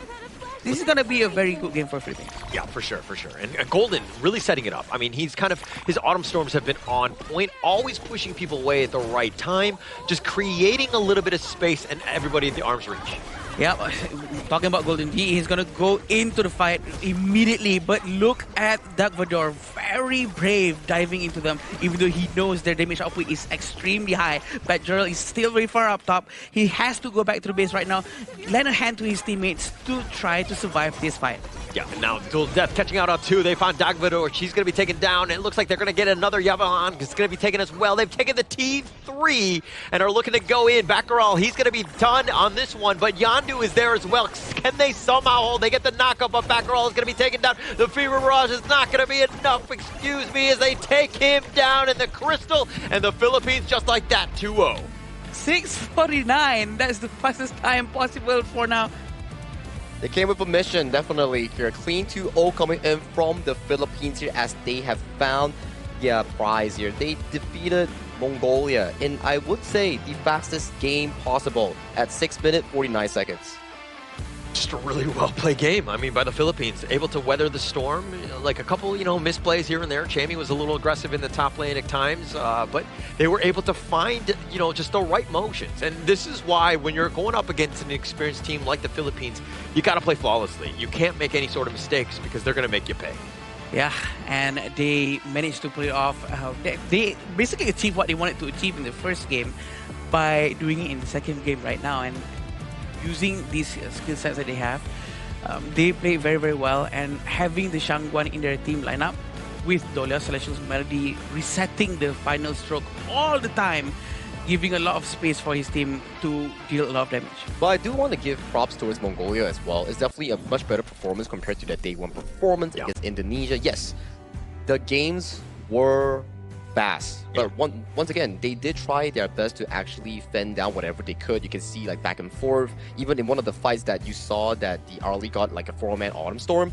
But still, that fight was initiated by Mongolia themselves with the Yondu on the Mai Shunli flanking from the backline, carrying the Liu Bang ultimate with them. So I think these are proactive plays that they actually brought on towards. They didn't lose hope. They were just trying their best. And I think that Mongolia needs to not be discouraged, okay? They just need more reps, so to speak. They need more scrims, they need a little bit more experience, but all of the lessons that they're learning, they're going to come back much stronger after like a game like that. Yeah, and having this in hand, I'm pretty sure they have learned a lot from this game, and they will know how to defend better from this onslaught being done by Philippines. And I'm sure Philippines also have been respecting them by showing their best, the best of the best coming from the Philippines side. I like that point, because to respect your opponent is not by giving them chance or playing at a lower level, it's to give it all you got to defeat them in a head-to-head combat, right? Which is what Philippines exactly did. They served what they had, played 2 different sets of compositions, and showed the dominance that they actually have as a true team. Absolutely, like a true team. I think that that's the biggest thing. I think the Philippines, the way that they were able to kind of dismantle Mongolia and just do it with as much confidence as they had, it was just a really well-played game, series, everything. Just like, this is a team that's really well coached as well. Yeah, and going into the item builds, we do have all of them having the same amount of gold coming in from the Philippines. No one is really standing out too much because they're all contributing the same amount of activity into the team fights. Having 9 eliminations coming in from Dragon is a very huge number. And 20 assists coming in from Charles as well on that Dolia. Here you can definitely see that the mid and roam coming in from Team Philippines are the anchor of the team. The Dolia Shangguan was played flawlessly in trying to pressure the side lanes coming in from Mongolia. Just to confirm, that was a 6 minutes and 50 seconds. Was that the fastest game? Yeah, yes, that was the fastest. So they did it without the tower pushing the lineup. Exactly. So this is very like this. They just need to play stock standard, right? And they're going to be able to just kind of dominate like they did in that one. I think this goes to the point where if you are a strong team, whatever you have already practiced out of the game and your general, I would say, mechanics, right? It all applies to different compositions here. It's not to say that the Team Philippines comes in with the sole goal of wanting to break the record. It's also about them showcasing to Mongolia that, hey, this is what I have practiced and this is how good I am. Yeah. Yeah, I agree. And we do know that the damage coming out from Yondu is actually quite a lot, even though they're being steamrolled coming from the Philippine side. The Mongolian team actually managed to deal quite amount of damage to Yondu, trying his very best to deal whatever he can in front of him. He actually tried to dive in as well to create space for Batul Z, and we can see also how Yavuhulan tried to help Batul Z at the bottom lane when he was suffering from a lot of gankings coming in towards his way. But eventually, everything turns out quite okay. Not as best as they can, but they actually try to defend as best as they can. Yeah, this is a team that's built around Yandu. And you could see with the Mai, the most impact that they had was when he started to get a little bit going. He would be a little confident in terms of the initiation, but it just was just too much the Philippines in the end. They had so many answers. They had a lot of finishers in terms of like dual death, the finishing stroke. Like you pick your poison, like how do you fight into this one? It didn't seem like Mongolia really had that answer. Yeah, it's really difficult when you are inexperienced and you are facing up against such a aggressive team composition here. So much early game pressure being generated coming in from both Dragon and also Charles on that Shangguan Dolia composition, which led to a very fast finish, 6 minutes 48 seconds, our fastest in this tournament, at the very least in this day 2. Yeah, and not to mention on how Musashi kept on stealing all the buffs, the Azure Golem, the Crimson Golem. Oh yeah. Keep rotating from not their own jungle, but on the enemy side of the jungle, which is extremely aggressive, and we rarely see that. Who does that going to the Azure Golem? And then usually people go back to their jungle, right? But they keep on doing that over and over again, and that really suffocated Mongolian very, very much. It didn't seem like they had enough answers in terms of just like the draft, like the heroes, like the Liu Shan. We didn't really see too much of a, impact, right? Liu Bang would come in, but the battlefield command was just too late.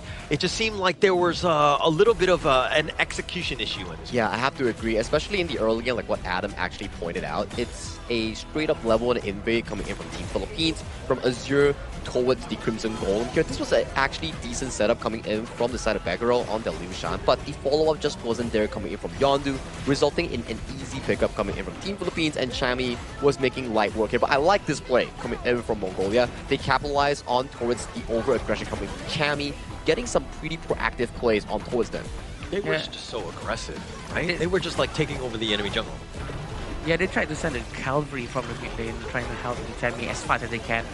For sure, Chami was really, really good in his lane and making sure that his teammates have no worries whatsoever from the side lane. And they actually managed to do so. They always stick together and always dive into towers. Yeah, just very, I would say, strong skirmish abilities here coming in from Team Philippines. I would say that aside from the Shangguan Dolia that we mentioned here, every single composition that they've played so far has been really well communicated here. Their team fight angles, how they initiate fights, those were just flawless coming from Team Philippines. I mean, even when that flank, that looked bad for the Philippines, but right? Golden with that Autumn Storm, it was perfect, pushing everyone back into the base where that everyone is, again, at arm's reach. You just, like, the way that they were able to dismantle any sort of gank attempt, the Philippines were on another level today. I agree. Golden actually managed to join and contribute everything. Even though Arlie during the early game is not so strong, but he still managed to contribute a lot amount of damage with the Maple Dance as well. And the MVP of this game will be going over to the hands of Philippines' very own Dragon Dajjal with a 9-0-7 KDA, 27.6% damage dealt, 20.4% damage taken, and 21% of the total gold. Keep in mind, this was only a sub 7-minute game, so these stats are actually pretty insane. Actually insane, right? And I think that with Dragon, we were kind of talking about the Shangguan as being like a high risk, high reward one. Well, you're rewarded here, right? I think that he was just on another level, isolating people, the finishing stroke always on the right guy because, again, he's by himself. Just really well played by Dragon, and he's a little bit more than okay, I would say. Okay. With the pose? But yeah, for sure, we do see that the Dolia has been picked very early on for the Philippine side. Honestly, I thought that they're going to go with Dun. They're going to go with something much more tankier for them to combo Dolia and the jungler, but they actually went with the Shangguan. Caught me off guard, for sure caught Mongolian off guard, and they pull it off very cleanly. It's all about the execution, and they execute it well. I hope I get to see more of Shangguan Dolia coming into the later days of our qualifiers here, because it's actually a very strong 1-2 combo that can actually pressure the side lanes here. Because in higher level games, once the Shangguan Dolia actually disappears from the map, the side lane will immediately retreat because you do not want to get ulted twice by a Shangguan. Yeah, you're going to be isolated, you're going to be picked out, so to speak, right? I think that going in, this is not like, okay, what can you ban against this squad, right? I think that there's a lot of history, but he's played, what, Milady as well as now the Shangguan? Like, he's all over the place in terms of just hero pool that are available to him. This is exactly what you were talking about the experiments that they're doing early on this stage. This is where they can try this and try that. I think that's what exactly they're doing. Even though supposedly they could have taken Liang to stop the Shangguan early on, but they did not take the hero. This is about draft, not the game. But yeah, I think execution also takes a very high level to actually stop the Shangguan. But I'm also interested to see what the Team Filipino representative actually have to say with Mara to better figure out their thought process from last game. So Mara, if you may. And that was a quick game by Team Philippines. Congratulations, Hello, thank you. Dragon. You know what we noticed? It seems like Team Philippines was determined to end the game as quickly as possible. You had aggressive tempo. You were really pushing it into the enemy territory. Was that part of the game plan, or did the opportunity just present itself? Actually, before the game starts, we talk about it. Me and my team that we want to break the record because we are challenged by other teams to end the game faster. And you did, setting the record right now at such a fast 6 minutes and 48 seconds. How happy are you with that? Not really, because it's not the end yet. Oh, so you're not being complacent yet? Yes. All right. But you know what? What we also notice is that you guys were picking heroes that we don't normally see you use. The fans for sure are really surprised, yet you were able to play them comfortably and seamlessly. In game number 1, we saw that. In game number 2, we saw Shangguan and Mulan. This is something that we've never seen you guys use. Do you think that this reveals another side of the team's identity?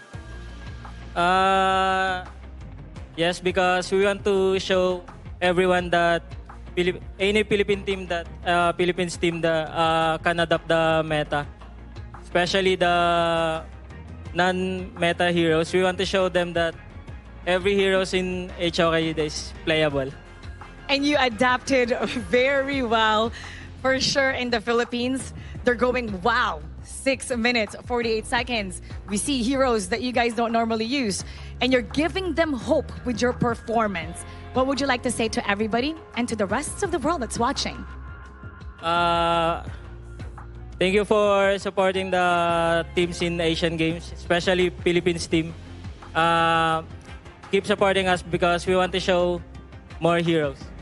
And we're looking forward to that with everything that you have to show. Do you think you can break your own record of 6 minutes and 48 seconds? Let us see. And we're going to see that. And now we're going to see what the casters have to say about that.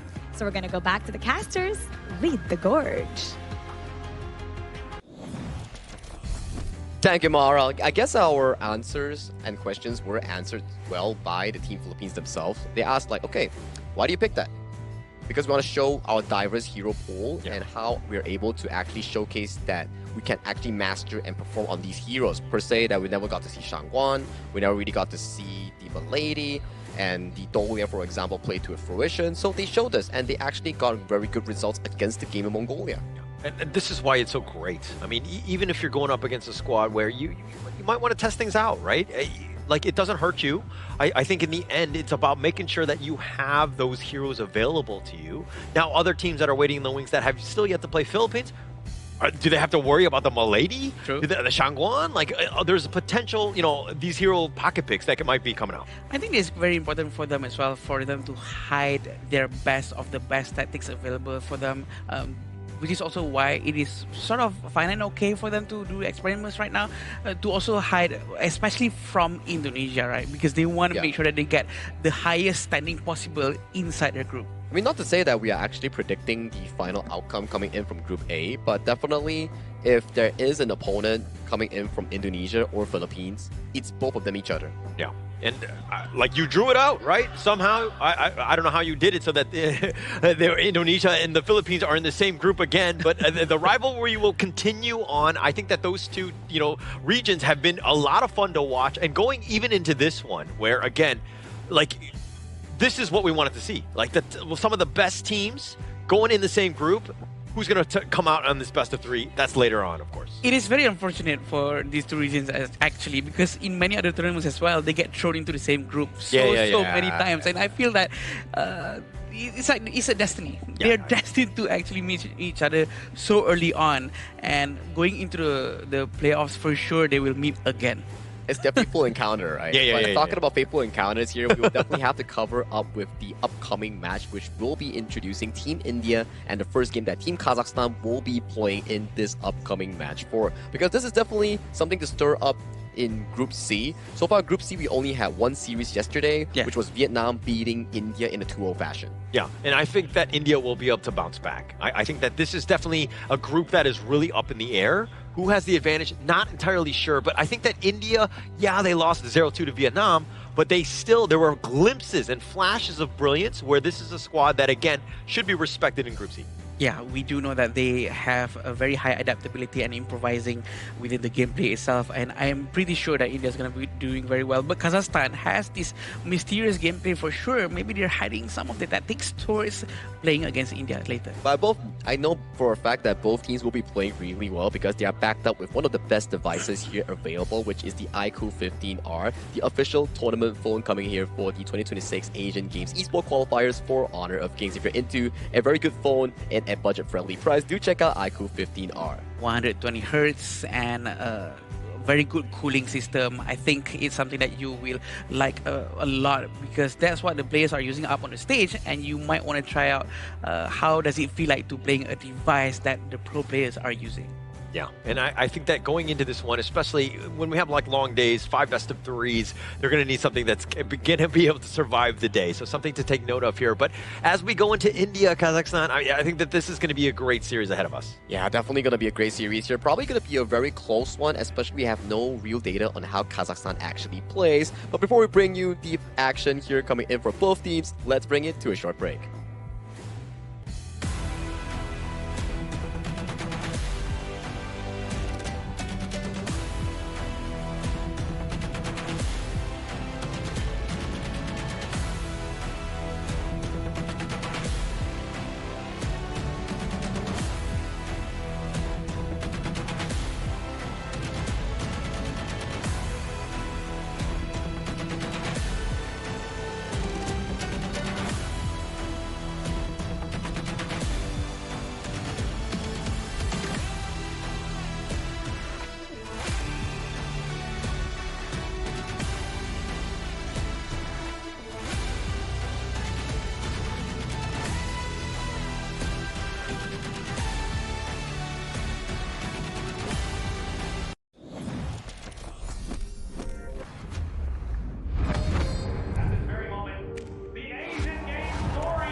Contestants fight for the honor of their regions while we cheer them on from the stands.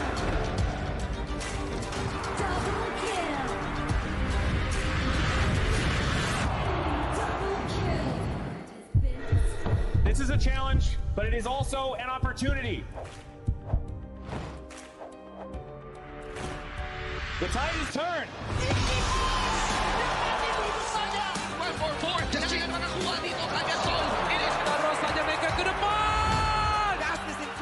They're gonna use it, golden tide flows out hotly. Victory! And we pulled it off together. We share the same voice, the same radiance. This moment of brilliance belongs to all of us. Together, we shine.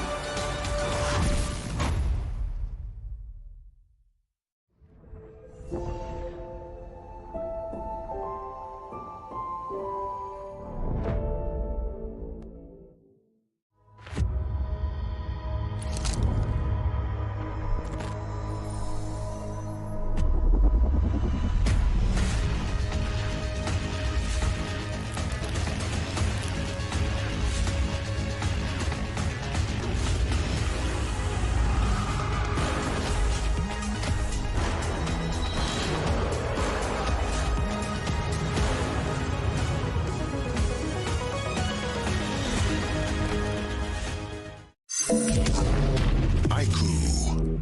He catches three. Can he finish the job? Jumping on the Welcome to the 2026 Asian Games Esports Qualifiers, Honor of Kings. 20 regions, one stage, and only the strongest 9 teams will earn the right to shine above the rest. Taking place in Malaysia, June 13th to 21st, 2026. Coming to Malaysia. This is the battleground where teams fight for the right to qualify for the Asian Games. 20 teams enter, but only 9 teams will move on. Apart from the 20 regions, there are 3 regions that have direct qualification. Here is the 2026 Asian Games Esports Qualifiers Honor of Kings format. First, the 20 teams will split into 4 groups of 5. In each group, every team faces every other team once in a single round robin, with every match played in a best-of-3 format. That means every match matters. Every game matters. Every single point matters. The point system is simple. Win the match, earn 1 point. Lose the match, earn none. At the end of the group stage, teams are ranked by the total points they've collected. And from there, the road begins to shine. The top 2 teams from each group qualify directly to the Asian Games main event. That gives us 8 teams advancing straight out of groups. But for those not through yet, the light isn't out. The teams that finish 3rd in each group still have 1 more shot. They move into the last chance stage. There, they battle through one final BO3 single elimination bracket until 2 teams remain. The 2 teams will then face off in a BO3 match to claim the one final qualification slot. So in total, 9 teams will make it through, 8 from the group stage and 1 through the last chance stage. That is the rule. Now it is time to see who can rise through it. From across the world, regions gather here in Malaysia. 20 teams, and only 9 will qualify. The path is set. The stakes are clear. Together, we shine. Stay tuned, and we'll see you at the stage.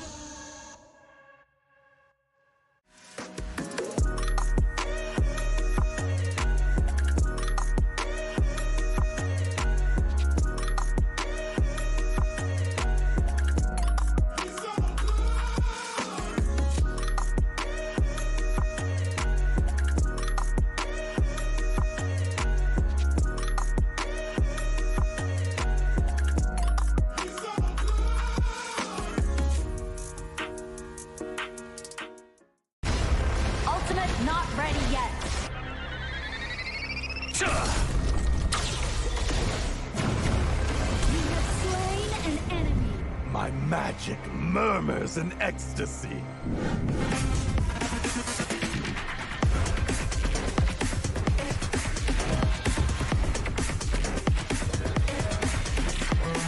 Amazing! There is no escape for you. Killing spree! Double kill!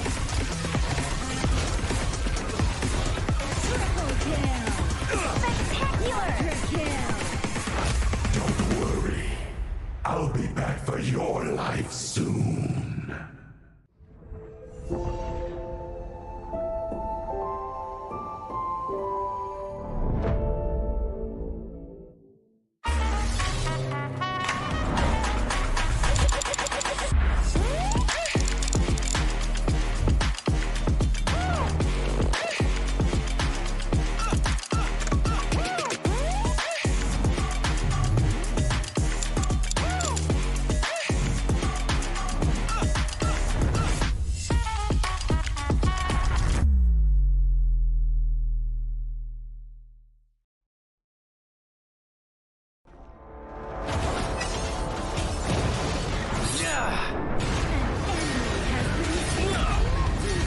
Double kill!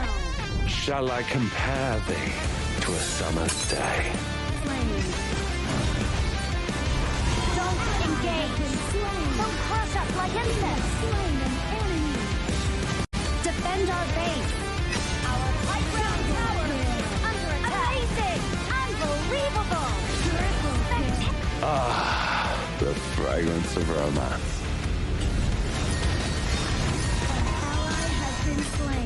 Rampage. Double kill. Triple kill. Spectacular. Pentakill. Lady Fortune is on my side.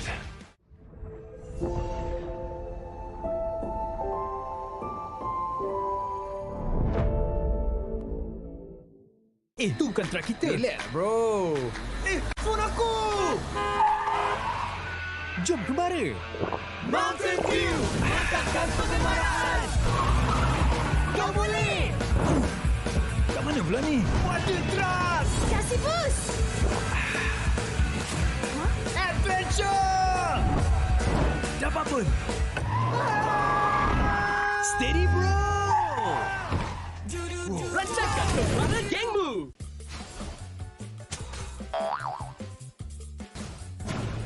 They tried.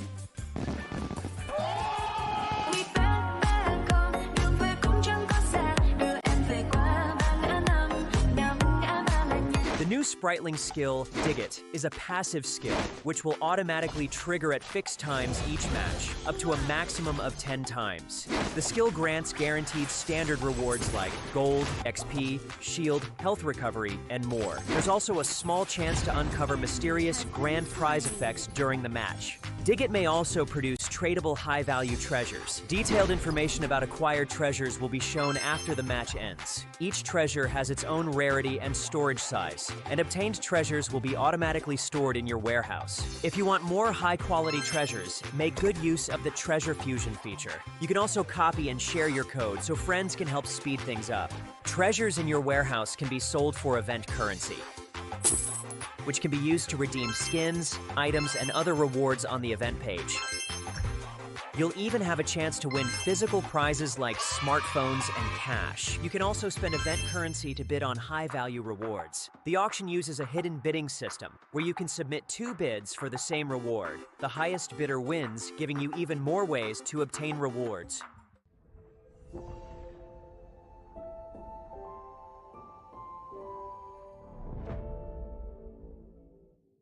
If you've ever wondered how to go from HOK player to HOK top influencer, this one is for you. HOK welcomes all creators. First things first, when you start as a HOK player, your in-game highlight can become your content. This is the first step of building your own social media presence. If you keep on creating and reach 100 plus followers, you will be invited to HOK Studio and become a HOK Studio creator, starting to earn various incentives as you grow. You'll get token and cash incentives for your creativity. Stay in the loop.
Now I see that I got everything I need. it's alright. I'm on fire, I'm alive, 'cause now I fly so high, so high. Light up the skyline, let's do it this time, like it's a whole new colorful world.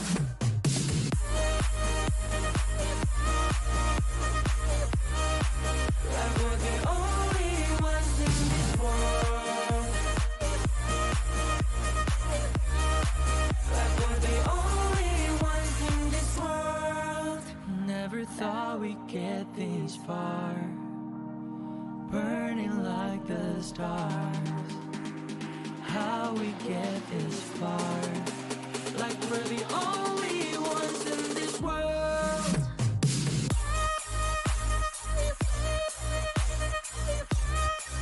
Like we're the only ones in this world.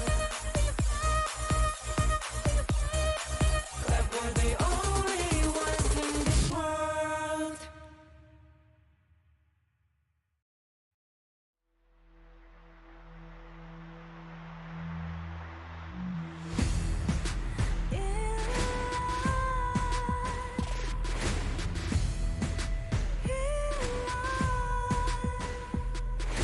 What's a life without its worth? Compromising with what hurts inside, inside. When you let fear decide your fate, you don't choose which path to take in life. In life, I'm finally letting go of everything that still holds me. I'm against all odds, but I won't give up, 'cause it's my time to shine. Standing in the spotlight, can't no one let me down. Destiny is calling high and light. I'm not afraid to fight for everything I love. Victory's in my sight.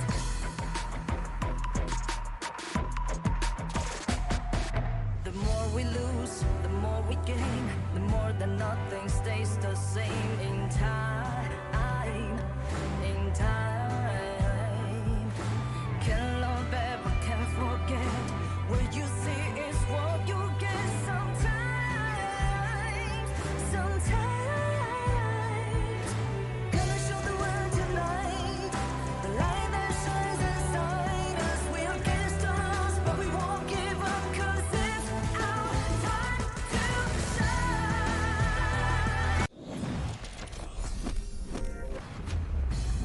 Hope you didn't have to wait for so long, because we are back once again for day 2 of the 2026 Asian Games Esports Qualifiers for Honor of Kings. The name is Sagi here, your desk host for today, and with me are the casters of your voice in the game. It's gonna be Adam and also Holler. Welcome back to the English broadcast, and what do we have for this match number 4? Yeah, I think that we have a team that has done well, at least from India, right? This is the roster from Revenant Esports. They're kind of coming in. They had some expectations. Yeah. Unfortunately, they fell to Vietnam 0-2. Yeah. So this is a roster that we're like, there's a lot of positives out of this one. But they're going up against Kazakhstan, which we don't really know as much. Yeah, well, against Vietnam, it's going to be very hard, right? Because they have a lot of experience prior to this. True. But against Kazakhstan, they might have an equal level chance, but also they might be even better because they're very quick in adapting. Again, like I said just now, in ranked match, I met one of their streamers. They're insanely good, very, very good. And in a very short period of time, they managed to get to that level. That is something to be watching out for. I think I definitely have to agree with you, right? Because like what Holler mentioned, even though India as a new region, they still lost to Vietnam for per se yesterday in a 2-0 fashion, but we still see signs of pretty good performance, especially from Ainul, their jungle/farm lane player, who had a very good performance on the hero, which is arguably a very difficult one. Yeah, a very mechanically difficult one. And I think that they like to kind of shake things up a little bit. I think that that has been to their strength, so to speak. But again, a lot of that stuff is kind of building up until the update here, which is of course going to be the new season here. The Grand Venture begins June 17th. Explore the gorge and discover hidden treasures. Now you may be wondering why we keep reminding you on June 17, but you can definitely imagine June 17 being one of the most important update for the year on the official HOK server, because that's gonna be so many new things. If you saw the consignment shop, if you saw the new sprite links, if you saw the new heroes, so everything is prepared for this upcoming patch on, I think, like 5 more days? Yeah. 3 more days, yeah, 4 more days, yeah. A couple of more days, and definitely everyone is been waiting for the season reset as well, because everyone really want to push their rank with these new heroes coming up. So there's gonna be a lot of things happening on this specific date, 17th of June. So don't forget to check out in Honor of Kings and get everything updated, because the update is gonna be massive. Going to be huge, right? And that we're going to be super excited about that. But we're probably a little bit more excited about this fourth series of the day. And it's looked like India versus Kazakhstan. This is going to be a great one here. I believe it's going to be a great one. But as always, to tease the entrance coming in for these two teams, we have prepared a special entrance video coming in for both India and Kazakhstan.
United by a shared journey, they step onto the arena with confidence. Their sharp coordination and unshakable belief in one another is built for the big stage battles.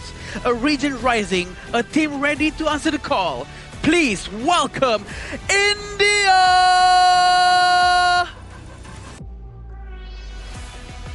Calm, calculated, and composed under pressure.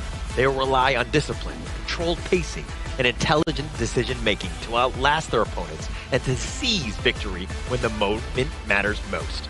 Make some noise for Kazakhstan! This is going to be the first time that we get to see Kazakhstan in action in the Honor of Kings Esports scene. So I'm definitely excited to see how these two teams, they are fresh in HOK, play against each other, and what kind of chemical reaction that they can actually form between one another. Yeah, definitely. And we do know that the Indians really have one of the strongest players from their region. Starting off with Ashish, Ainul, Harsh, Ayush, and Akshaj. Definitely players that really need to be watched out for, because their lineup is crazy. Despite losing out the first series against Vietnam, but you gotta be arguing, like, hey, it's Vietnam. It's probably the group leader coming in from Group C, and India actually had a decent performance against them, so I'm excited to see what kind of improvement that they have had ever since that series yesterday. Yeah, but you gotta move quickly, right? Yesterday was when they lost to Vietnam. What can they bring up against Kazakhstan? This is a roster that, again, needs to change things up on the fly, make some minor adjustments, make a couple less mistakes going in. But, of course, their opponent will be Kazakhstan, and they will be made up of Alihan, Marapat, Arshun, Bajol, Sankar here. And if, you know, Alihan looks a little familiar, he actually was from Virtus Pro, which played in the KM West Spring 2025. He's known as Shusuke. So again, there's a lot of history, a lot of expertise coming out of him. Yeah, definitely. We cannot look down on these players as well, because they do have a lot of experience too. So will they be able to benefit from this experience that they have and try to put it to good use into the game after this? I mean, it's a good knowledge to know that, at the very least for Kazakhstan, they have an ex-pro player that actually represented their region before. So for them, it means that they have a leader player with experience helping out the entire team to better yet accommodate to the pro scene. Yeah, definitely. And we know that the Indian team actually choose the blue side and the Kazakhstan is going to go red. We do know this is going to be helpful for Kazakhstan to actually try to do a lot more counter picks based on what India is going to be picking after this. And the first two bans is going to be very important. Usually we will see Dolia is going to be banned, Mai, and also Guan Yu. It's going to be interesting from Kazakhstan what they're going to be banning out. Yeah, I think that that's going to really set the pace, right? We've seen this time and time again where a lot of the, the teams, where do they want to go? Blue side or red side? I think that overall the red side has had a little bit more success because of the counter-picking nature. It just gives you a little bit of an edge. Well, since they have already selected the blue side coming in from Team India here, walk me through what has been some of the more popular blue side first picks here so far. I think from what we've seen today, there has been a lot of Guan Yu picks as the first one, and also maybe some Ukyos. This is because that team really specifically love using that because the jungler is so able to carry the entire team. And that makes sense because they are very confident with their player. Well, coming into the first pick and ban phase between India and Kazakhstan here, we do see Mai Shunui early being locked away, and that's the Guan Yu that you've mentioned here alongside with the Dolia here. I like the Yu Huan here being picked up by Team India. They definitely are learning a thing or two coming in against their match from Vietnam. Yeah, and that was, I like it how you're referring that to that series because it was almost like trauma in a way because Ling Van from that mid lane was able to just absolutely dominate on the Yuan here. He's just done such a great job that he's actually influenced the India squad to pick it up themselves. Or maybe inspired. The fact that they're trying out Yu Huan right now probably going to be good if they can actually execute as well as what Vietnam did. Chano and Zhang Fei is going to be a very good pick as well because we've seen a lot of Zhang Fei's has been picked. The win rate is still very high for this hero. Having Chano to secure the late game is actually quite good. Yeah, it's a very comfortable 1-2 pick here. I would say arguably one of the best 1-2s here, considering the fact that heroes like the Guan Yu has been removed from the pool. So if you do give Bajrol enough time to scale on that channel, that could be a very, very late game monster here. But coming to the side of India's draft here, since this Yu Huan has been picked and a Lianpo has been picked, likely Harsh will be on hands on that Yu Huan later on in the mid lane. Yeah, makes a little bit of sense right there, right? I think that setting it up from that mid lane, I think that you're able to kind of, again, just soften up the enemy team, and then you have that sustain to kind of outget them. So the other side, you're kind of looking at is like, okay, we need itemized, we need venomous staff, we need some way to, again, just limit the healing that he brings because he just has so much sustain. I agree. Itemization is very important going up against Yu Huan especially. So they need to reduce that healing coming from Yu Huan. They need to apply Imperil effect. Also, they do have Charlotte in their hands. This is going to be quite interesting for Charlotte. Is this Charlotte going to be building towards Blazing Cape to apply that towards Yu Huan? That might be also useful. Yeah, that could be like one of the 4th or 5th item options here coming in from the Charlotte here after the Axe of Torment, Pure Sky, and the items I say like Frost Sky Embrace, right, after he finishes those up. But coming into the bans here, I do want to favor out Kazakhstan's here. Their direction is very simple. Ban away any form of direct engage that could harm Bajrol in the backline.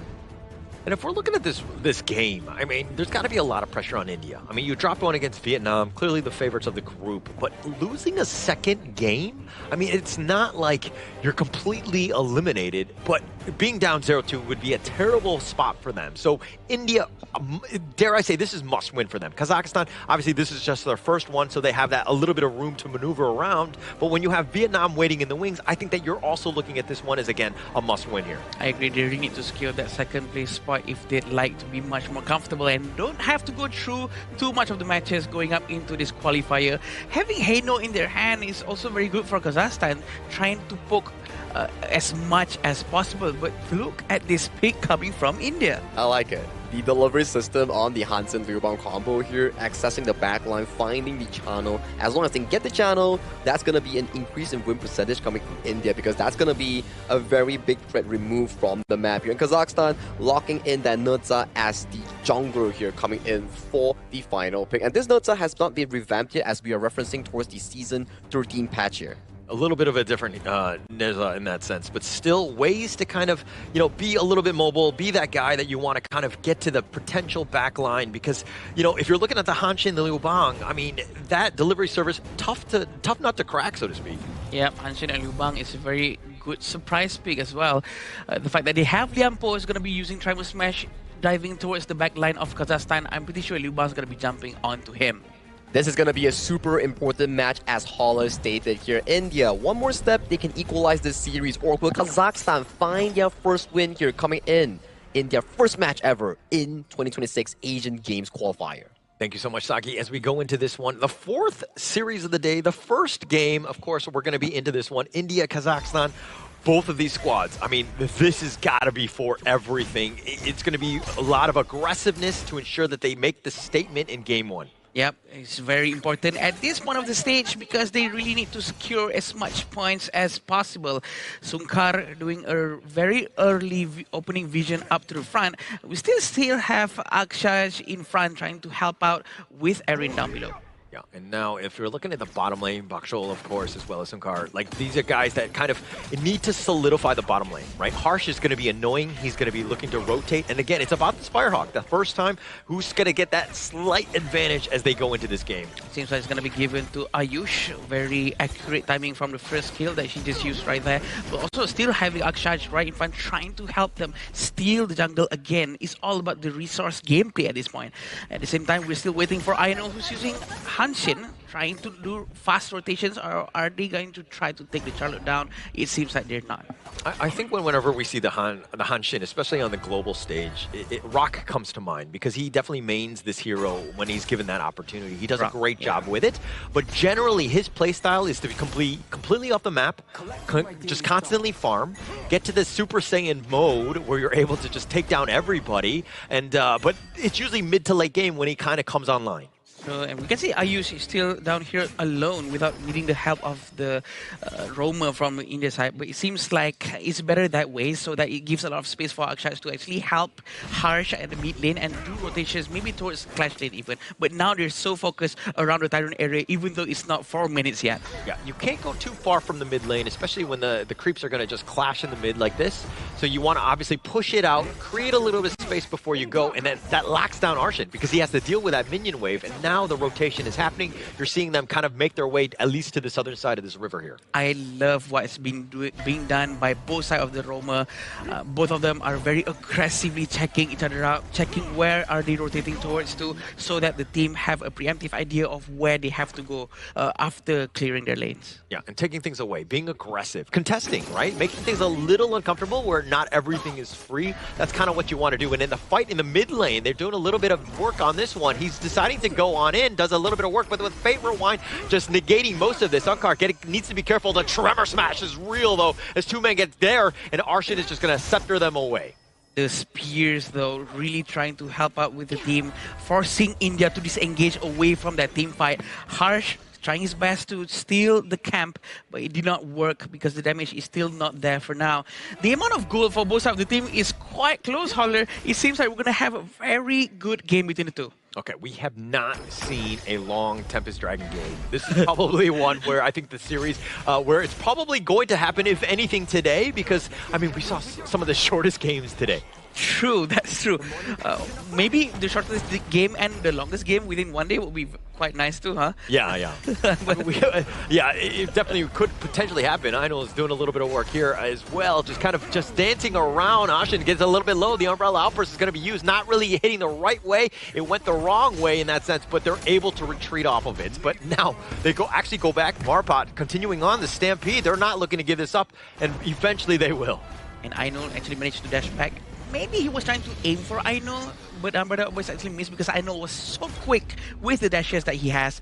And it seems like both sides of the team are going to try to prepare for the Tyrant right now. The Tyrant is still untouched, but it seems like Marapa is trying to settle down with his Azure Golem first. Yeah, the Spike Tail before anything else. The Tyrant could be started, but look at Aino. He's definitely waiting in the wings. He wants it to go a little bit lower before he potentially goes in. Tyrant is like, who dares wake me up?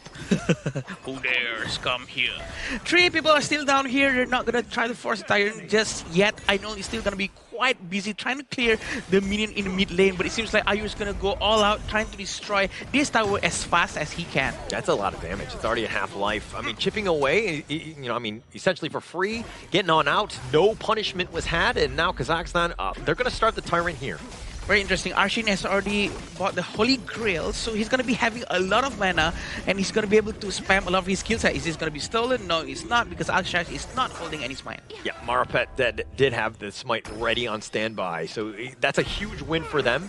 I mean, this net worth, it's just going to eventually rise up because of the damage buff, right? That's the biggest piece when you're able to farm a little bit more. But Arshin getting a little bit low, the Fate Rewind, he's playing with my heart as he eventually gets back to safety. Yeah, you're going to get a lot of that with Arshin because his Fate Rewind is always online.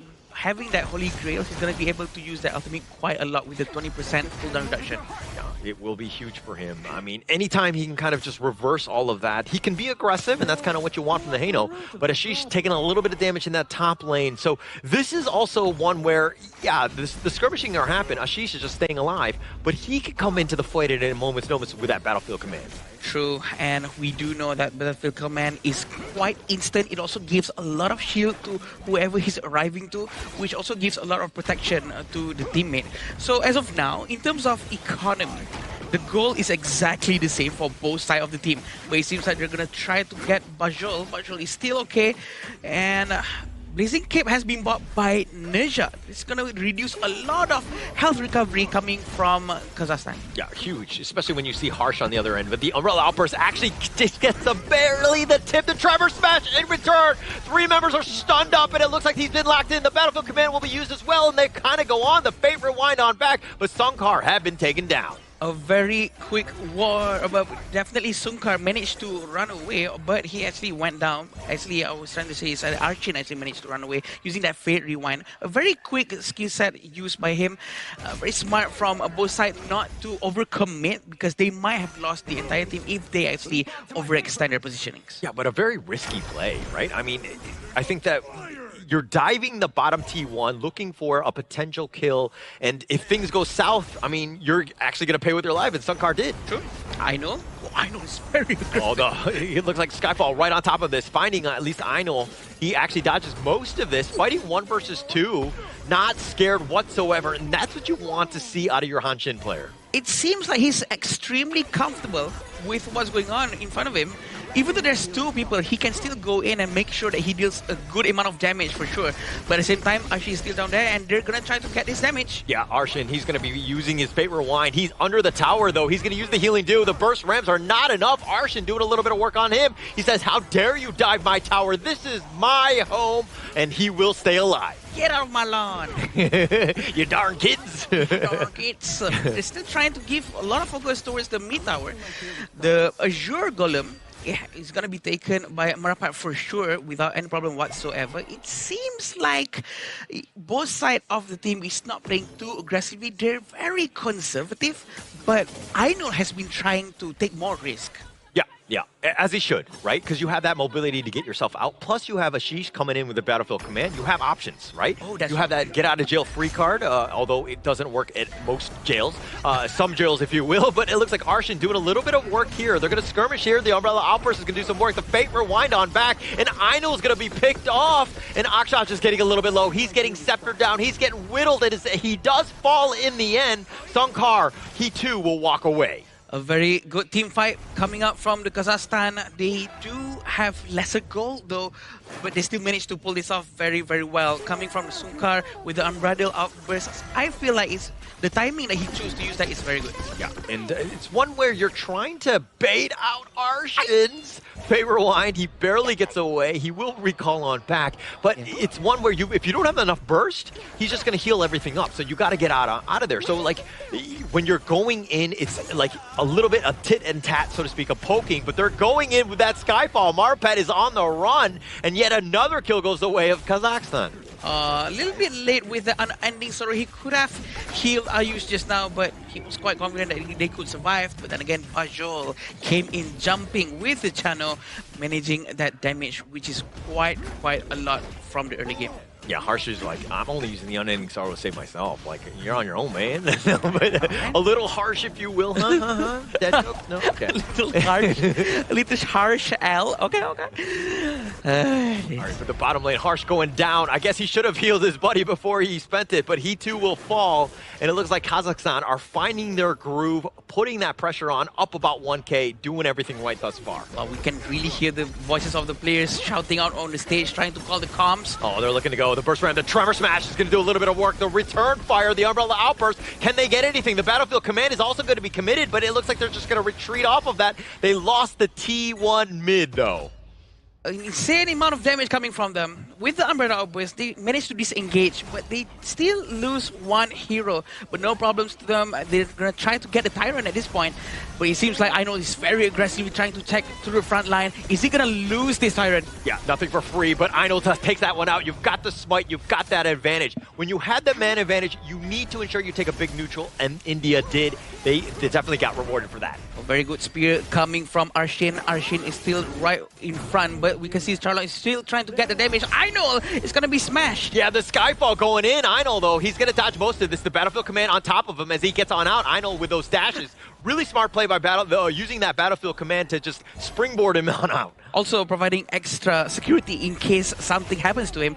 A very nice spear has been thrown away. Remember, the more stacks that you put onto different units, it's going to stack onto the hero if it passes through towards that specific hero. So it's going to be very dangerous for anyone who's going to be facing Heno right in front of them. Sunkar is going to be helping his teammate, trying to get the Crimson Golem, no problem. Oh, they're going to chase. Ayush not able to get away. Voxel making sure he gets, pays with his life for even trying to walk on out. Kazakhstan with a man advantage. Now they're going to put pressure on this mid T2. Kazakhstan finding opportunities to, again, take control of this game.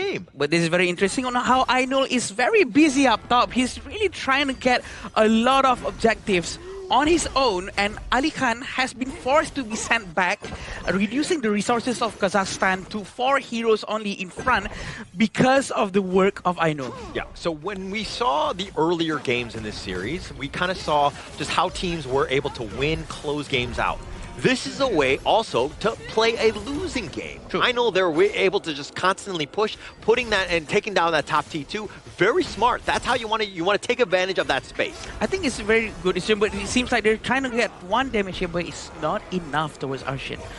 I feel that it's a very smart decision making by them because they do know they cannot win team fights, so they send him to the side lanes instead. Yeah, and that's what you need, right? Even with Ayush down, it's like, okay, I know, all right, fine, I'll just take the top lane. And somebody has to rotate, somebody has to deal with that, so you've got the man advantage, and now they find Ashish, he gets on the battlefield command, but at what cost? They're going to continue the chase. It's on into the brush, if you will. Voxel does some work. The Umbrella Outburst only connecting onto 1 with that Stampede. Here comes the Skyfall, but he's not going to hit anything. The Favor Wine is going to reverse most of this, but the Tremor Smash is real by Akshaj, but they're not able to find anything else. They've got the Vanguards. They're going to take the bottom T2. A very good Tremor Smash coming from Akshaj, managing them to disengage very cleanly away, or else his teammates might have went down very quickly right there. Very good team play from India as well, but Kazakhstan is really steamrolling, trying to get the tier 2 towers from all lanes possible. I love the way that they're moving, right? They're moving together, and they're moving with purpose, and they're fighting 1 versus 2. I know, just doing a little bit of work. Finally takes down Arshin.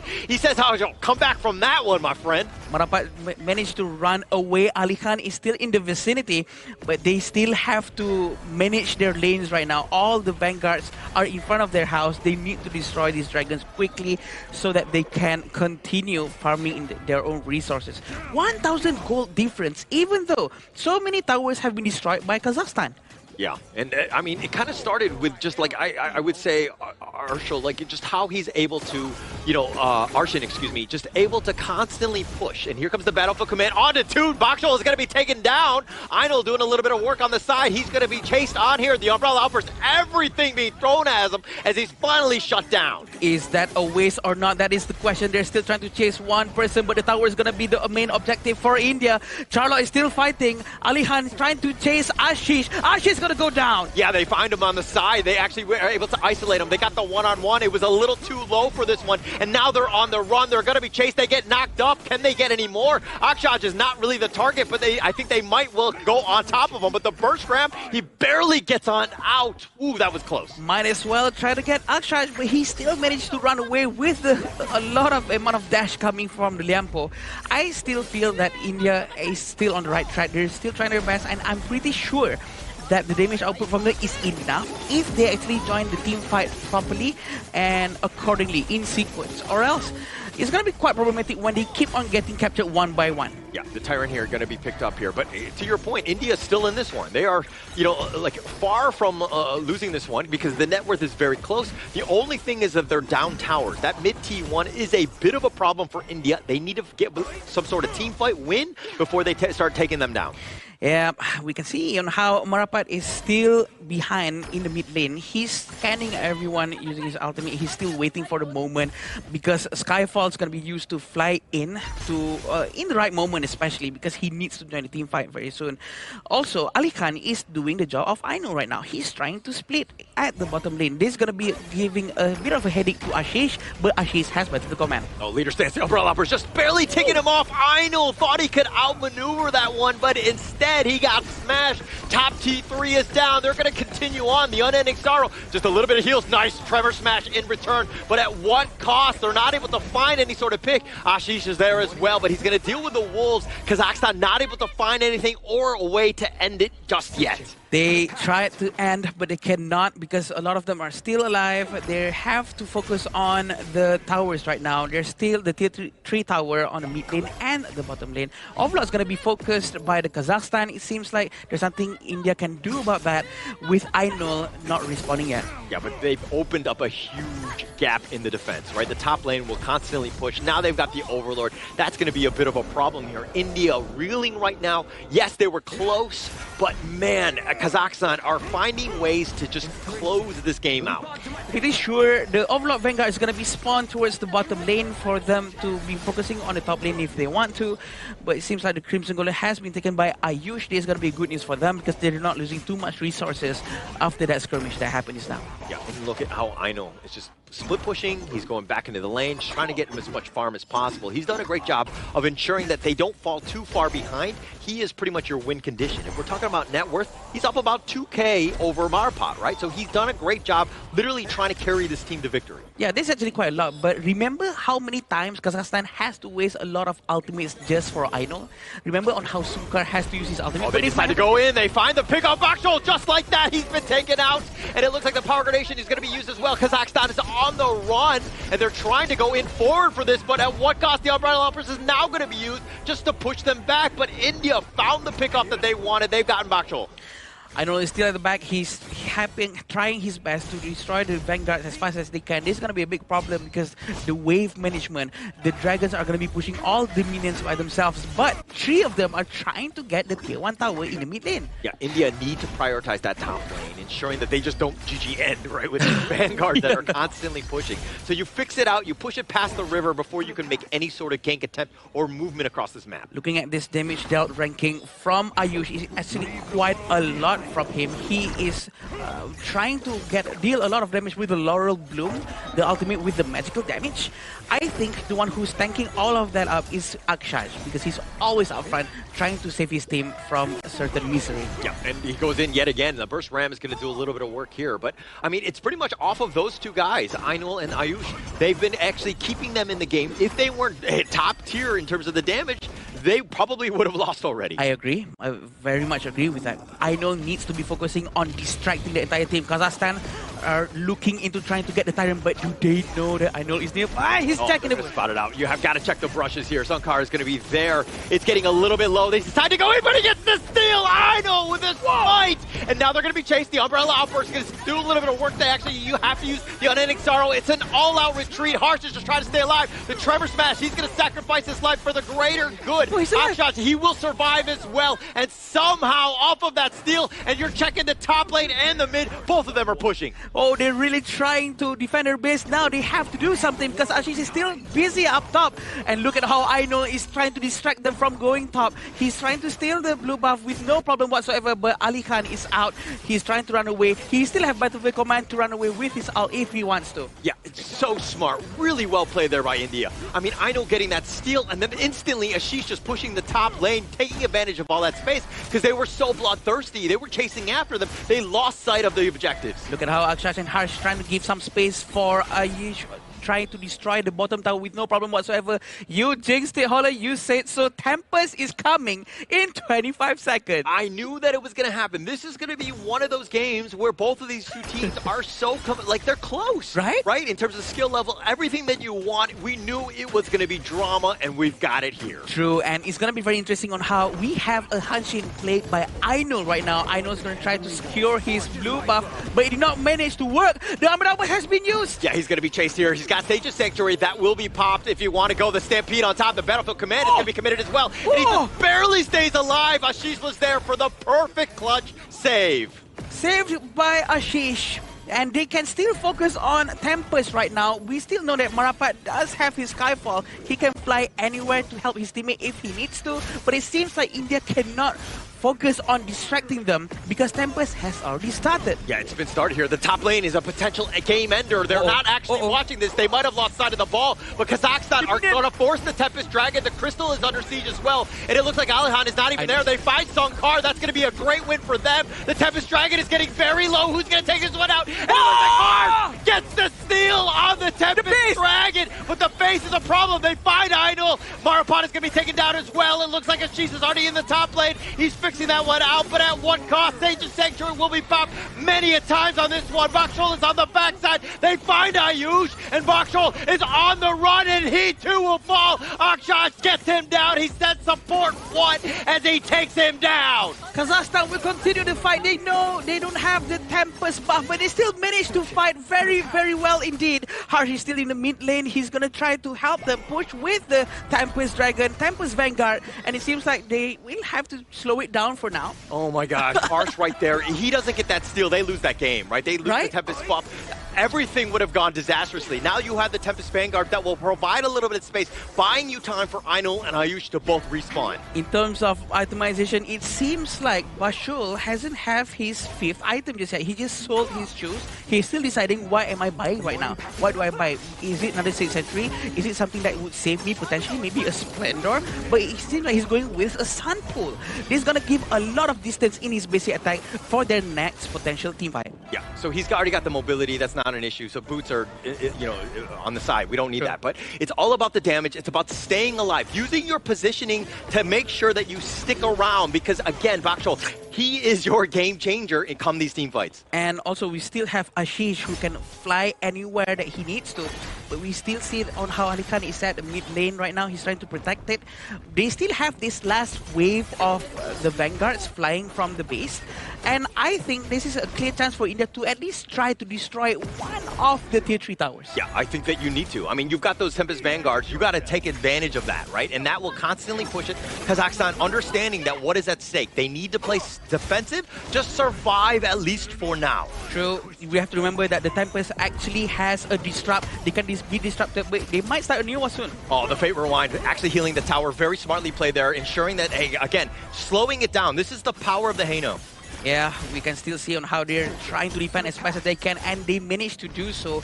Even though India still has the Tempest buff, just now they managed to win the fight. It's still something that to be talked about, and I think Kazakhstan deserves to be proud of that. Yeah, and it's going to be up another 30 or so more seconds, right? Another Tempest Dragon. How many Tempest Dragons do we want in this game, Adam?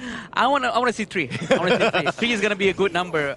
It's a good exercise for us for the rest of the week. Yeah, for sure, for sure. I think it'll be very exciting if they're able to do it. It's going to be set up in about 20 more seconds. Kazakhstan understanding that, hey, we need to kind of just fortify this area, get some vision, and of course the positioning will be key. Yeah, they have been slowed down quite a lot here. They're trying to prepare and get ready mentally and physically probably. But look at Aino trying to get this damage into him. Yeah, Marapat taking about half damage on this one. Just bouncing him around though. It's not enough. Akshaj, again, he's just a roamer. Yes, he's very tanky, but he needs to create a little bit of space. The Tempest Dragon has been pulled out of his lair. It's looking to be at least started on the side. The Umbrella Outburst will be committed onto 2, but where's the follow-up? It looks like Akshaj is very taking on this side. It looks like Marapet is getting a little bit low, looking to turn this around. Einul trying to take him down. That's going to be Sage's Sanctuary for him. Marapet is looking to just run away. Einul running for the hills. Ashish is going to be using his Sage's Sanctuary as well, but he will fall. He got left behind. Now the Tempest Dragon still up for now. He still have his battlefield command. It has been used now actually, but the Tempest, he's gonna be focused down by the Kazakhstan. It seems like they still have Akshat, who's gonna be focusing down in front to show vision for Ainul. This is very important for Ainul to try to go in and steal. Is it gonna be stolen again or not? It seems to me like Kazakhstan needs to focus down to for a team fight first, Hauler. Yeah, they're not forcing it down because Marapat was out actually back in the fountain, but they cannot get caught off. If they get backdoored, this is a potential problem. Ainul still has that speed, but Kazakhstan are saying, hey, we don't care. We're going to take the Tempest Dragon. We're going to force this fight. Yeah, we have to remember Ainul is quite busy trying to clear the lanes, but the mid lane minion has been left out. But we still have Ainul trying to chase that minion. They're not going to go there. Oh, the Fate Rewind is on back. The Tempest Dragon is getting so low! And Marapet comes down! The Unbridled Outburst on top of that. Ayush is running for the hill, trying to stay alive. He tries to flash, but he gets stampeded on. He gets locked down. Sunkar doing the work. They go in for the Burst Ram to slow it down. Give Harsh a little bit of space, but he's going to be chased down. He's going to be knocked down. Sage's Sanctuary doesn't matter. Kazakhstan, it seems like they found a way to end this. Oh no, it seems like Ashish is stuck at the back. He cannot help his teammate to defend the base. Ainul is so far away. Ainul is so far away. He has to come back right now. But no, they cannot do so. And Kazakhstan managed to do a huge comeback. Somehow, some way, able to find it, and that was the game we've been looking for. We knew it was going to be close, but Kazakhstan coming out on top. You're looking for Tempest Dragons, right? And you get Tempest Dragons here. One steal coming in from Harsh, the second one Marapot getting in, that confirmed secure and winning out that big team fight here. Very back and forth game coming in from both teams, but the solid drafting coming in from Coach Su was really, really well thought out coming in from game 1 of Kazakhstan here. Very well played coming in from both teams. I think what should have happened probably at the end of that match was that Ainul is the one who should be closer towards Tempest. They should send someone else to deal with the minion in the mid lane because they need someone with smite to steal that. They cannot keep on depending on Harsh to get a Tempest. But nonetheless, it's such a good game on how India actually managed to pull the fight that long because they could have lost so much earlier just now. I kind of feel like that Tempest Dragon, the first one, they were fighting beyond, right? They were on the red side essentially, and I think the positioning for that wasn't great. The rest of India were on the south side. They weren't able to continue to fight because the ledge was blocking them off. I think that was like, oh, Kazakhstan were like, okay, you want to come to us? We'll happily take this one.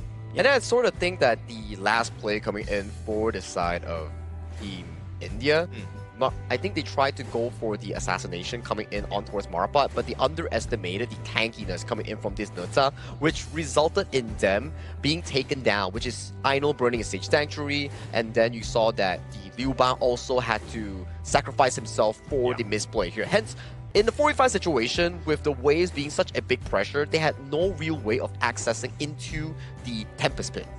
I think some of the things that has not been understood too well is that some tank jungle or tanky jungler is basically a secondary tank. So that's what he did, and Marapot really soaked up all the damage and wasted all the skills on him.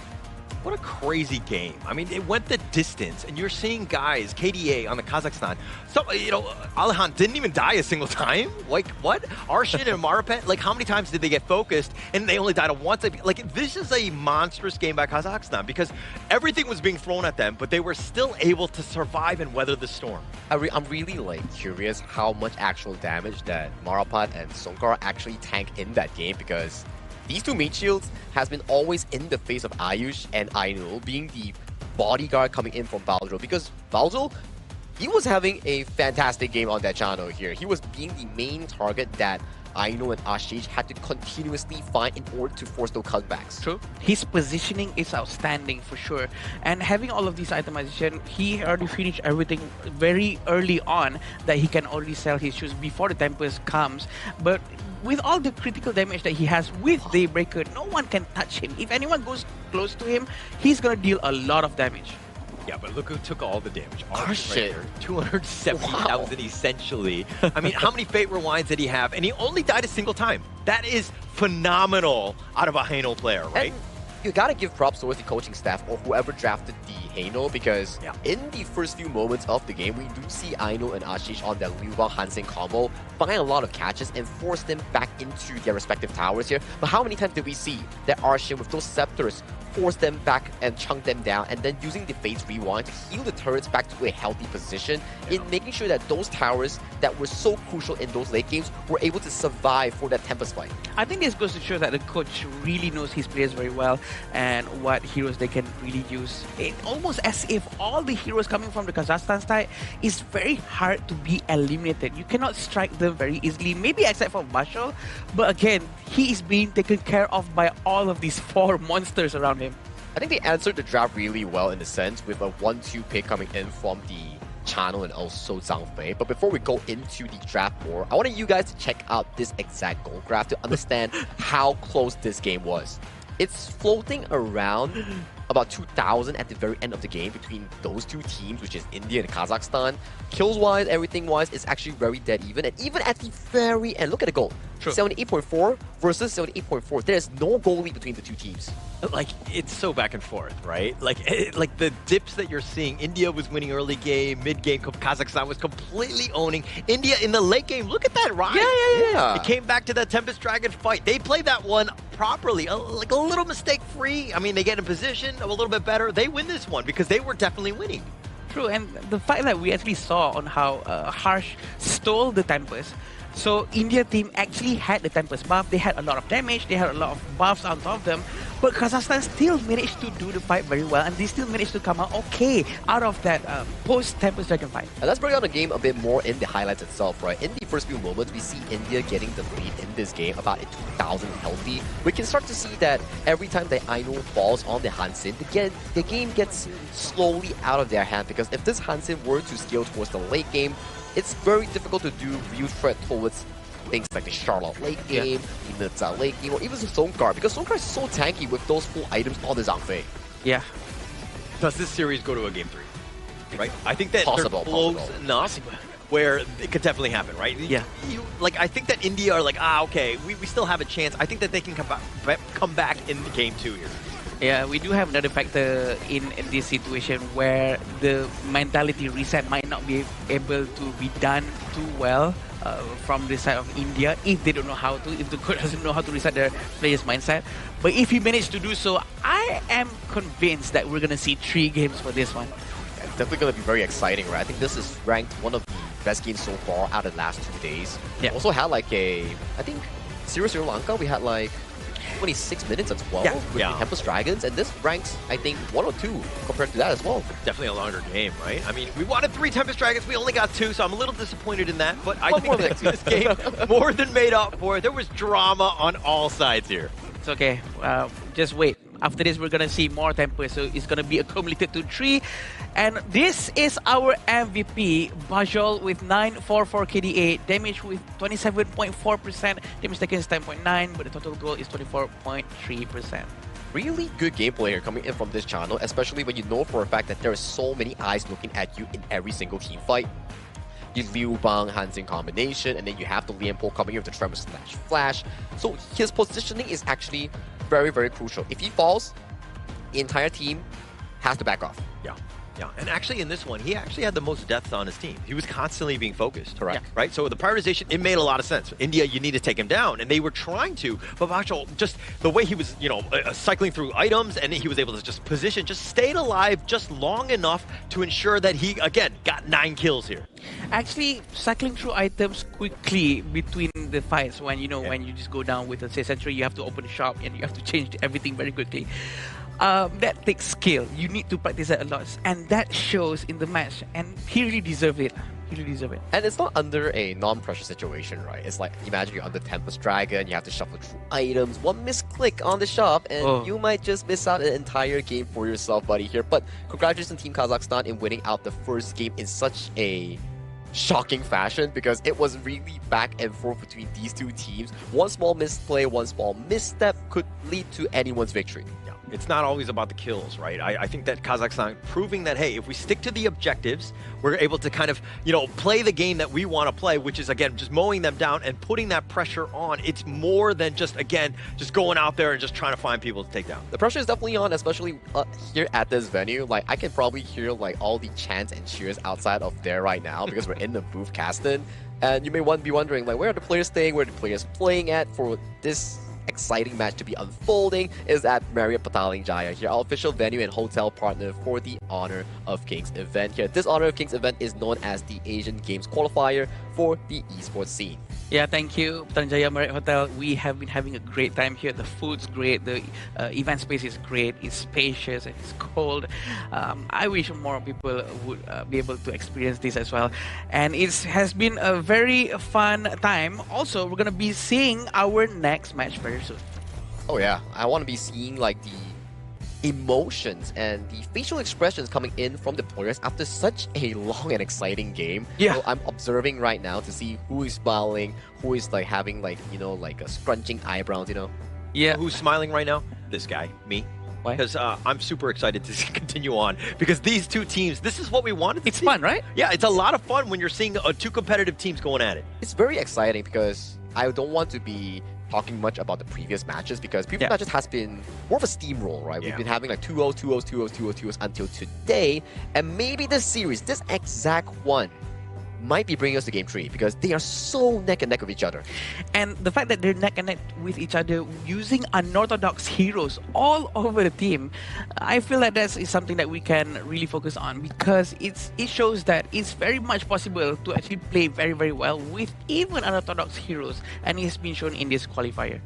I love it. I love it. I mean, just going in, there were definitely expectations, and this is going to help India, okay? Yeah. This is a team that will also be going to the EWC, so all of the little, the lessons that they're learning, the little micro plays, the macro plays, all of these things are going to help them get even stronger as they move on. Well, as they move on, we have to first check out how the drafts will actually unfold here. We do see Dolia and Liu Bang being locked away, and we did see how much pressure that Ainu and Ashish was generating in the side lane. The split push, the map pressure that they were actually putting against Kazakhstan was exactly what allowed India to pull the game into a late game even here. So removing those two will be a very smart choice here. But for India's side, they did ban away the Arlie and also the Mai Xuedui. I was actually expecting for Kazakhstan to ban out the Hanshin, but they actually chose to ban the Liu Bang because Liu Bang turns out to be much more of a bigger problem, which he, a lot of times, saving Hanshin from certain eliminations just now. But Zhang Fei and the Renji is a very good hero to go up against maybe HP-based heroes, but it seems like maybe a bit too early for the Renji. If India doesn't take any HP scaling heroes like Baichi or Atta, maybe the Renji is not going to work too well. I think the main idea coming in for the side of Kazakhstan putting Baljul on the Renji is to really make sure that he has a strong enough hero to go 50-50 against Ayush on their channel here because channel has been one of the tournament's favorites for all the farm lane players. We've seen bans on this hero, we've seen priority on this hero, and every time it's been picking up, it has always shined in the late game. It does so much work, right? It has everything that you want. I mean, like the mobility, the damage, the soaring signals, like you have everything. So it just is such a great hero to prioritize. But on the other side, you're looking at what Kazakhstan are. They're going to pick the Yuhan. This is also a very much a power pick. How much control, how much damage, and that sustain is unreal. Yeah, but right now with Zhang Fei again in the hands of Kazakhstan, I'm not surprised if India's going to be having problems with the crowd control coming in. I do feel like they have to match the amount of crowd control with this Zhang Fei. They do have the Lapu Lapu with the Raging Sea. Pretty sure they can benefit more from a mid-lane crowd control hero. Well, something to really take note of, maybe something coming in from India, like you mentioned, right? Crowd control, mobility, or something that can actually slow down the approach of Kazakhstan. I think Ladies might be a pretty good choice coming in for India if they really do want something more on the utility side in the mid lane.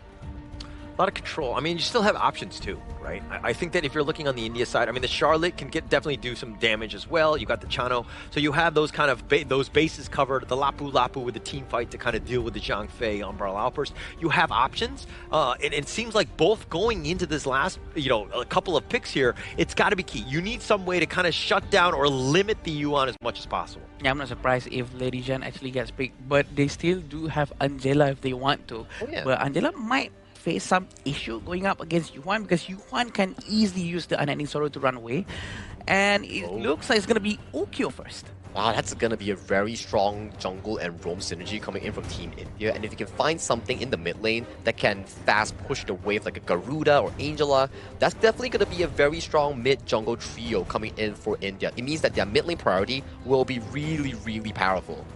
How are you going to deal with this Ukyo? Like, what is the counter pick? You need your own jungler.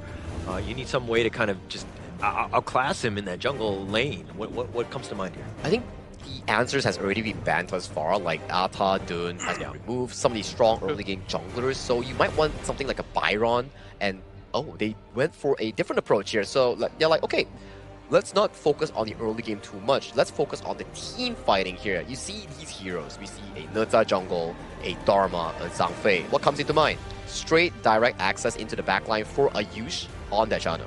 I mean, to be fair, if they take heroes like Ninja, I think it's a good choice because Ukyo cannot burst Ninja down, and I think this is gonna turn out quite well because it sort of worked against Hanshin just now, so why not do it again? But having Dharma, having a lot more crowd control for Kazakhstan itself, even though they already have Yuan's mini stun, they also have Zhang Fei and the ultimate coming from the Renji. I think India's gonna face a lot of crowd control non-stop after this. My only concern right now coming in from Kazakhstan, yes, the image of the team fight is really, really beautiful, but the problem lies that their mid and roam synergy is actually weaker compared to India here. You can't really defend against an invading Ukyo Tachibana with a Yuan and Zhang Fei. It's going to be really difficult in the early game, especially for Kazakhstan. But if they can breathe more, find more farm, and make sure that this Neza gets to scale towards the late game, then maybe Kazakhstan can make this into a quick 2-0.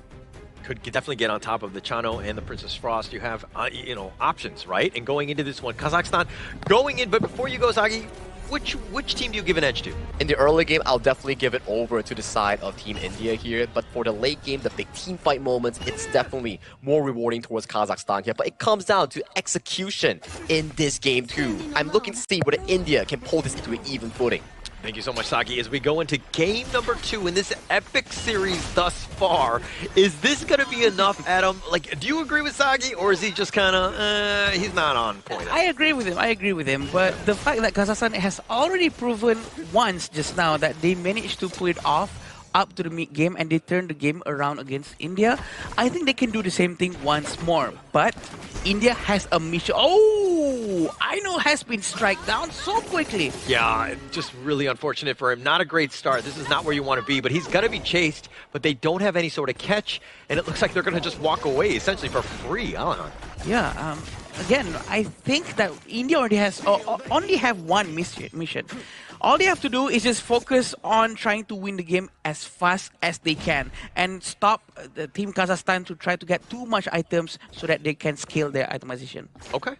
And going into this one, I mean, we haven't seen a game 3 thus far in the Asian Games. I know you're hoping right? for it. Obviously, I'm hoping for it, but I just feel like, because when you're talking about a best of 3, when you lose that first game, it is incredibly demoralizing. It is so tough to come back, and you got to be really mentally resilient. But, I mean, does India have it?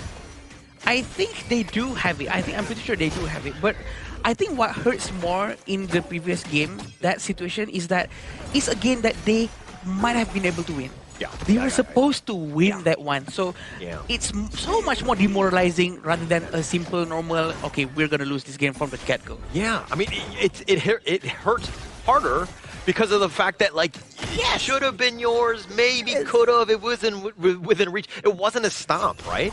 It hurts me witnessing it. It hurt me too, my friend.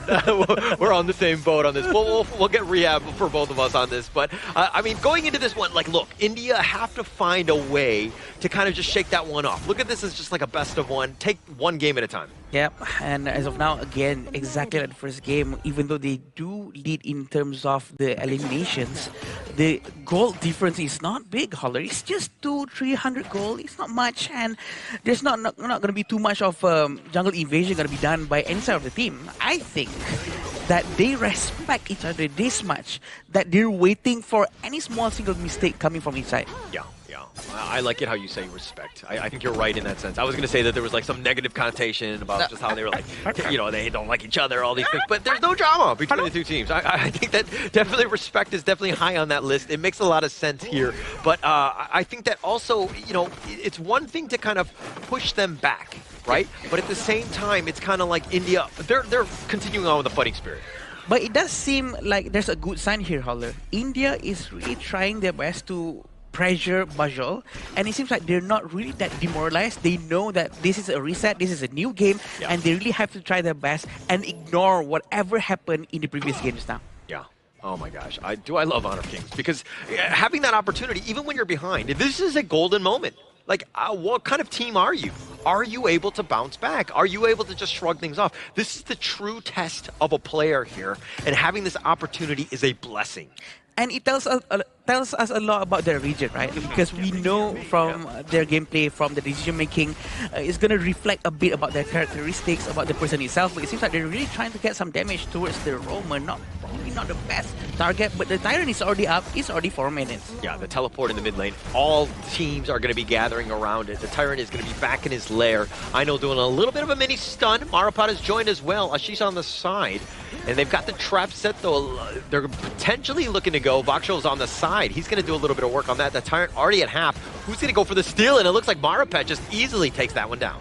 Seems like I know he's not really that confident to try go in and steal just because there's Sunkar with the unbridled outburst, which is extremely dangerous. It's a tier S ultimate. Yeah. Einol is not willing to risk it all, I guess. I think that it's still very early. To go in and to try to make that play, is this the right moment? Should I be doing that? Like, I think that he was kind of questioning that. Einol didn't want to risk it. Yeah, probably has been told by his teammates or his captain not go in at all and just not risk it because they can play the long game. Although, look at the damage coming from him. Yeah, he does quite a bit on this one. So, Einol not willing to risk it all and to go for that theft, so to speak. But he has stolen my heart, I would say. Okay, but they're still diving in. But they're not managing to find anyone for now. Arshin is very low. But he doesn't have his unending sorrow anymore. They're gonna pull back. They're gonna reset just a little bit. But in terms of gold, it's still just 500 gold apart.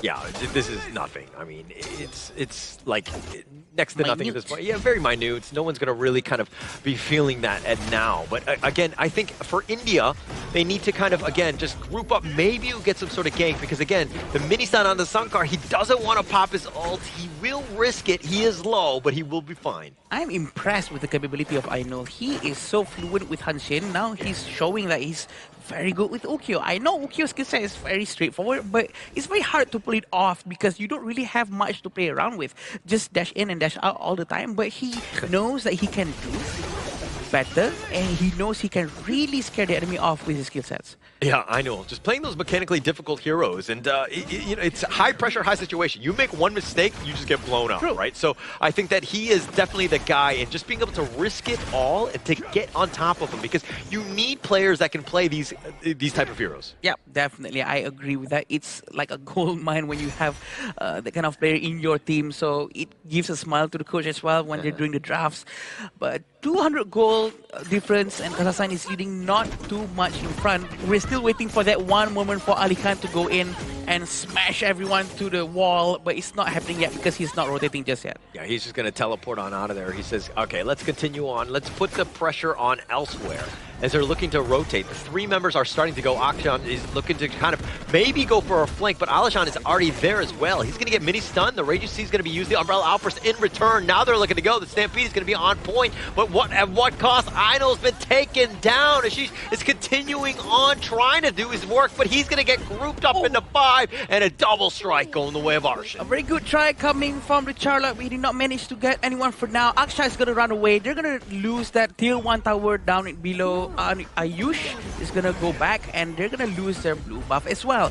This is the first team fight throughout this entire match that they actually, and it's actually quite one-sided, right? There's no one that was actually eliminated from Kazakhstan just now. Yeah, and also they're going to lose their jungle, which is a huge swing in terms of the gold. Like, it's one thing to clear everything, maybe then you go for a fight, but the timing of that, and now they've got him frozen, the Unending Sorrow will keep Arshin alive, but they just lost a huge swing, and now look at it's like 3.5k already. Yeah, out of nowhere, right? And we can see it on how Ali Khan is still up here. He's not rotating down or towards the mid lane for now. He's going to be pressuring the top lane as much as possible to keep Ashish busy, so that Ashish cannot rotate towards his teammate. Now they have to send Harsh to clear the lane themselves. With 4,000 gold difference, with 5-0 in the KDA, I think this is going to be a very good game for Kazakhstan. Yeah, and, this is what we were worried about, right? From India in terms of the bounce back. How would they do this? Because this is that moment when you're kind of thinking, okay, how would they be able to kind of react after that, you know, game one performance where they had moments to win, but, you know, it looks like this Kazakhstan train has continued to roll. Oh, but this is what I see as a bit of a problem, because they're not really controlling the entire map, which is very smart from Ainul. He knows he has a chance and he managed to get the Vanguard. Now, they're not going to have too much of a problem letting the Vanguard push through the minions at every lane. Yeah, and now India on the defensive again. I think that this is going to be a tough spot. I mean, every third shot from Bakshol will put pressure on this bottom T2, and Kazakhstan using that map control and taking advantage of it. Yeah, definitely, and they're gonna use the Umbrella Obelisk very soon, I'm pretty sure. But the Charlotte, Ashish is just gonna poke around, just gonna see if he's gonna dive in or not. And right now, everything looks quite fine. Ainul is still trying to find a position for him to surprise anyone, but it seems like Ali Khan is keeping the pressure up top. This is gonna force Ashish to have to rotate back to the base and go defend top lane. Okay, well, Ainul surprised at least me, because he's not had as good of a game as he did in game one. So this is a bit of a surprise, because I thought with the Ukyo, I thought he was going to be able to do a little bit of work, but now they're looking to dive in. The leader stance is going to be popped as well. Marapat, though, he's just tanking most of this. He gets mini stun, the unbridled outburst, the perfect cover, and they get on out. Yeah, they managed to disengage, but look in front of them. Ashish is still right there, even though he has half HP, then they can pull back. It's a very good waste of skill from Sunkar. So this is a small win for India, or else I thought that they might have lost that war immediately if they did not force the ultimate coming from Sunkar. Yeah. Now this is Kazakhstan's game. I mean, they're in the driver's seat. They've been just putting, again, just controlling the enemy jungle. And then they're scouting things out, right? They gave up the Tyrant last time, and now this is a moment where they're like, okay, we're not giving anything for free. We know we have an advantage. Yep. At this point, I think India has to do something. Ashish is also nearby. They really need to give the vision for Ainul to actually jump in and do the smite. But look at Ali Khan's position, Howler. This is very dangerous for him to actually go through the mid lane. Very smart. Yeah, and look, Sunkar doesn't actually have his ult, so this is something to take note of. Oh, Akshash, he's not even able to pop off his ult. He's going to be taken down, and it looks like Ainul on the run. He gets caught off on the other side, Bakshol, with just enough, and now India on the run. They only have 3 members still standing. A very clean execution from Kazakhstan. They know that the Tyrant's HP is still a lot, and that sort of forced Ainul to be off position because he is so ready for that smite. They focus on Ainul first, and then all of them collectively turn around to push India back to their place. Yeah, everybody needs to be in the fight, right? Ainul cannot be, he can definitely be taken down and burned down like that, and so you got to keep him safe. The rest of the guys need to be there, but Adam, please break this down. Yeah, this is what happened. They all look towards Ainul, right? Because Ainul came too close with his smite, and then they make sure that he never come back. So, which is very good, right? Because the Tyrant was still had a lot of HP, and yeah, it's just a very simple focus fire. Yeah, and if you wanted to see a game from Kazakhstan, just the way that they've been able to dismantle the India squad here, I mean, they're doing it in style 7-0 in terms of the kills, but they're up about 5.6k. This is a game that is very difficult for India to come back from. Very different from the previous game. It seems like India lost a bit of their confidence again. Coming back to the topic of the demoralizing after winning or losing that match, but look at Ainul once more. He is very brave to find different positions to flank them from the back. Yeah, he's potentially going for the flank, but if anything, you got to split push, right? You got to create some space. You're losing this game, but you just got to extend it. Slow the game down, wave clear, all the lanes, of course, split push where you can, and just again, try to stay alive. You got to use the buddy system as well. I think the best person to send for split pushing at this point for India is actually to send Charlotte. Ashish needs to be the one who does the work, because Aino needs to be closer to his team so that he can help them with the objective, try to smite, try to join the war more. But it seems like it's not happening for now. It seems like Aino has been the one who's been sent to the side lane, try to pressure them, and he might be the collateral once more. Oh, they got him with the truth. They got him blocked back. He's trying to dash away, but not enough speed. Ainul's getting taken down. Arshin will take that one, but it looks like Kazakhstan are going to take the overlord here. We can see the amount of effort being made by Ainul to do something, to at least have a breathing space for his teammates. Did not work out too well, but 7,000 gold in front is a huge number for Kazakhstan. They're feeling very comfortable for sure. They're going to try to end the game as quickly as possible. Yeah, and to your other point, I do agree with you. I think that Ashish, as the Charlotte, needs to be split pushing more. If he dies, it's not the end of the world, but Ainul is their guy. He needs to consistently farm, stay alive more than anything else. Exactly. Now the Vanguard has arrived at each lane. They're going to try to destroy as much T3 tower as they can, but can India defend this, Holler? That is the question. It seems like Sumkar is not going to use his ultimate just yet. Just look at how they're just taking the towers, or disengaging, looking to go back in with the Shadow Vanguard at the same time. Just very smart, right? This is the way you want to play. Very structured. You're not overcommitting. You're not looking to dive anything. You're just playing the objectives here. But it looks like the unending sorrow just barely keeping Arshin alive. But we have to remember, anything can happen. This is a showcase, Holler. Oh, the Umbrella Outburst is on point. They find him onto two with the truth as well. Ashish is going to be taken down. Ayush is all the way in the back, just trying to stay alive. The Stampede is going to do a little bit of work as they take down 4 members, make it an ace, and they will take game number 2. Wow, congratulations, Kazakhstan. Managing a 2-0 against India. What a game. I'm actually genuinely shocked. Sagi. Was it back and forth, and this game too was a statement match coming in from Kazakhstan here. Clean 12-0, suffer no casualties in every single play. From start to finish was planned in mind. Drafting, team fights, execution, very top tier coming in from Kazakhstan. I think it's a very good show and demonstration coming from Kazakhstan. I was actually quite shocked on how disciplined they were.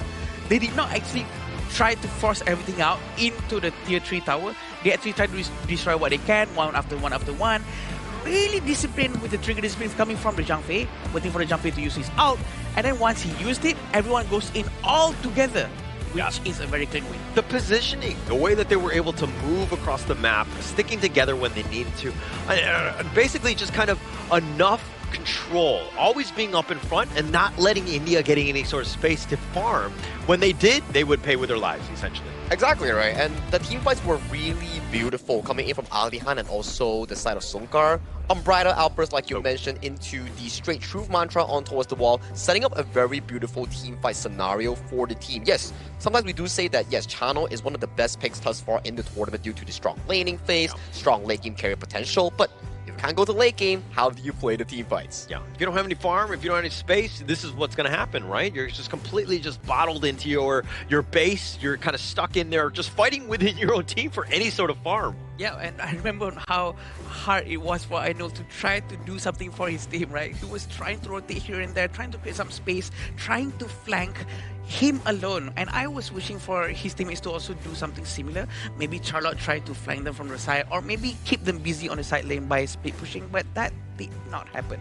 I think I know exactly what happened here, right? Remember the first strike that happened where Alihan roamed all the way to the enemy jungle of Team India, and he got the solo kill pickup on towards the side of Ainul. Ainul is like the engine of Team India. True. If he falters, the entire team crumbles. So they found out, they punished him, and that exactly went down for Team India, and it was a rather smooth win coming from Team Kazakhstan. Yeah, they actually found the kryptonite of the team, right? They found Ainul. This is the guy that, again, if they target, they just limit him. So this is also why it's key to find out who are the star players on your team.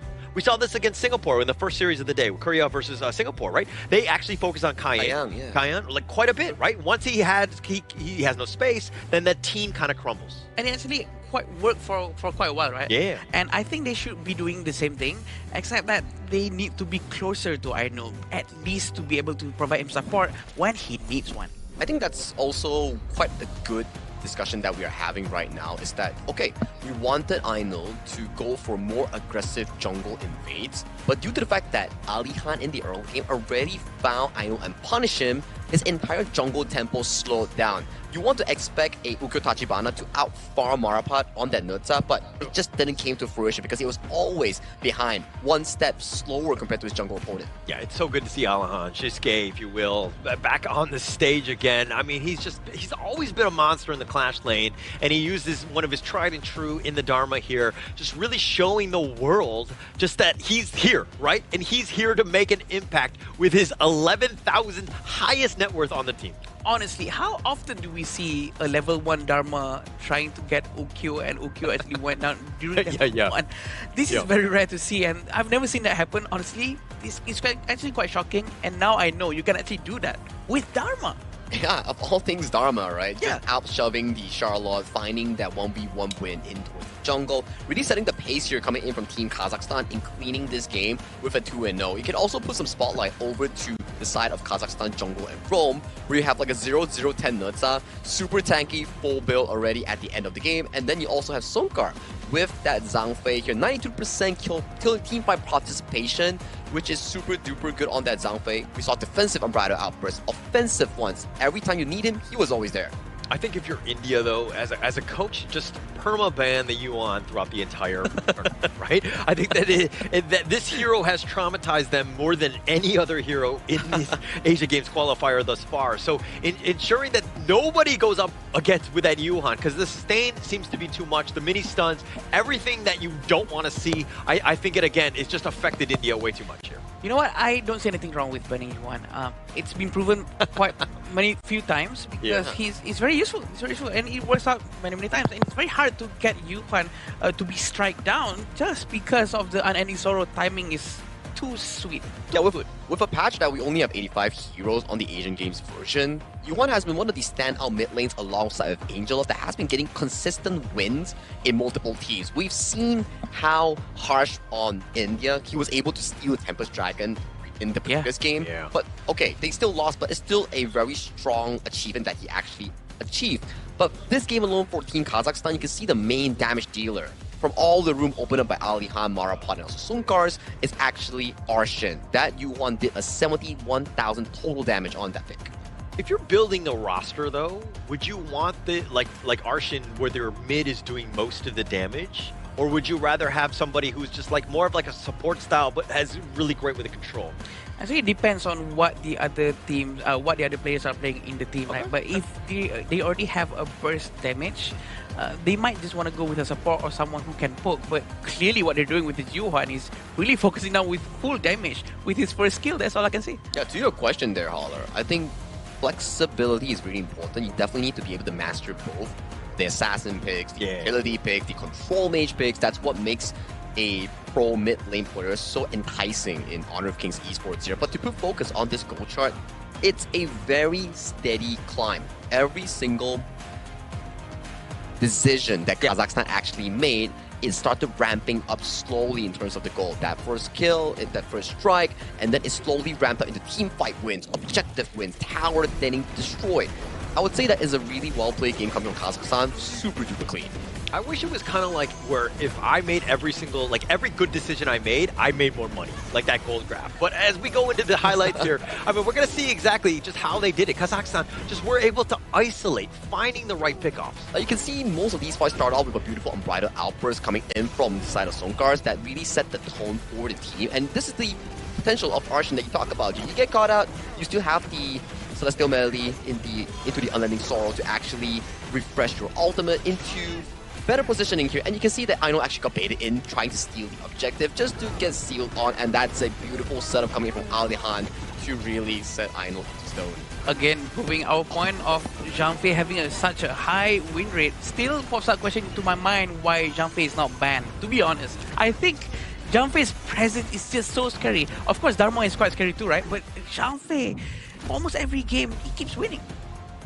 And Arshin here, MVP. Clearly, he's going to be just kind of taken over this one. I mean, again, the Yuan, just an absolute dominant force. We don't have heals, but he had quite a bit in that department as well. But 604, 35% of the team damage, constantly being that initiator that would just poke them down, made India's life so difficult. Yeah, 35.3% damage. That's a lot of damage coming in from a mid lane player, let alone on a Yuan. Definitely, if you're India, when you are going into sleep and you open up the sheets, you might be seeing Yuan under there. Oh, they might hear some tong tong in the nightmare, the music of Yuan guitar. yeah. That's the horror movie. Okay, so yeah, when they were watching the movies, going to the cinema, they might have been hearing this music, huh? The horror music. No, maybe that's an orchestra instead of cinema, right? But yeah, definitely this Yuan has been used very well, and the way he positioned himself, positioning, timing with the unending sorrow, the mournful tempo to actually initiate a mini crowd control towards the Indian team, and they managed to start a fight with just that, having Armada Outburst as a follow-up, having Death Mantra coming in. It's all just right on point. Yeah, I think if we were to dissect both teams as individually, let's say we put Kazakhstan, right? Yes, maybe mechanically they're not the most outstanding compared to some of the players like Ainul from Team India, but the way they collaborate and connect with each other in terms of spells after spells, CC control, the crowd controls, and how they do the team fighting, I think is actually much better compared to Team India. Whereas Team India, yes, you have 5 strong players, but based on the collaborative effort and how they're able to work with one another, it doesn't seem as effective compared to Team Kazakhstan. Yeah, it's more about the team play. Correct. As opposed to the individual skill of a single, player, right? Yeah. I think that the way that they've been able to kind of take them out, again, the players definitely have played with one another. You're seeing that, but also coaching, right? Correct. Getting everybody on the same page to ensure that, hey, when somebody's going in, we're going in together. Yeah, and this proves again that team bonding chemistry is very important. Probably another cinema session, you know what I mean? Many. I think the story of the day is to really learn about how you can build yourself as an individual and work as a team. But to know how to work as a team, let's check out the interview with Mara and a representative coming in from Kazakhstan. Team Kazakhstan takes their first win of this tournament, with that being a sweep. Congratulations! Now we're gonna go back to game number 1. That was one of the closest games we've seen so far, and the longest for today at over 25 minutes. Even though your opponent got the first Tempest, your team managed to stay patient, control the game, and even got the second Tempest to close it out. Now, how difficult was it in such a long game like 25 minutes to stay patient and wait for the right opportunity to strike? 那么呢，其实是在第一局的时候呢，这个游戏呢是进行了长达25分钟的时间。那么呢，是什么东西让你们在第一局的时候呢，这第一局会有多困难对你们来说？第一局对我们来说很困难，就是有一个不服心的心态吧，自己能稳赢那种感觉。So the first game they feel like it's very difficult, and then they will feel like they will keep fighting on the first game, and then they believe that they will win the first game. And then they make it. And you know what? The first game was different from the second. The second one, you closed it out a lot faster at almost 14 minutes. What allowed Kazakhstan to close it out very quickly and accelerate the game much faster? 那么呢，第二局的情况下呢，相比之下和第一局比起来呢，那个时间呢是缩短了很多，也快速了很多。那是什么技巧让你们可以更快速的去结束这个第二局的这个比赛呢？对，主要就是第一局比较紧张，第二局就开始放松了，然后就发挥了自己的实力。So for the first game, they will be a bit nervous, and then for the second game, they will feel like a bit relaxed, and then after that, they win the game. Now that you have your first win for this tournament, for sure it's going to get easier in terms of releasing the nervousness from here on out, and for sure, your region, Kazakhstan, is so happy with that sweep. What would you like to say to them? 那你有什么话想要对观众说的呢？特别是你的人民、你的国家的观众。希望有更多的观众支持我们。So they hope that all the Kazakhstan people can support them and hope them they will win this game. Once again, congratulations. Great job. Let's talk about that a little bit more. Let's hear from the casters. Lead the gorge. Thank you so much, Mara, for the fantastic interview as always. Here you can see they did explain on what exactly went down in that game 1. It was a 25-minute game, double Tempest Dragon, but they still managed to make it out in a, I think, less of a sweat. But then after in game 2, that's where they started to loosen up. They're less, I would say, worried, and they're less like nervous. That's the word. And they start to play even better. Every step is more calculated. Every team fight was more complete, which led to Kazakhstan finding a clean victory with a 12-0 score cleanly. Yeah. Yeah, I think that you're kind of seeing that throughout. I mean, if you're looking at, you know, the Indonesian squad as well as the Philippine squad, these guys are very comfortable on stage. They're not afraid of the bright lights, right? They're going to come out firing from minute 1. Right, some of the other teams might not have had that experience and that advantage, so to speak. So they're playing a little bit more timidly. They're kind of at like a feel-out process, if you will. Especially when they actually managed to win that first game, right? Because they actually pulled off a very intense gameplay where India at first should have win, but it didn't happen that way. And I think that proves something that, oh, you know what? We can do this. This is not as scary as we thought. So the stage fright goes away and they just focus on the gameplay. Which is true, right? Especially after that game 1, it was such a long game, and winning that definitely feels super good, and it serves as a confidence boost, which really allowed Kazakhstan to boast through this BO2. And so far, gentlemen, we have yet to have a 2-1 or 1-2 series. Every single series has been a 2-0 fashion. True, but we got to see Tempest Dragons. That's what I wanted to see. That was definitely on the list of things, the bucket list, if you will. But true. I mean, we did ask for a 3. Unfortunately, we only got 2 this series. But, you know, this is still a great game. I think they're going to go back to that one. There's so much to watch on that one. That was one of the most entertaining games of today. I agree. Because the game is very refreshing, because it's very competitive, it's very close. The fact that the Tempest got stolen, and not by a Smite, but by a Yuhuan and whatnot, it's just something very refreshing, and we need to see more of that. And to your point, right, I think more of these days, it has been the mages who have stole the Tempest Dragon. Right? Yesterday was Abdulaziz coming in with the Angela Steel. Today it was Harsh coming in from Team India with the Yuhuan Steel. So maybe the junglers have to work on their smite coming in for the majority of the games. Any jungler you would like to call out? Oh, no. Just majority. Just majority as a whole. The stage is yours. Go ahead. Whichever one you like. Obviously, junglers, you got to do a better job of smiting, huh? Yeah, that's definitely true. But you know how to smite even better? You need a good device. And talking about device here, we're definitely talking about the official gaming phone of the 2026 Asian Games Esports Qualifier for Honor of Kings. It's proudly sponsored by iQOO15R. Need a device? Check out iQOO15. Smooth, man. That was smooth. I liked it. It's like the phone. Yeah, I mean, like maybe this is why I never hit my smites, right? I never hit it the right timing because, again, I just need an iQOO. Oh, I see. But also by age? Huh? It's not. You're sure it's not because of age? Oh gosh, how dare you? Why do you have to go there? Why do you have to go there? No one knows. He's 20. Okay. But it seems like we're gonna go to break. Oh yeah, you know, we need a short break after that fantastic series here. So if you may, grab some snacks, grab some drinks. We'll see you later.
Who will be the next to shine on the Asian Games stage? Contestants fight for the honor of their regions while we cheer them on from the stands.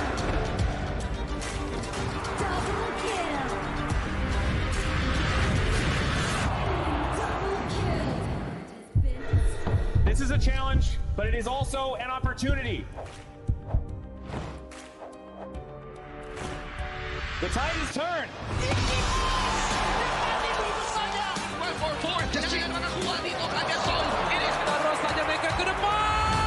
Aspas in front. They're going to use it. Golden Tide close out Anthony. Victory! And we pulled it off together. We share the same voice, the same radiance. This moment of brilliance belongs to all of us. Together, we shine.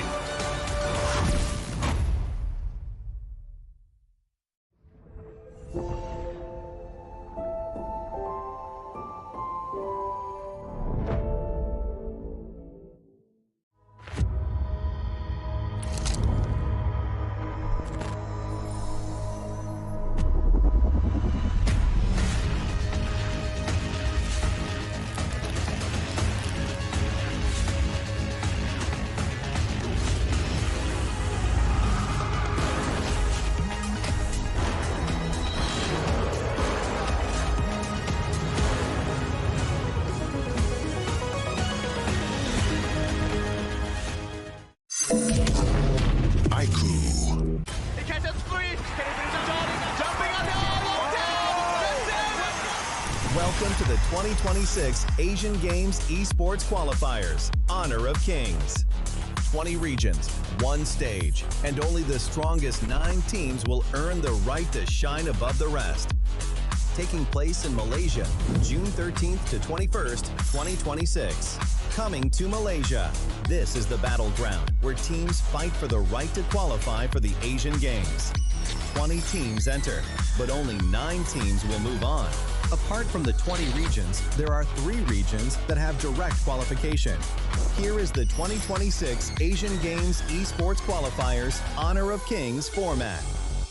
First, the 20 teams will split into 4 groups of 5. In each group, every team faces every other team once in a single round robin, with every match played in a best-of-3 format. That means every match matters. Every game matters. Every single point matters. The point system is simple. Win the match, earn 1 point. Lose the match, earn none.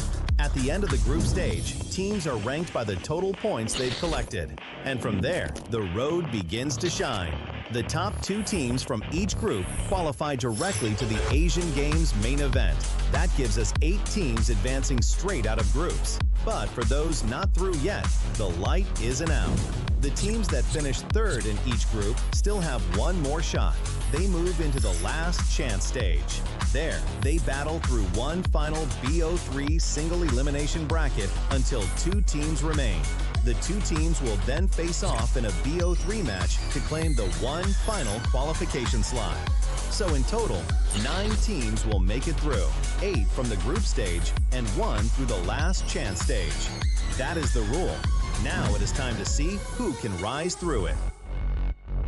From across the world, regions gather here in Malaysia. 20 teams, and only 9 will qualify. The path is set. The stakes are clear. Together, we shine. Stay tuned, and we'll see you at the stage.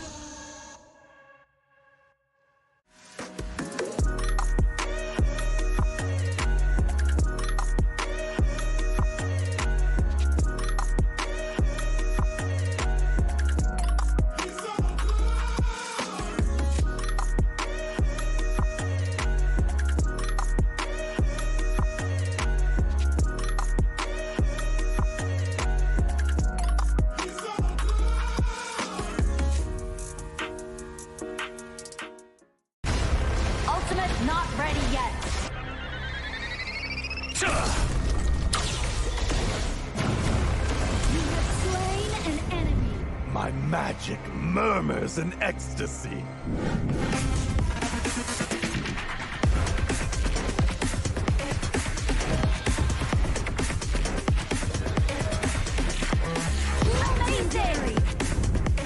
There is no escape for you.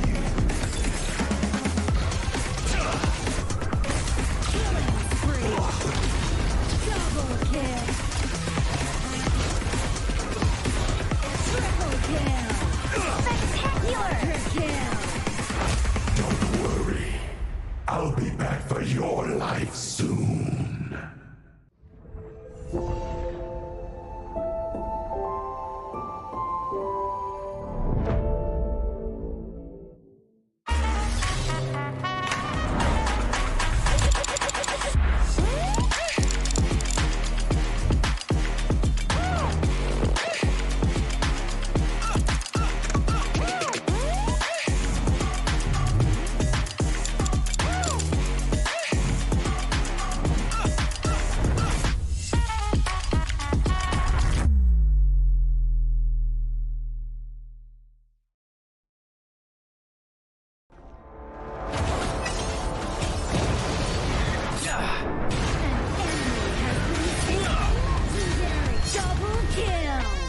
Shall I compare thee to a summer's day?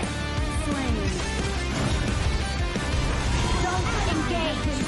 Don't crush us like insects. Slain an enemy. Defend our base. Our playground tower is under attack. Amazing. Unbelievable. Ah, the fragrance of romance. Ally has been slain. Rampage. Double kill. Triple kill. Spectacular. Pentakill. Lady Fortune is on my side.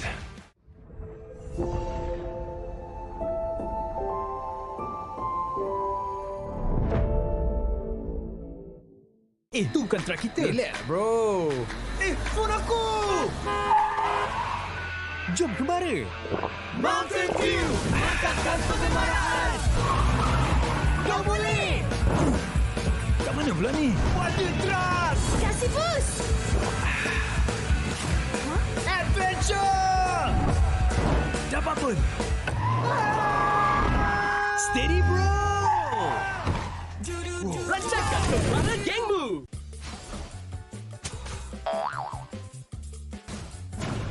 They tried.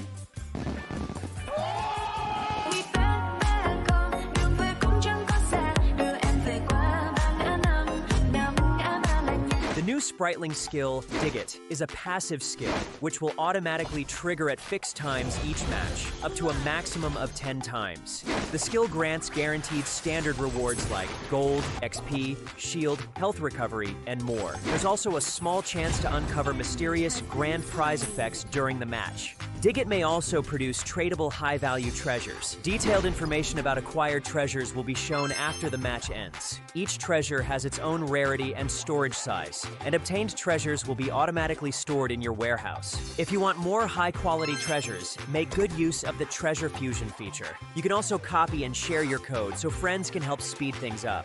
Treasures in your warehouse can be sold for event currency, which can be used to redeem skins, items, and other rewards on the event page. You'll even have a chance to win physical prizes like smartphones and cash. You can also spend event currency to bid on high-value rewards. The auction uses a hidden bidding system, where you can submit 2 bids for the same reward. The highest bidder wins, giving you even more ways to obtain rewards.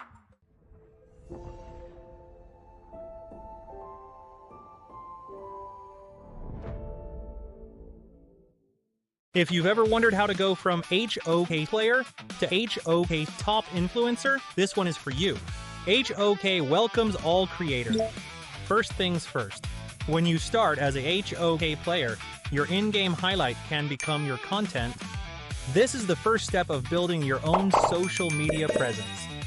If you keep on creating and reach 100 plus followers, you will be invited to HOK Studio and become a HOK Studio creator, starting to earn various incentives as you grow. You'll get token and cash incentives for your creativity. Stay in the loop with the latest game updates and get exposure on HOK's official media and website. When you keep pushing and reach 10,000 plus followers, you will become a HOK advanced creator. Here's what comes with it: fixed quarterly contracts, steady cash coming in.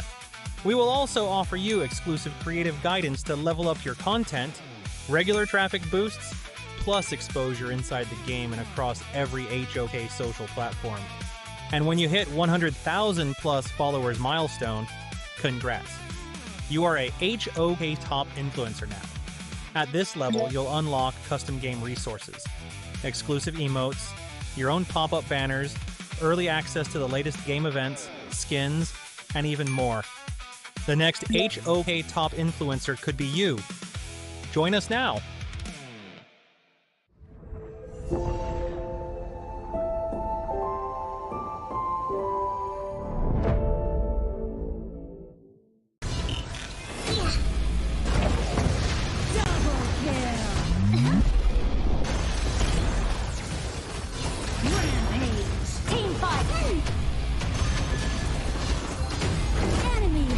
Slain. Listen, and the wind will whisper secrets in your ear. The Overlord and Tyrant have been enhanced. Cannons moving out.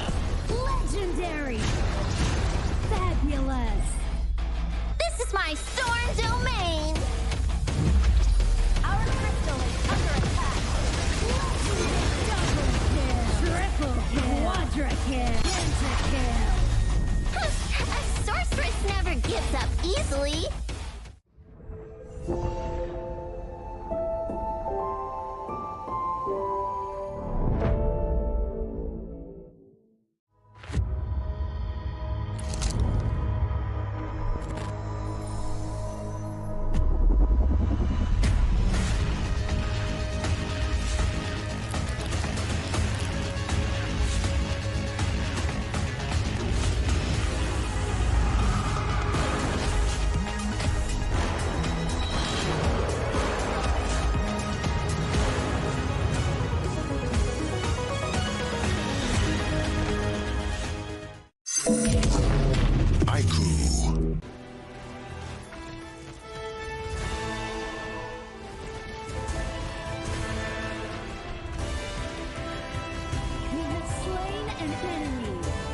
Devara, permit you to leave the field!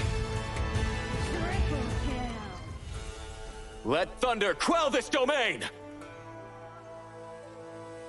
Your very existence disturbs this land. Devara harnesses the power of thunder to fight his enemies. This is his passive skill. Basic attacks stock energy, and when fully charged, he gains an extra use of a basic skill. Each basic skill also grants an enhanced basic attack. Skill 1 is his primary movement skill. It allows him to quickly dash ahead, deal damage to enemies in his path, and gain a shield. Skill 2 is a crowd control skill that knocks back enemies and deals damage. The closer the enemy is to him, the farther they'll be knocked back. His ultimate provides enhancing effects. When activated, he randomly attacks nearby enemies, ignores terrain, and gains crowd control immunity and increased movement speed. After landing, his basic attack is enhanced, and each basic attack grants additional energy.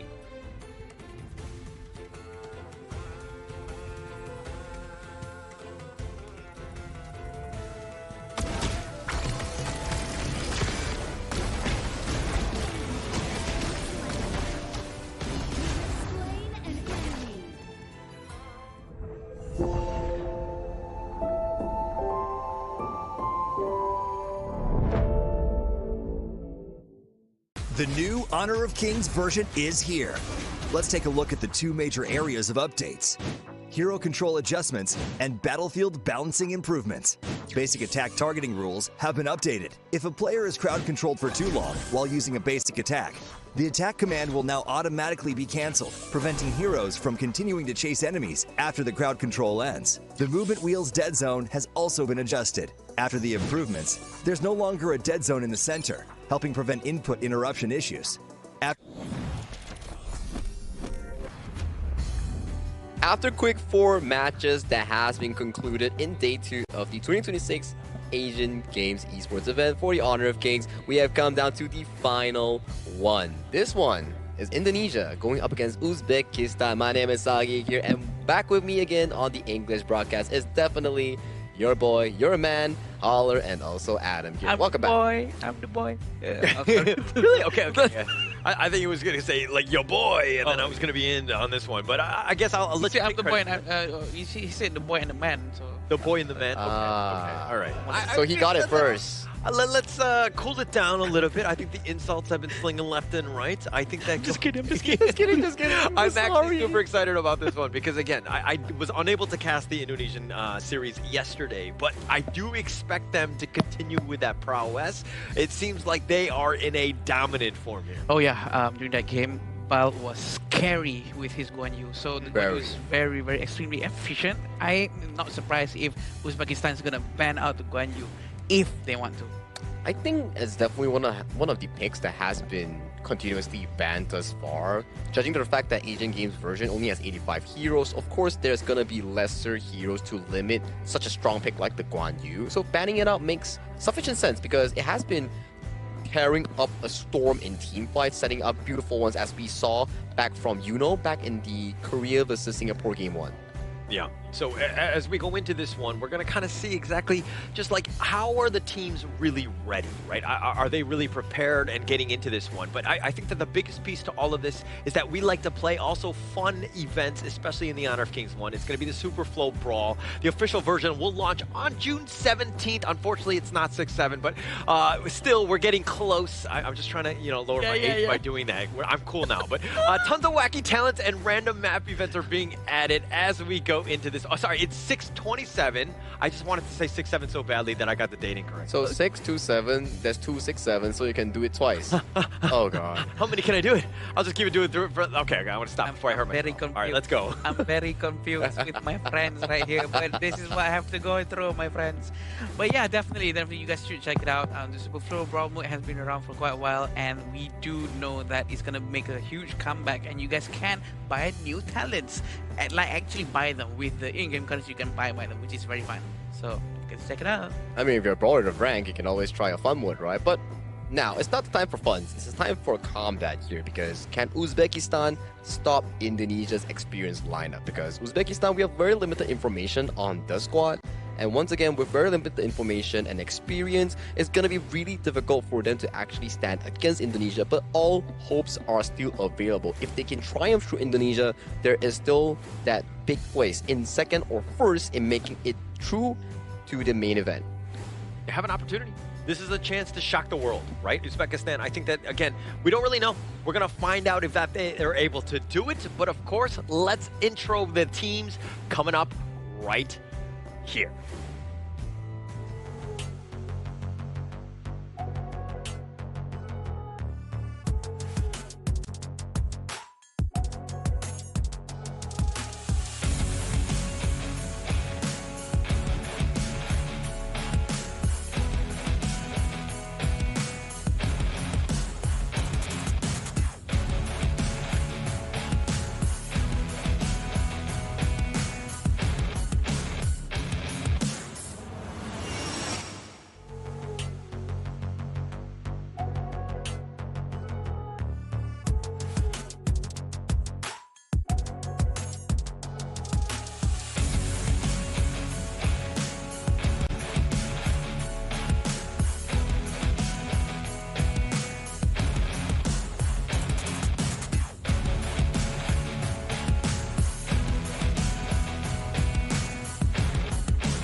A roster filled with elite talent, experienced players, and some of the region's finest coaching minds. Their fast coordination and high-level understanding of the game have made them one of the teams everyone is watching. Please welcome Indonesia!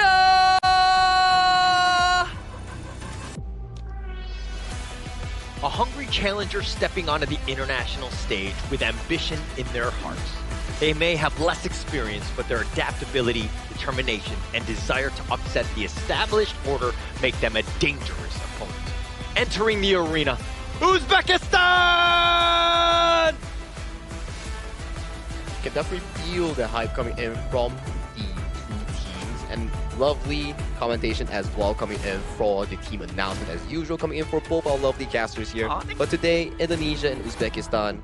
Indonesia's goal is to make it to a 2-0 in front of the group that they are in, and for the side of Uzbekistan is to see whether they can triumph and overcome Indonesia as a challenge for them.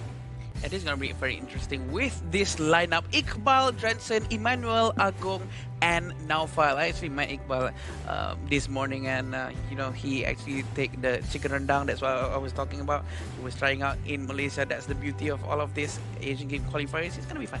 And it seems like they are doing a substitution here. Yesterday we saw Neville in the jungle, and today they're subbing in Drensen to test out the team synergy overall in a game that they're against Uzbekistan here. I think that this is going to be great for Drensen, right? Just getting that opportunity. Neville has been the standard, you know, jungle player from Indonesia, but having, you know, Drensen just rise up to the challenge, but he's got big shoes to fill. Let's be very honest here. True. He has to go up on the stage and replace the position of Neville. Definitely a very worthy experience for him to have. Yeah, and as we go into their opponents here, it's going to be Uzbekistan, Makmik, Farouk, Mijan, Ismalbek, and Akbar here as we kind of round out this squad. Again, we don't know as much, but they have the potential to play spoiler going up against this titan that is the Indonesian squad here. I love an underdog story, you know, like every time like you expect someone to win and the one that is least expected to win comes out and triumphs the lobby. That's exactly what I want to see in this upcoming match here. Yeah, I'm not surprised if that happens too, because the secret picks being mysterious and all, that's the surprise factor that's going to play a huge thing in this drafting, especially in the drafting, because we don't know what's the hero that they're very good at. Yeah, very true. But Sagi, real quick, you're talking about the underdog story and you're liking it and everything, but in the underdog story, is the protagonist usually the younger guy or the older guy? It's you. Right answer, my friend. As we go into this one, it looks like Indonesia are going to be choosing blue. They're going to be going first in terms of the meta pick. Uzbekistan will be red, so they're going to be able to counter pick as we get underway. I like how he just set the pieces right in front of you and you just stick it all up, smash through. You know, we've been working for quite a while Set now. them up, It's right? almost been a year, you know. It's so. literally like an alley-oop. I'm helping Sagi out. Slam, just dunking him down, man. Yeah, he's like, you know, if without his help, I can't really alley-oop because I'm pretty short in size. I never said that, okay? I never said it, but all I know is that you're able. I mean, we'll get you a stool at the end of the day, okay? We're fine. Trampoline will be much better. But coming back towards this series here, we did see that Indonesia is going on towards the blue side, with Uzbekistan going on towards the red side, if I'm not mistaken here. So for blue side, yeah, there's so many strong picks that we've seen thus far. We've seen the likes of the Guan Yu, we've seen the likes of the Maestro in the first pick that Emmanuel had great success with, and also the likes of a Dolia that has yet to be ventured into much. Yeah, this is going to be very important for them because we are saying again and again that the Guan Yu coming from Bal is going to be very dangerous as well. And we have seen Guan Yu being taken out, which is a very good decision making by the Uzbekistan coach. And they also took out Mai in the process. Yeah, doing a little research, right? It's one thing to showcase some of those heroes, and it's another to be like, okay, yeah, we saw this. We are not walking into this trap that is going to be there.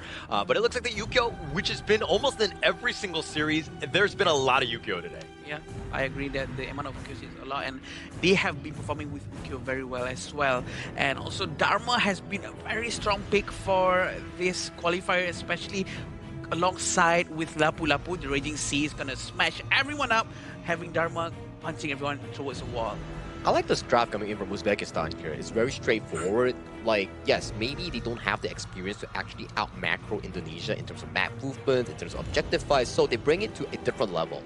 We can't outpace them, let's outfight them. And look at how D-Renche get instantly picked with the Byron. You're just saying, okay, we're just going to smash into you. We're going to just take advantage of the laning ones. Like, this is a clash of Byron. Iqbal is very good on this hero. Yeah, definitely. And we are seeing only one tanky hero from Indonesia so far. Is going to be Byron. I'm expecting to see a tank roam, unless if they're going with something like Dia, something like with a support roam, it might be a little bit of an issue for them to tank the incoming damage. But we can still see on how Dolia is completely being ignored, unless they're gonna remove Dolia right now from the slot of Uzbekistan. Well, I mean, it's still available for Indonesia. It kind of doesn't. I mean, we know that the Dolia just like synergizes with like any roster, but this is not the greatest one. I think that if you have like some sort of control, maybe like Zhang Fei is still available. Yeah, it is. Like you have, you know, Mozi as well to kind of just help with the countering as well, because you have a lot of the damage dealers. All you need right now is just lockdown. Perfectly agreed, right? Because even if you do land in like a Dolia here coming in from Team Indonesia, there's not really like a crucial ultimate that you could refresh or benefit from. Hence, I think something like a Liam Paul coming in from Team Indonesia or a Mozi or even a Quay that we've seen having a lot of good performance thus far in the past one day and today might be a good option here coming in from Team Indonesia. Yeah, as of now, you're still trying to see who's going to be picked out by Uzbekistan. And I'm hoping to see a Dolia Shangguan. Who knows? Who knows? Oh, that could work. That could actually work here coming in from Team Indonesia. Yeah, but that's just what I'm hoping for, but not necessarily the best for them to do right now, because they need some tankiness to help with the DRNG, to be able to have some more space for him to just attack anyone in front of him. Still waiting for the Uzbekistan to pick their mid lane and also their jungle. Sachao is going to be the one, just a lot of control damage as well. So the potential burst, like Uzbekistan right now, they've got team fight galore, right? A lot of CC, a lot of AoE ones, just a lot of control, but they need damage. So this last one will be obviously a jungler damage dealer, maybe some sort of assassin style. Yeah, has to be at this point. Yeah, it's been looking pretty good so far coming from Uzbekistan's draft. They've been covering a lot of angles here, like the team fight you talk about, strong laning phase, strong mid control. I'm pretty, I would say, satisfied with their team composition up until the 4th pick. I agree, and I'm gonna see if it's gonna be Dolia Shangguan or not. I don't think it's gonna be that one, though. It's still a very strong pick coming off with Kyo, and we do have Gun and Mo plus Lian Po. A lot of tankiness and a lot of burst damage coming from them. Just more control. Those blades are definitely going to be a problem if he's able to snipe him out. Because if you're looking at the other side, I mean, Lapu Lapu is probably the tankiest of the bunch, but they're all kind of susceptible to these blades. Yeah, it's like, it's a cat and mouse game. Yeah. The Gan and Mo wants to be able to look into the direction of potentially the Chano or the Xiao Qiao, but then you look at the other two picks, the Macho Mans there. That Lapu Lapu, that Dharma, they want to be able to jump on the backline of Team Indonesia's, especially Emmanuel on the mid lane. For sure. And we want to see an assassin, maybe somewhat of a damage dealer coming from Uzbekistan. And they're going with Nakoruru. This is a very good hero to actually dive to the backline as well, causing problems towards ZeroNG and Ganemo. Exactly like what Howler said. They need a damage dealer jungler. Yeah, and the potential to jump on Emmanuel, it's going to be all eyes on him, because if the Ganemo survives, the blades are going to be constant. A lot of sustaining damage, but the Nakaruru is going to make his life difficult, so the positioning will be key come team fights. I am really excited to see what Uzbekistan has in store for this upcoming Game 1. Their draft looks immensely beautiful here. It comes down to execution and how they're able to skirmish against Drenson in that jungle, because this Ukutachibana, they need an answer. I mean, let's see if they have that answer as we go into the final series of the day. This is the 5th one, game number 1. Thank you so much, Sagi, as we get underway. But Adam, your thoughts, which of these two teams has an edge based on draft alone? Based on drafting alone, it feels like Uzbekistan actually has the edge, because it's a very well-balanced team comp. We have a lot of crowd control, we have an assassin to actually snipe out anyone, and we also have Xiao Qiao to actually burst down anyone in the front line. I think it's complete. To me, it looks much more solid than Indonesian's comp. Interesting. I do agree with you in the sense that, like, on paper, you're looking at those heroes and you're thinking, wow, okay, they don't have too many gaps. They fill in a lot of what they need to do, and it's just all about execution, not to take away from Indonesia. We know these guys, right? All of them, to a certain degree, have played, from the IKL. There's a lot of experience on this team. Yeah, and the fact that they're playing here means a lot to them as well, and we do know that the hero picks from Indonesia is very scary as well. We do know that Gamo is going to be able to burst down with the help of Naufal, tanking the damage in front, trying to bait them more towards the Indonesian side, providing a lot of space for Emmanuel to provide a lot of damage. I think, Farouk and Ismobek are the two guys that you're going to be looking to go, right? Ismobek is just, on the channel, we've seen him time and time again just really excel on this hero. And as he burst in, Agung actually just on the run to start. And Uzbekistan, you push them away, you don't have to get the kill. As long as they're low, now they play a little bit more timidly. Yes, it's the whole point of doing presence control as well, but it looks like Drenson is going to be flying through mid lane. Yeah, a little bit of damage on that one. Just a honey sweet breeze, just saying, hey, I'm here. Gotta respect it. Make sure that you're spaced out more than anything else. And we really love to see on how Agung is being left alone, and the team is confident that he will survive no matter what. He will be very safe, allowing Naufal to do a lot more aggressive rotations with their mid lane or with Drenson. This is very important so that Drenson can actually benefit a lot from the resources from his own jungle, or potentially try to steal from the enemy side of the jungle. Yeah, actually, for me, like, you gotta check out Drenson, right? We don't know as much as we know from, like, Neville, right? Yeah. So having Drenson here is like, again, is he able to kind of fill the shoes? Is he able to kind of outpace Farouk? And especially on the Yukio, right? You pick this first. You're saying, hey, you're gonna have the best game possible because we're picking this one, again, for you. And they built all the heroes around him, revolving around his presence too, which that is actually quite important. Look at how Emmanuel is trying to get that hit towards their jungler, and that's very scary, right? When you hear the ultimate of Gunmo activating, you just want to run away. Yeah. And actually, like, talking to the team from Indonesia, like, a lot of people have been saying that Emmanuel is the guy, right? Senku from Kagendra, just for the viewers that don't know at home. But this is a guy that has just so much strategic play. He's been very experienced, has a great idea of how the game is supposed to be played, and he's a great leader for this team here. He also does the shot call, then, which is a very important role, by the way. Mid lane needs a lot of vision, needs a lot of communications with the team, but it seems like they're trying to trap Mahmoud at the top lane. Yeah, it's all about kind of setting things up, right? And yeah, look at Farouk. This is what you want to do as well, right? How do you counter somebody? You got to be aggressive. You got to look to take things away, because right now you're starting to fall a little behind as you're down about OK. Yeah, 1,500 gold is actually quite a lot with 0 eliminations, definitely. I think this is going to be a bit of a problem for them. Yeah, it will definitely be. And this is what you don't want to see if you're a fan of Uzbekistan, because Indonesia, they're great. They play phenomenally with the lead. If you're able to take the early game away, you might be able to do something. But with the tyrant taken out, Akbar has to run away. Farouk can't even take it as his own Azur Golem. A very quick move coming from the Indonesian side. They really move around now, File. Also, no one can penetrate their formation at all. A very nice pentagon-shaped formation just now from Indonesian team. They're really trying to get this guy. Oh my gosh. He's gonna go down with just one treble smash, all for him. No fall, making the play. He's all by himself, and he says, hey, you're the farm laner? Like, I'm just gonna just solo you. He just takes him down, gets the tremor smash on top of him. Just incredible work by Indonesia's Nafal. Yeah, it feels like they need to send someone to help Ismail back, or else he's gonna be suffering alone down there. Yeah, they need someone to take care of him, like maybe Akbar. Akbar would be a good choice. Yeah.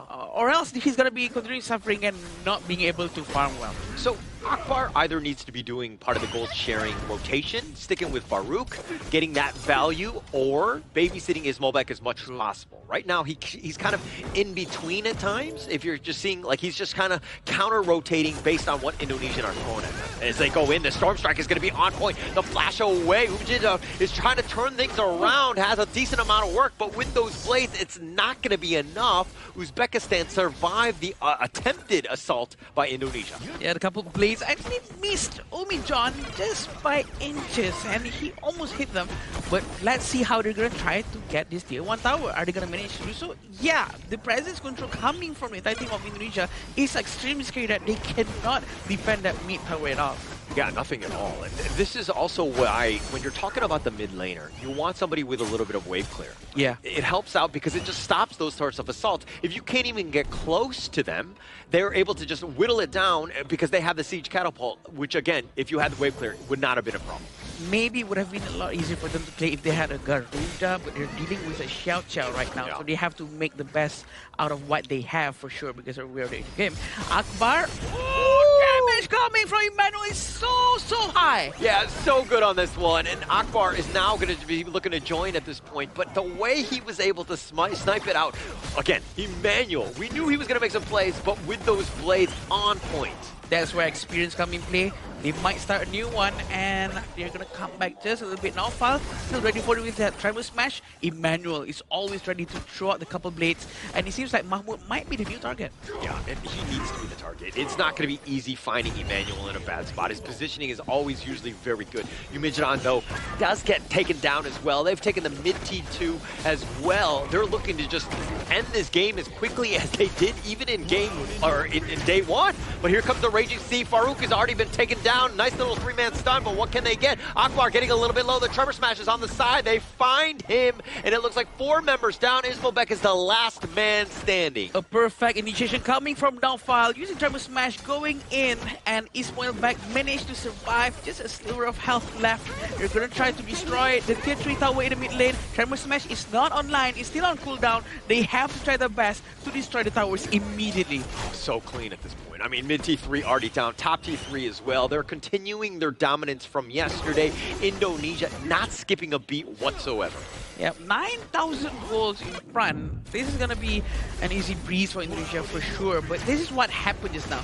The Raging Sea actually started a good fight, but Tremor Smash has been used and hitting all 3 at first, but the last one hits Ismail back. They did not manage to get him, but at least they managed to open a huge amount of space for them to destroy 2 of the high ground towers. It seemed like Yumijan, I mean, he was already down. The rest of Uzbekistan are looking to take a fight 4 versus 5 to protect the tower. In hindsight, not a good decision, right? You need to fight when you have the man advantage. Maybe you have the tower. It's considered almost like a 6th man. It might have given you that edge.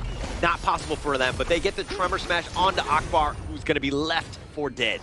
Yeah, right now 2 of the towers are still gone. They're trying to defend as fast as they can, but with only 4 people without their tank, can they pull it off with just a Mahmoud?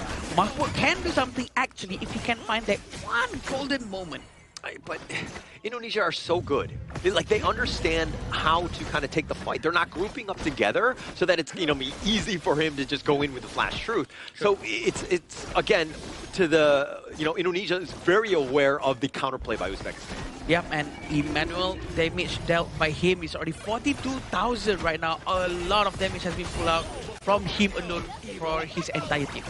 We knew he was going to do quite a bit. Looking to perform on this one. Nice 2-man stun on this one. Farouk is going to be taken down yet again, all the way isolated. Akbar, no man's land. 3 men still standing from Uzbekistan, but they're going to lose the bottom T3. All of them cannot go out just because Iqbal is controlling that side. They're going to try to end the game right now. Yeah, they're looking to go. Mahmoud is down. Tremor Smash is going to be used as well. The Crystal's going to be taken. And Indonesia sticking it to the business and taking a quick game number 1. Congratulations, Indonesia, for getting the first point, and they have proven once more why they deserve to be here.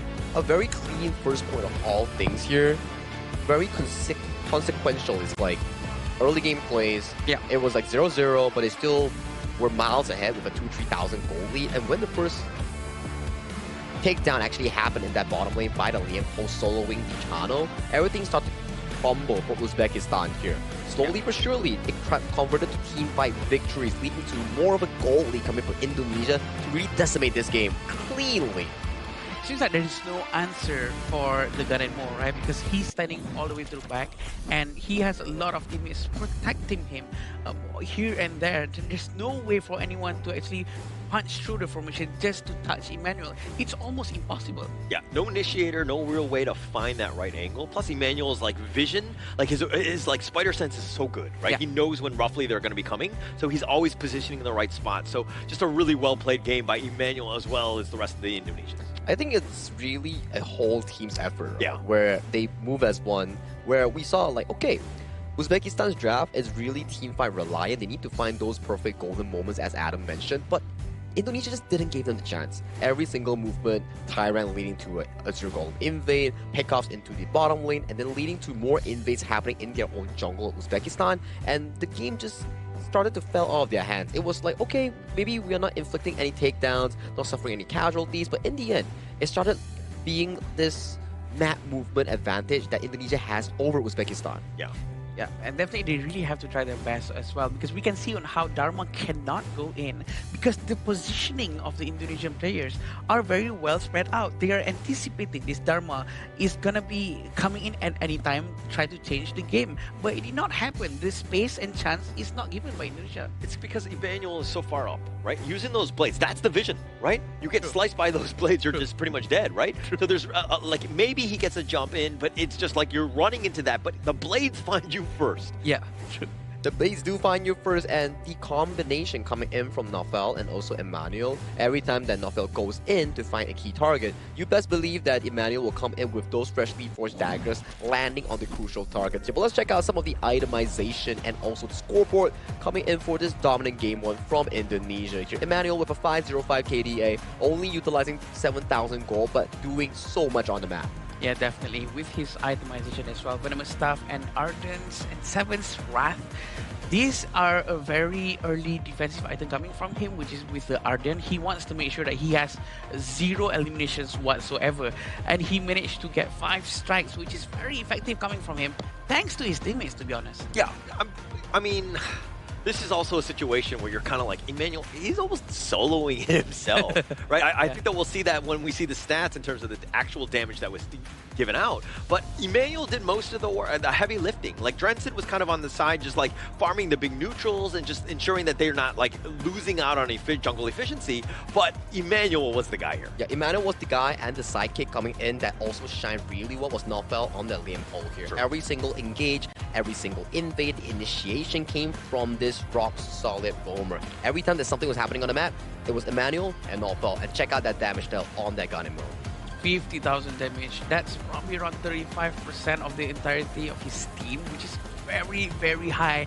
And of course, thanks to his teammates as well. But I am not surprised if the next game, Uzbekistan really focused down on Emmanuel, not banning his gun anymore, but maybe try to build a team comp that allows at least one person to jump all the way to the back to at least find this Emmanuel. Yeah, actually, I'm very impressed by your fast math, right? Like the 35% that you were saying with Emmanuel. I was just like, no, that actually, I think you're about right. You know, really? I didn't have my abacus, so I can't confirm or deny if this is correct. But I do think that was very quickly done. But just really turning it up, and the 91% team fight rate, that's another big piece of this, right? Because you know that the action will happen when Emmanuel is looking to, initiate here. And he was one-shotting a lot of the targets, especially coming from Uzbekistan's Ismoldek. Like, Ismoldek didn't have a good time at all. Like, he was like, oh, those are some spears landing towards me. Poof, I'm gone. Yeah, it's that quick. Also, with the space created by his tank, which is now filed, keep on diving into the towers and trying to get the kills early on, just to make sure that Emmanuel gets his assist and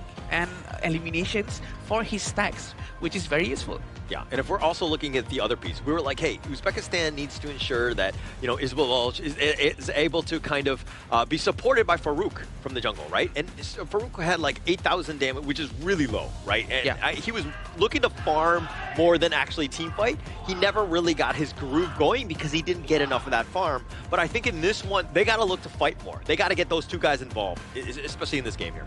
I have to agree, right? Especially, we actually saw a few good trades coming from Uzbekistan, not in terms of like the takedowns, more on the health bars in the early game. I think that the early game that the Xiao Xiao coming in from the hands of the Uzbekistan mid lane, which is Azad, he did actually pretty well, right? He actually found the 2-man knockout with the Honey Sweet Breeze, which was pretty decent here. And this was the solo kill coming in from the side of Nofel all the way into the middle of Tier 3 and Tier 2 tower for that first strike. And yeah, that's definitely going to be a nightmare if you were farming mid. Yeah, it's a lot of damage. The accuracy has to be pointed out. It's a lot of accuracy that he's been practicing a lot for sure. With the experience of a man of his caliber, Emmanuel really pushed through, allowing his team to really just go in and stampede and win this game.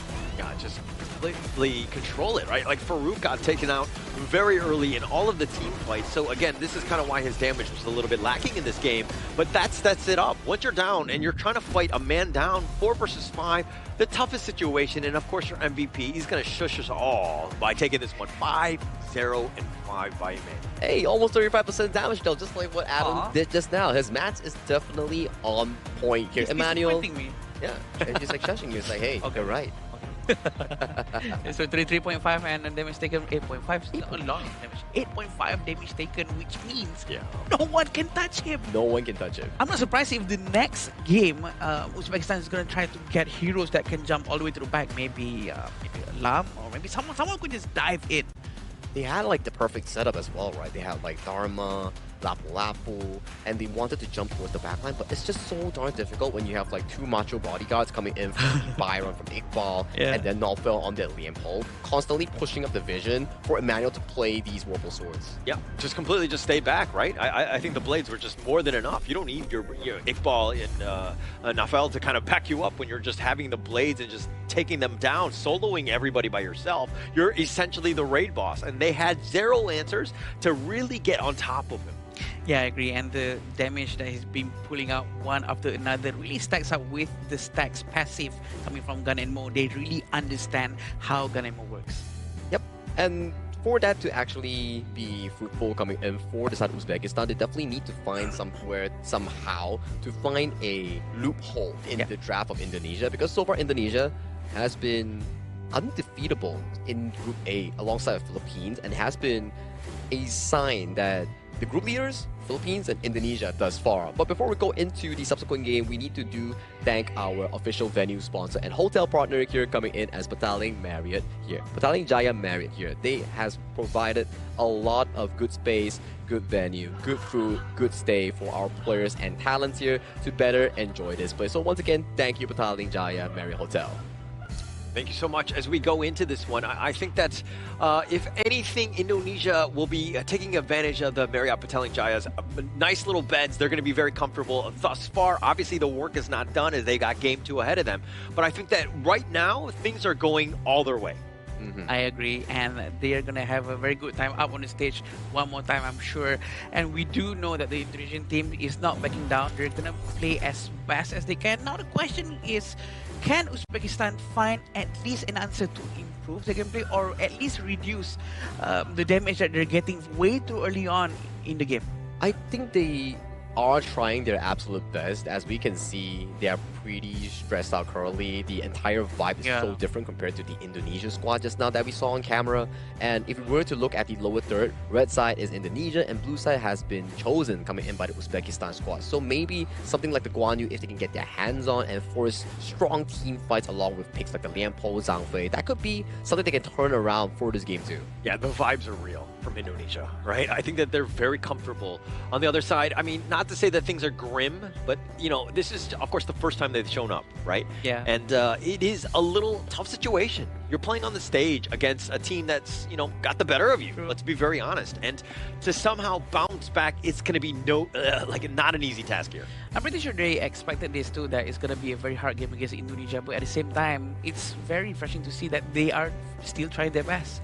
They are not backing down. They're not gonna just, you know what, we might lose, or we're just gonna play, just play for the sake of playing. But they're still showing up and playing very, very well as best as they can. They are actually giving a good fight towards Indonesia just now. I think it's the spirit of esports and the spirit of carrying your region or nation's flag. Yeah. So it's really respectable coming in for Uzbekistan. As we step into Game 2, Uzbekistan has banned away the Maestro Nui and Arli Indonesia. Indonesia has locked away the Daya Dia, signaling for potentially a assassin or a mobile pick coming in for the jungle or farm lane. Are you going to be picked up by Uzbekistan? Just kind of, again, they're looking to prioritize, right? The blue side, I'm not a huge fan of that, especially in a best of 3. I feel like the counter picking is just way more valuable, especially when, you know, they're going to pick like a meta hero like this. Yep, I feel that it's better if they take it instead of leaving it in the hands of Bal, right? Yeah. If Bal has the Guan Yu, it's going to be a big problem for Uzbekistan. But with Okyo and Atta, it's going to be a very good start. Very early game eccentric for Indonesia right now. Seems like they want to end the game early, but at the same time, going through a June and a Guan Yu might be challenging.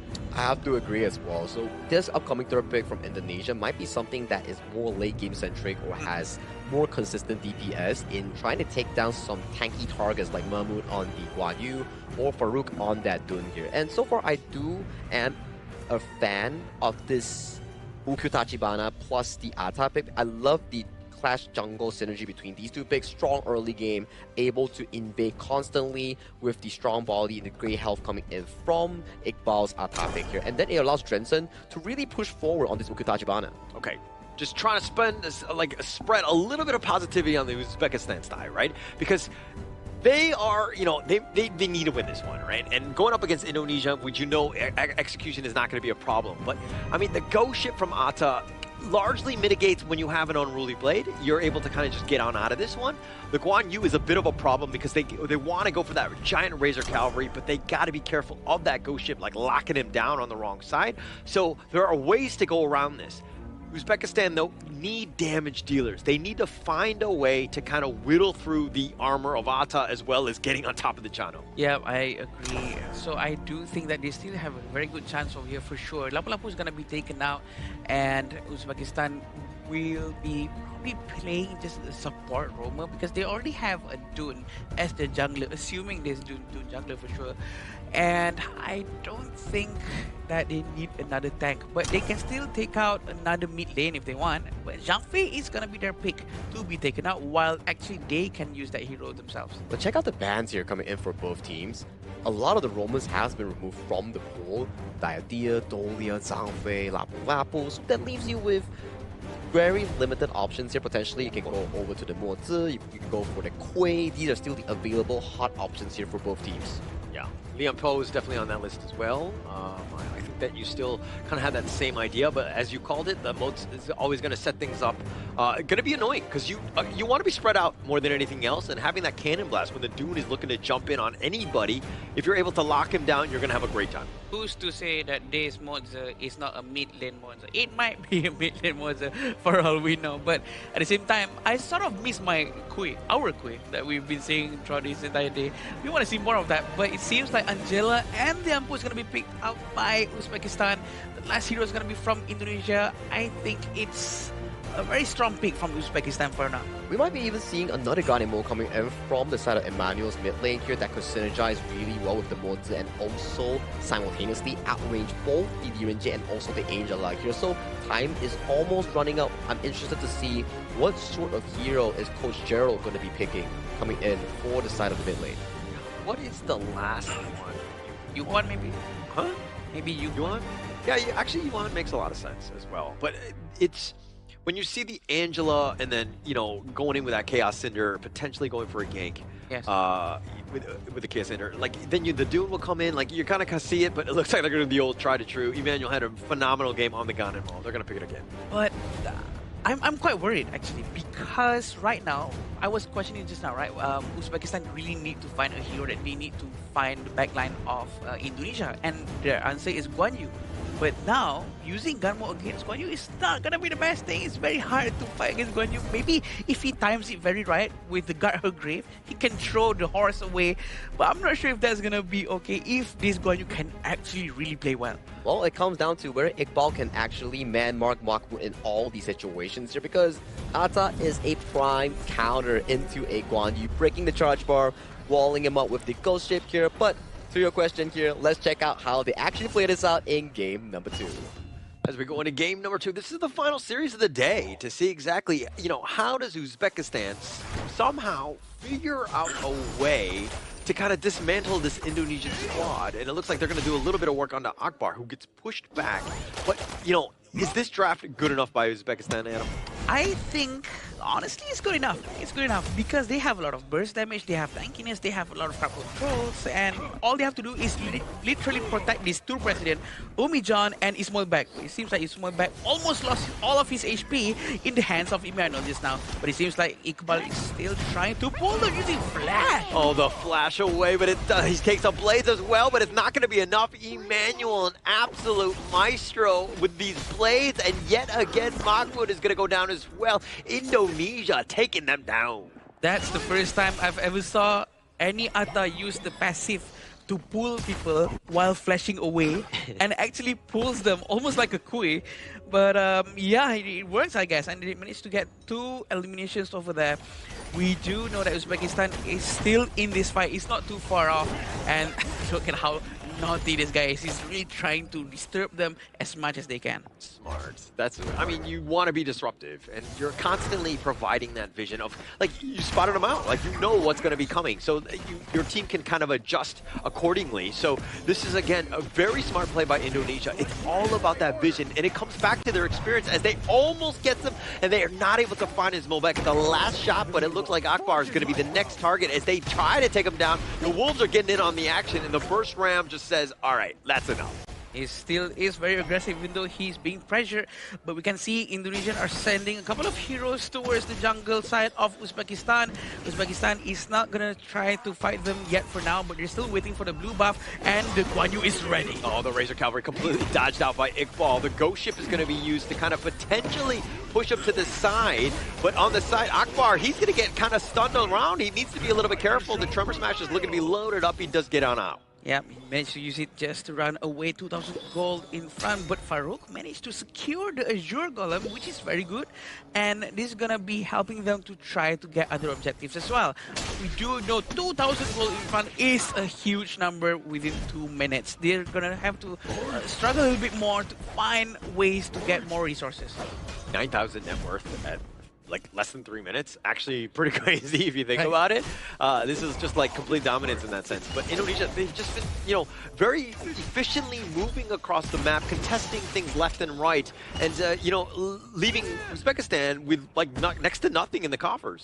Yeah, also at the same time, we do know Uzbekistan really need to play around Guan Yu after this, because Guan Yu needs to find a position, a right position to flank the Emmanuel to push him towards the Uzbekistan's team. And I think that it's going to take a while before the towers goes down to have more space to play around as Guan Yu's playground. I think that that's definitely what they want to do, right? But Uzbekistan is not able to do it because Indonesia's positioning. The way that, again, whenever you have a lead, this is exactly how you want to close it out. You have your guys up front so you can see any sort of rotation. Nobody gets caught off guard because you know where everyone is. You're like basically CCTV everywhere. The vision is always open, I agree with you. With the help of the Roma and the Clash Lane from the Indonesian side for sure, and Mose is still opening up the brush after brush, and they might dive into this tower right here. Yeah, the flash away. The box is going to be a little bit on the, you know, embarrassing side. He misses that one out, but the flash away, and now the Tremor Smash. Oh, Emmanuel flashes that one aside as he dodges that one, and it looks like Mahmoud will survive. They don't want to dive the tower, but Emmanuel with the play just to stay alive. Do they get some sort of revenge? And they do. Farouk is going to be taken down, and Indonesia dodge a bullet, and they do it in style. That was a sexy flash. It was sexy. That flash, the timing is so on point, and at the same time, he almost managed to get Mahmoud along the way, but he did not manage to finish out because damage is not enough. For now, 5,000 damage, 5,000 gold in front of Uzbekistan, and it's going to be a very huge advantage coming for Indonesia. Iqbal is going to be still focusing down on the bottom lane. It seems like Mahmoud is not going to mirror the positioning of Iqbal. I think he needs to rotate a lot quicker. Yeah, I mean, yeah, I think that would definitely help here. But the wave clear, like Umejan, something that they kind of lacked in the last game. The Angela will definitely shore up some of those weaknesses. You want to kind of push things out and potentially go for some sort of play here because they haven't found Indonesia in a bad spot ever. Yeah. And right now they're giving full focus towards the Crimson Golem. I like how the Liampo Akbar is trying to open up some vision, but it seems like the Gamo is really trying his best to steal the Crimson Golem. The ultimate coming from Liampo is a bit wasted here. Yeah, he did get the stun, and I think that, I mean, it was just so far out that, you know, Nafal had kind of almost baited him out. He has that extra mobility by the Multi. But the Razor Cavalry on the pushback, he almost tried to take him out of the tower. He finds at least one, but it's really not enough. The follow-up has not been great, and the Ghost Ship will kind of just end things here. Actually, the positioning of Mahmoud was so good just now. He managed to take Gamo if he waited just a little bit more. But look at the damage. But it really has been used trying to take Iqbal, and Iqbal runs away with no problem whatsoever. We do know Atta is quite annoying with his first skill because he can CC immune while jumping around, while dealing damage, while doing his rejuvenation. He's going to restore his health every time he hits someone. Yeah, and now Farouk here. This is a little bit better for him. I mean, yeah, he's died already, but this is one where he's gotten a little bit more farm. He's a little bit behind Drenson here. Yep. But again, you just got to kind of just put your head down, find whatever farm you can to get yourself tanky enough to survive and to be able to turn a team fight. We're still waiting for Ismail back to get his Doomsday. Definitely will help team to melt down this tankiness coming from Atta, and I think they really need to give him a lot more space to get his itemization at the bottom lane. But it seems like the mid tower is also very important. Also very important for them to have a lot of vision of what's left. Well, you gotta choose, right? The bottom T1 seems, or T2 seems to be under attack. The mid T1 is definitely vulnerable as well. The minions aren't there. That's the only thing slowing them down. So Uzbekistan, again, it's about the wave clear. It's been very helpful. They need more skills like that, again, because they're trying to slow this game down. Yeah, we can see Emmanuel might try to steal this now, and they managed to get it away from the Uzbekistan. 5,000 gold in front is a huge number. Again, I would say that Uzbekistan really has to try to do something here. They try to have a shutdown, try to get a lot of resources away from Indonesia, or maybe send someone to do a split push if they cannot commit into a war, because they're sort of right in between right now, and it's wasting time. Yeah. Definitely wasting time. And that's a little bit more time for Drenson to get online, right? He's about 1.4k away, the flash away by Akbar, keeping himself alive. But this is, again, we were going to see exactly how would Drenson react. Being the sub, being able to play in against Uzbekistan here, it seems like he's shown up. He's gotten the better of Farooq thus far. Or it seems like Ismail back is the one who's going to be sent to do the split pushing at the bottom lane, which is at least they're doing something to get a breathing space. But at the same time, they are not protecting the top tower enough. And we're still waiting for that one moment for the Guan Yu to actually flank them all the way from the back. Yeah, a little cannon blast onto Akbar. The Wolves are just gonna like nip at his heels. But I mean, you were saying Ismailbek is pushing the bottom T1, but they traded away the T2 top. I think that Indonesia are gonna be very happy with that as Ismailbek gets taken down here by Drenson. At least it's a good try though, but it seems like they're trying to use this combo between Monza and Gunmo. And it seems like they did not manage to get anyone yet for now. They're still trying to keep a huge pressure down to the T2 mid lane. Yeah, Iqbal just trying to just kind of clear them out, space them away, taking the mid T1. Indonesia starting to hit that stride. I mean, everything has gone their way. Now they're looking to take the Tyrant and the Crimson Golden away at the same time. They're really maximizing whatever they have. The benefit that they do have, Tremor Smash has not been used just yet. Cannon Blast just missed its mark. They're trying to do their best to give a lot of space for Emmanuel, but Emmanuel has to be aware of the positioning of Mahmoud. Mahmoud will try his best to flank. Yeah, Umaj just taking some of those blades, and he's going to limp away. I mean, he will be fine, but the Emmanuel, look at how much damage. Again, continuing on from game one, he was the MVP for a reason. Yeah, it's almost 50,000 at this point, and I'm not surprised if he gets MVP again, but it all depends on how his team's gonna be helping him out to create more space for him to collect his assists, collect his eliminations. But look at this stun. Yeah, they're looking to just go in for this. I mean, they're gonna Unruly Blade on back. Iqbal looking for the right angle, finds at least one. The Ghost Ship is gonna be used on the side. He tried to flash away. Umij is gonna just smash into that one. A couple shots on. The Tremor Smash is gonna be committed, but Indonesia pushing them back. They only have 4 members from Uzbekistan to somehow hold here. He's very trying his best to aim with high accuracy. Farooq missed his stun, but they're still gonna try to give a lot of space for Emmanuel. Emmanuel, with only 30% HP, he's still brave enough to stand in front of all of them, believing in his teammates that they will protect him with their life. Yeah, Emmanuel like kind of risky in a way. I'm definitely not comfortable if I was in his shoes, but Emmanuel is a much better player than I am on this one. But his positioning is far greater than the both of us, let's be very honest. Sure. They're going to take the Overlord and the Tyrant at the same time, though. I agree. Taking both of this with Primal Bond right now, Tyrant's going to take quite a while, but they're not going to do any steal for now. At the same time, Emmanuel has blue buff. He will be able to spam all of his couple blades alongside Freshly Forged. Yeah, just taking more away. I mean, Farooq, without any sort of buffs on your jungler, you know, 10 minutes into the game, it's a feels bad, man. Again, just taking them away is just such a problem right now. Yeah, Ismail back has done his Deep Frost Siege. That's going to be a very good itemization for him. He's going to be able to slow anyone in front of him. So maybe Iqbal is not going to be able to tank the damage coming from Ismail back anymore after this with that Doomsday and that Sparkforge Dagger. All of these, the trinity of the item. Oh, Leader stance is going to be popped, pushing Akbar away. Has to use the Tremor Smash defensively. The Chaos Center to just deal with the Vanguard, it's not going to do enough. The bottom T3 down. They get the charge on back. And now with his Ghost Ship, Ismobek is in a bad spot as he will fall. They've opened it up. The mid T3 is definitely vulnerable, but I think Indonesia looking to close this one out. They really want the Vanguard to go in, but can they stop Mahmoud from stopping the Vanguard from going in?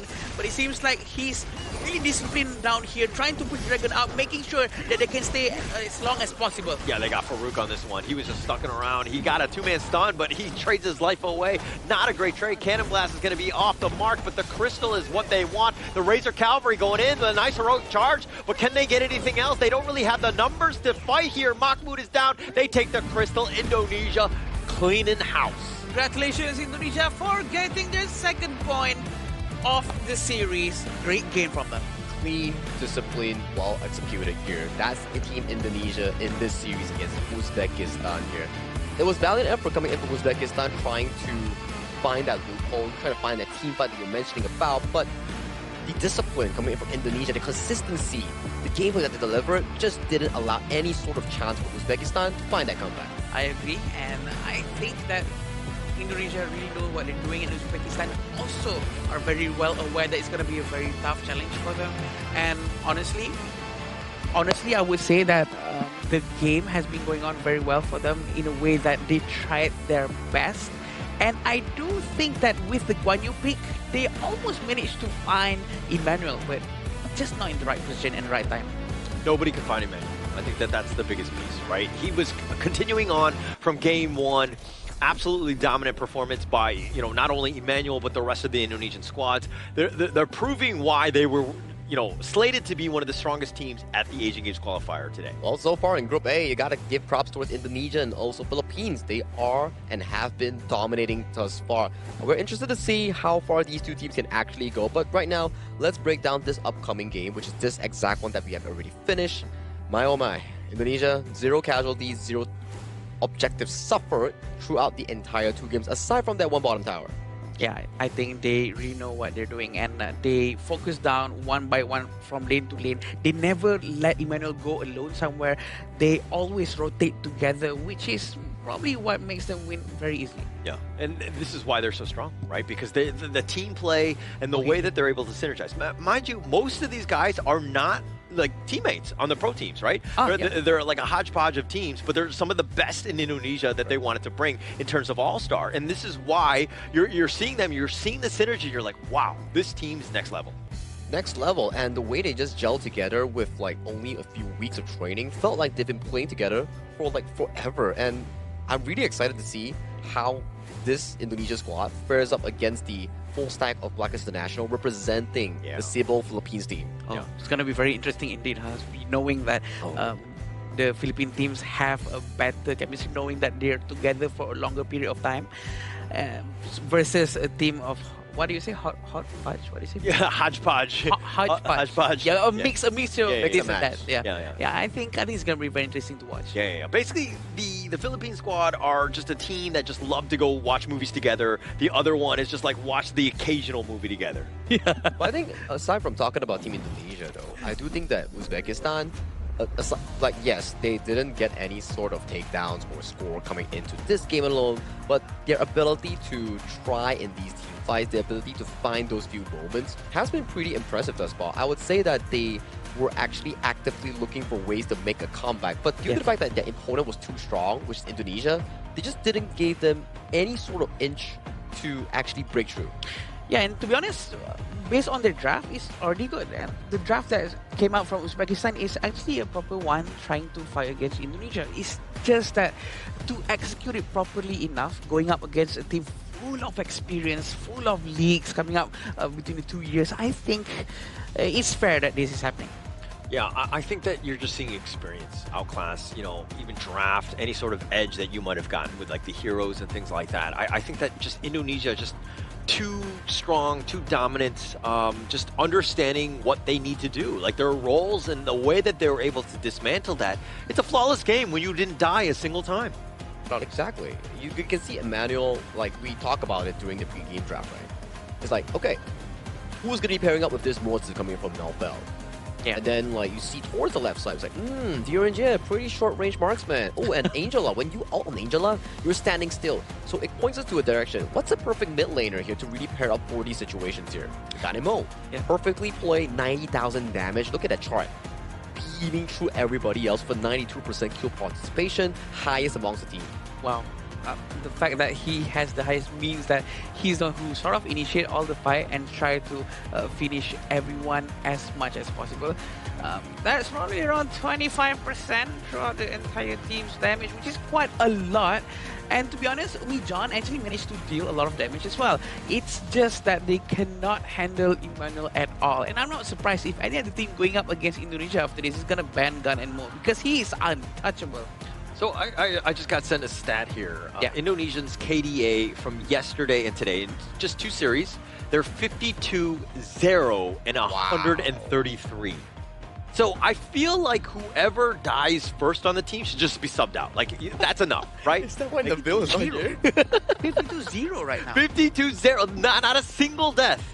They've been playing flawlessly here. If you're ever wondering, is Indonesia ready to play? Yes, they are. Yes, they are, and they're waiting for their one true opponent in that group, which may be Philippines right now. But definitely crazy game thus far from yesterday and today. Very well disciplined, I would say. Like, if you never tell me that, if you're telling audiences or me that this team is from a mix and match all-star, people will be thinking like, hey, isn't this like a very well-out team that's been playing forever together? We'll never know. We'll never know. Never know. That's the thing. I think they are so professional enough in any esports scenes that they can just, you know what, this is my responsibility, the responsibility to my region, and I want to make the people at home proud. All of them came together and worked together very, very well. Probably thanks to the coach. I wonder if, like, again, this is very forward thinking, right? Yes. Next level. If when Indonesia plays Philippines, and if they're able to continue this momentum, and they 2-0 that team, are there questions for like, hey, maybe we kind of bring this team into the IKL separately? Obviously, contracts and all that stuff is going to make it difficult, but they could be like the next dominant team, no? That's true. Like the all-star. Yeah. No, probably that's going to happen. Maybe some other team that's not in the league yet, they want to make a new team. They just buy off out of each places. Well, that's going to be really expensive knowing that contract and stuff here. But back towards this game right now, we see a 12.6 goal lead all the way at 12-minute mark. Really smooth sailing here. And that's the combo that you talk about here, Adam, in the game itself. The enhanced basic attack coming in from Spell to Ata. You auto-attack the player on the enemy team and then you immediately flash backwards, pull them further. I never knew. This is the first time I see it. There's so many things that you can combo with Flash in this game. It's insane. But look at how what you actually tried, by the way, very, very well, I might add, to pull them out from the towers. And it almost worked out. It's just that the support coming from the team is not enough to deal the damage towards them. It seemed like almost every single highlight started when a skill was missed by Uzbekistan. Like, Indonesia sidesteps it, then they go in, gets the right pick off, and again, not dying. That is absolutely amazing in the 4 games that they've played. Perfectly played, right? Coming in from Team Indonesia.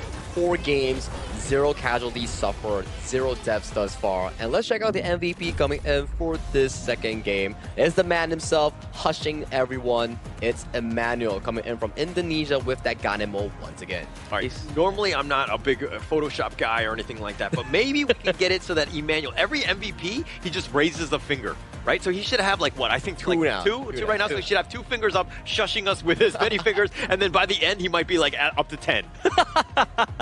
Every time. So that's the counter. So how many Emmanuel MVPs does he have? 1, 2, 3. And then they're going out. I would love to see that from the production team. They can pull it off. The damage taken is 12.8. The total goal is 19.2. But again, Emmanuel, with his positioning, making sure that he's untouchable, also leaves take away the headache from the roamer of Indonesian team.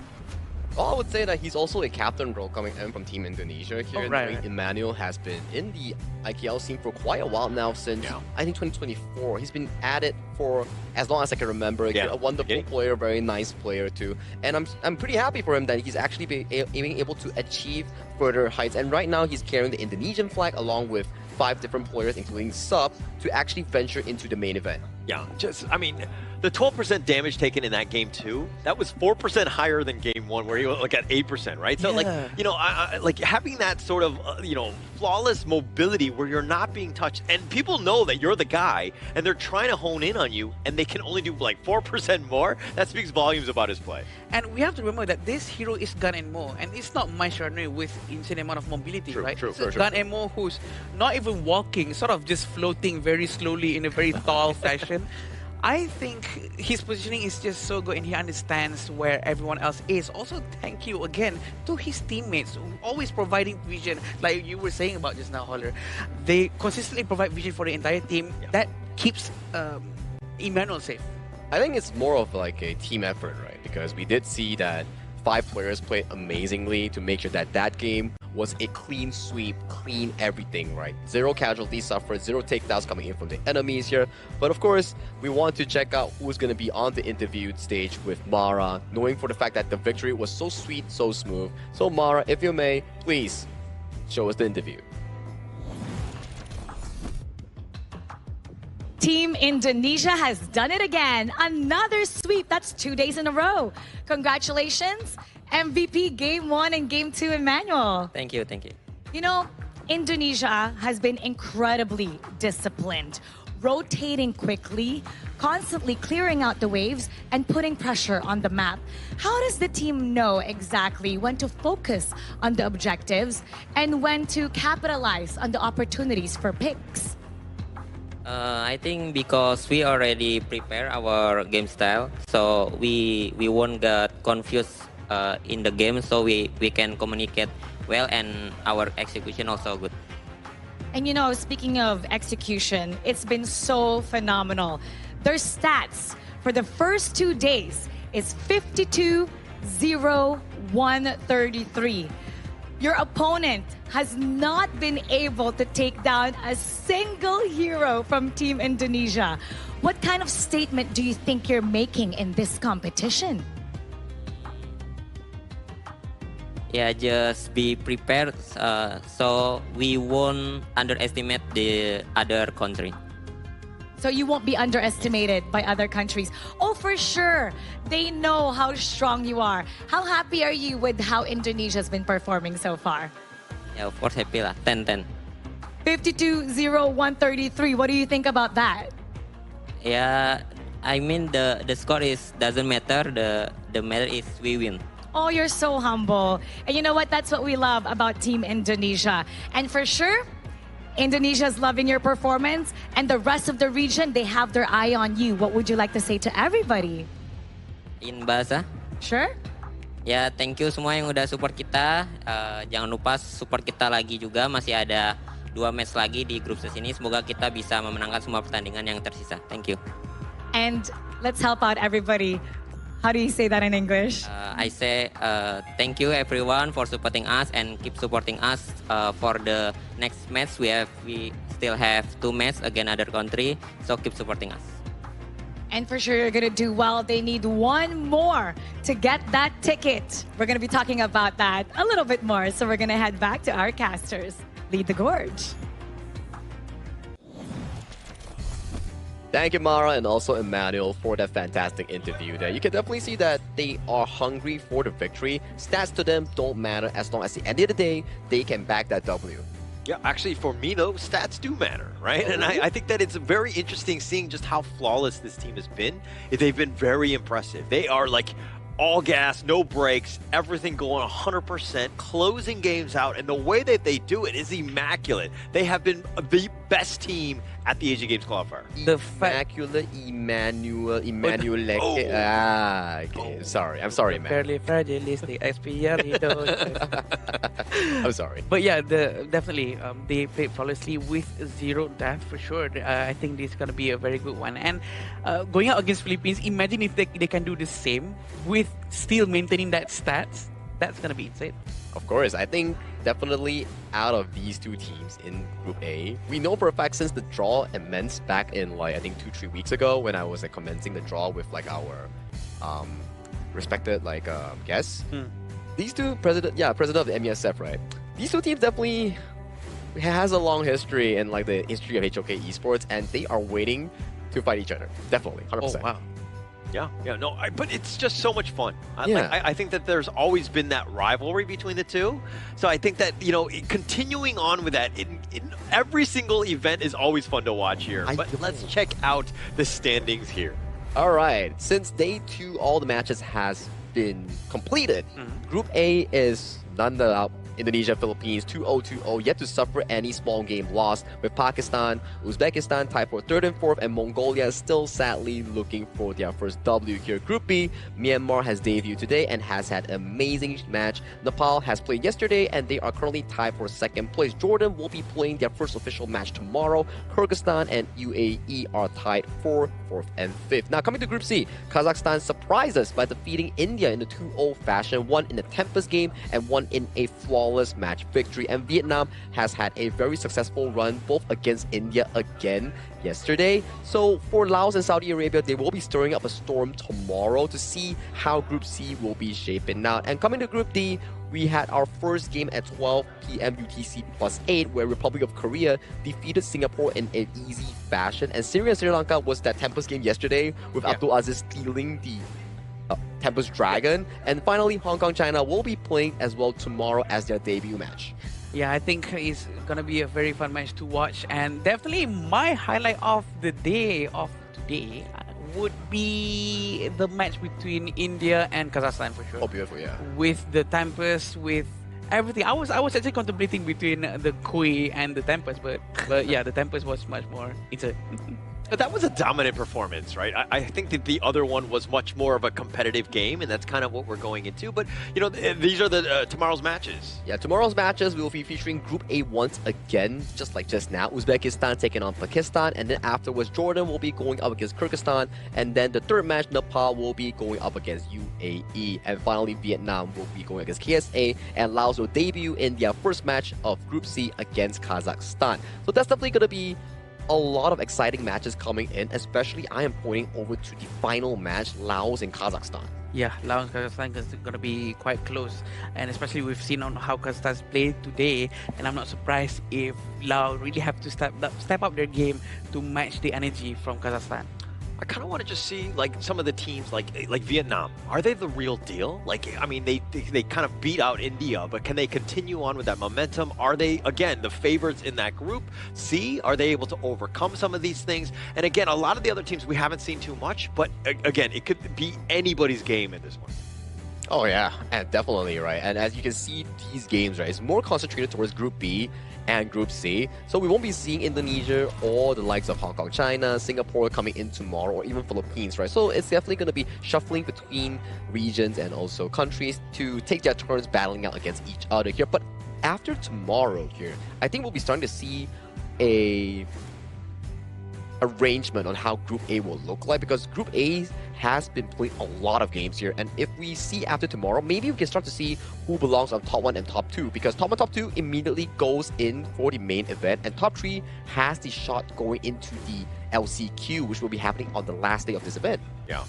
So I think that, setting it up, understanding the storyline of just where Group A is going to be in the top 2 teams right now, it's looking like it's Indonesia and Philippines. We still have games yet to play. Correct. But for me, I think the biggest drama is going to be in Hong Kong, China, right? We were looking at Group D as one of these teams is hey, this is one of the favorites as well, but are they the real deal? We won't know. I mean, they haven't played any games. It's going to be day 3, even to tomorrow. They haven't played a single one. So to see exactly if they are of that level of being, again, one of the favorites in Group D. Actually, I do feel that they might be on top of the charts as well in the Group D. That's why I'm expecting them to be. But I do know that they are a team full of experience as well, going up against the rest of the group. Compared to the rest of the group, I think they're going to be doing very good. Yeah, I fully agree with you here. And we also have to remind everyone that if you are interested in a good gaming phone with good specs, good FPS, good cooling, good everything, right? You can always check out our tournament official phone sponsor, which is iQOO 15R. If you ever need a good phone for Honor of Kings with very good specs and it doesn't like overheat, check out this exact phone. It's really affordable and you can get it at a decent price. Yeah, actually, I'm waiting for my phone to come somehow fall into my lap at some point here at the Marriott Petaling Jaya. I'll let you know my address so that you can just, just mail it to me and, slide it under my door, if you will. So while that's still happening, of course, we just had 5 series today. I think that they were all like amazing games in terms of just like overall, like how these teams are really going to be at the Asian Games qualifier. Yeah, also I would like to remind everyone out there that also on the 17th of June, we're going to see a comprehensive improvement for the lobby interface and in-match controls are arriving during this time. So it's going to be a huge update alongside with the new heroes and as well as a lot of other things. There's treasures, there's so many things for me to explain. Yeah, I mean, let's make a few examples, right? Like 4 new heroes and then like comprehensive updates on the interface. If you did check out like some of the teaser videos, they have like on the lobby, the UI, a more improved UI. And afterwards, there's also like the feedback received by the dev team on some heroes being delayed, like buttons not registering when after you press it. So they have improved everything since then. So this week could be a very big patch because there's so much lined up on June 17th. So don't forget to actually log in during that. Is the patch actually going to help my gameplay where It will I can actually start winning games? The phone will. The phone and the update will. Okay, because I need all the help I can get at this point. Maybe like a 2%. Well, he's really trying his very best. So if he wonders, at this point, I could really need to contact Holler. He's been saying it so much, but I think I would love to someday play like the pro players, be out on the stage, play with the iQOO. Yeah, I would love that. It's definitely gonna be like a very refreshing like experience. But hey, we'll save that for the next time here. My name is Sagi, your desk host for today, and with me are the casters of the Gorge, Holler, and also Adam. We will be signing out. Good night. Ever changing, some chameleon, blood, sweat, and tears. We'll never make it if we fall to everything that brings us down. With a comeback is now. Blood, sweat, and tears. Fight for what we want.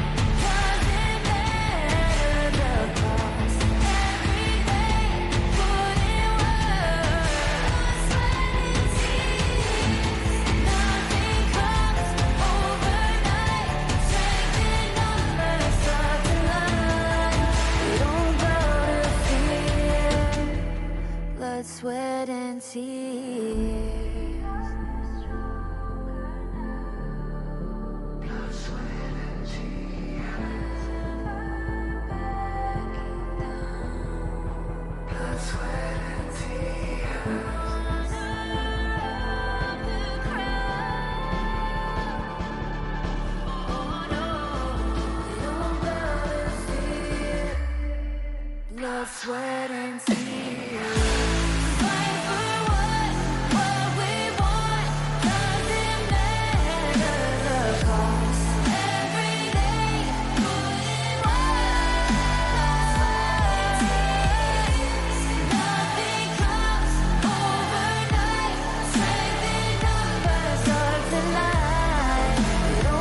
are on a showtime.